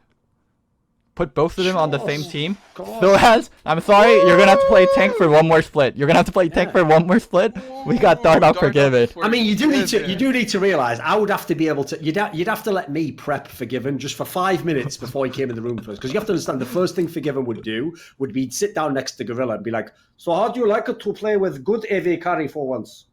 Your play is shit. I fuck him up in lane." The worst Greek accent I've ever heard in my life. Better than your accent. Go on, then you do one. I don't do Greek accents. Yeah, so fuck off then. Yeah, it's all great to be a critic, isn't it? When you're not on the field, to look great on camera. So I'm going to help her with her career, help the young lady out. Secondly, that is unfortunately one thing that is going to only continue to happen in esports. Like, by the way, something like that will happen in the West eventually for sure, because think about the problem we have is we have, not only do we have people who are becoming like sports stars and really, really famous, which already attracts people who will, like before we had the internet, the famous thing in the UK was you would just sell your story to the tabloid if you slept with a famous player, and that's how the story would get out there and you'd get some money off, some fame off it. Well, the problem now is streaming itself is really popular. So when you consider how many pro players date streamers, go to TwitchCon and hook up with people, etc. Like this sort of thing will happen for sure in the Western esports, or probably even on the same sort of level. It's unfortunately you can't stop it. It's just gonna be a scandal, isn't it? What, like Bjergsen is my baby daddy, shit like that? There'll be one like that, yeah. It'll be like, Bjergsen likes to dress up as a fucking dog or something. I don't know. Well, no, in that scenario, no, sorry, that doesn't. Like that joke doesn't make any sense. Obviously, Bjergsen would make them dress up like a dog because that's how he treats his junglers, and he'd be like, "You're my jungler. You always like stand slightly out of vision. I don't want to see you, but I want to know you're there watching me in the mid lane." As whatever. You see where I was going with that one, right? Broken Shard, your time to risk your career. What do you think about this? I mean, it's like I think it's just like really trashy to kind of. It's about optic. So let me think what it would be. Oh, that's the one thing I would say is, in light of the conversation we had earlier about who are the coaches, etc. If I had to guess purely based on speculation, I would guess Sabateen's probably doing a pretty good job. Like if you have a lineup that just is such a mishmash of players like they have now, that on paper shouldn't work at all, and you are consistently getting early game leads, I would guess that means the initial game plan is good. The difference is once the players take over, yeah, they fuck it up all the time. Like once it hits 10 minutes, it's over for Cinderella, isn't it? Yeah. There you go. Mark, anything you want to say before we close out the show? Thanks for having me on again. I'm glad to be the first with an asterisk repeat guest. Mm-hmm. I think we're doing Hotline League in an hour and a half. So people can watch that as well. We have DeMonte on, so we can talk about not getting his reputation tarnished on Clutch Gaming while they're in last place. Okay. Are you or Travis going to turn on stream? Because we got decent amount of viewership, and I can host right now if you're going to stream for an hour 30. We'll see. He usually turns on only like a half hour before, so I think it's a little early. Okay. Well, I wouldn't worry about it. Okay. Cool. Well, thank you for doing the show, Mark. Dorian, any final words? There's never going to be any final words. The final words is fuck everyone forever until the end of time. There you go. Okay. What do you expect? I don't know. I thought put it on the tombstone. Exactly. The time, yeah. Have you never noticed, Loco? I don't do outros. I just cut the fucking video because who gives a shit about all these narcissistic cunts just going into my dog and my grandma? Who gives a shit? You said everything about League of Legends. That's it. Cut. They just suck so fucking bad for no reason. Like there's no way that you could put these players together and you can expect them to suck this goddamn bad. If I had enough money, right? Say Loco, I was really rich from all my esports stuff. If I wanted to be a philanthropist to give back to the community, I'd start a Korean team, right? And I'd buy with really huge buyouts. I'd buy Huhi and I'd buy Huni, and I'd fly them over, and then I'd be like, right, boot camp in Korea, guys, for the next split. And then when they're there, they'd be like, right, what do we do, coach? I'd say, just don't come back. And then I'd delete their contact from my phone. Like that would be the most beautiful gesture I could give to the LCS possible, to just remove these guys from the LCS. Like you don't even have to think about it anymore. You don't have to watch them. It's time to start over. It's time for a new dawn. Okay, so just for the LCS. Do you guys watch Academy? I watched some. Do you remember? What? I don't know if this is before your time. Do you remember the story of when Odie got fined $2,000 for talking shit on Summoning Insight live stream? Well, I've been in League since $2,000. Really? This is back in the day. I don't know why you just said that. Like, I knew him since the beta. You didn't know that story, did you? What the fuck? Don't tell me it's before my time. There's no before my time in League of Legends. Are you actually that deranged that you don't understand the concept was it might be before your time in the NALCS? Okay, I understand that part. But I always watched Summoning Insight. I kept it with NALCS. Oh my god. I don't know what this guy's about. It's like if I was like, what was going on in that year? It's going to be one of those days. Like, what are you on about? I was in my dad's balls. What, you think I don't know about that? It's going to be one of those days. It is going to be one of those days. Don't even worry. But here's the thing, though. I'll say this. Put all this in, by the way, Editor. I know that Raz here, he can take it, right? He must be one of the most patient men who ever lives. And this is how I know this, Loco. How? Because the other day, I saw a veteran do a tweet where he was like, just going to review the TL versus IG games with Raz. And I thought, interesting. Unusual, pretty unusual duo to expect. So I click on the stream, right? And this is what Raz was actually attempting to do. This is the level of patience this man has. He was attempting to do a live VOD review with Veteran, while Veteran controlled the whole camera and the VOD. Oh, no. So he could pause and unpause. While Raz was on Chinese internet, which obviously is already a little bit dodgy anyway, and eventually had to watch part of the VOD on the stream itself with like a delay. So like the idea he was ever going to get a word in edgeways, like it's just never going to happen, was it? Like, I mean, you did a great job. You were sort of like just like the VIP person watching the stream with him, but Man alive. We had That it was a rough initially stream shared, and not only was that delayed, but it was also just like 140p. I couldn't see items in like time. I was like, one point I was like, oh, you know, maybe you should place down that Rift Herald mid lane to get turret playing. Oh, it's already 14 minutes. I can't see shit. I can't see it. Finally, in your life, you've got that. You've got a real person who's willing to share life with you here. Thank you. But anyway, viewer questions. Take some viewer questions now. Let's do viewer questions on Twitch. Keep them PG. I'm not gonna have them over Discord. If you ask anything weird, because we have a sexual guest, I will not pick your questions. Just please do good questions. And right, Loco, that was a really bad Freudian slip, but we know what you meant there. Keep going. Please do good questions. Ask on Twitch chat. Do good questions, guys. Yes, just ask normal shit. Yeah, just ask normal shit. Yeah. Ignore what he said with the end. That was a mistake. Just a normal about League of fucking Legends, preferably Korean League of Legends. Ask towards Thorin and Ashley, not towards me.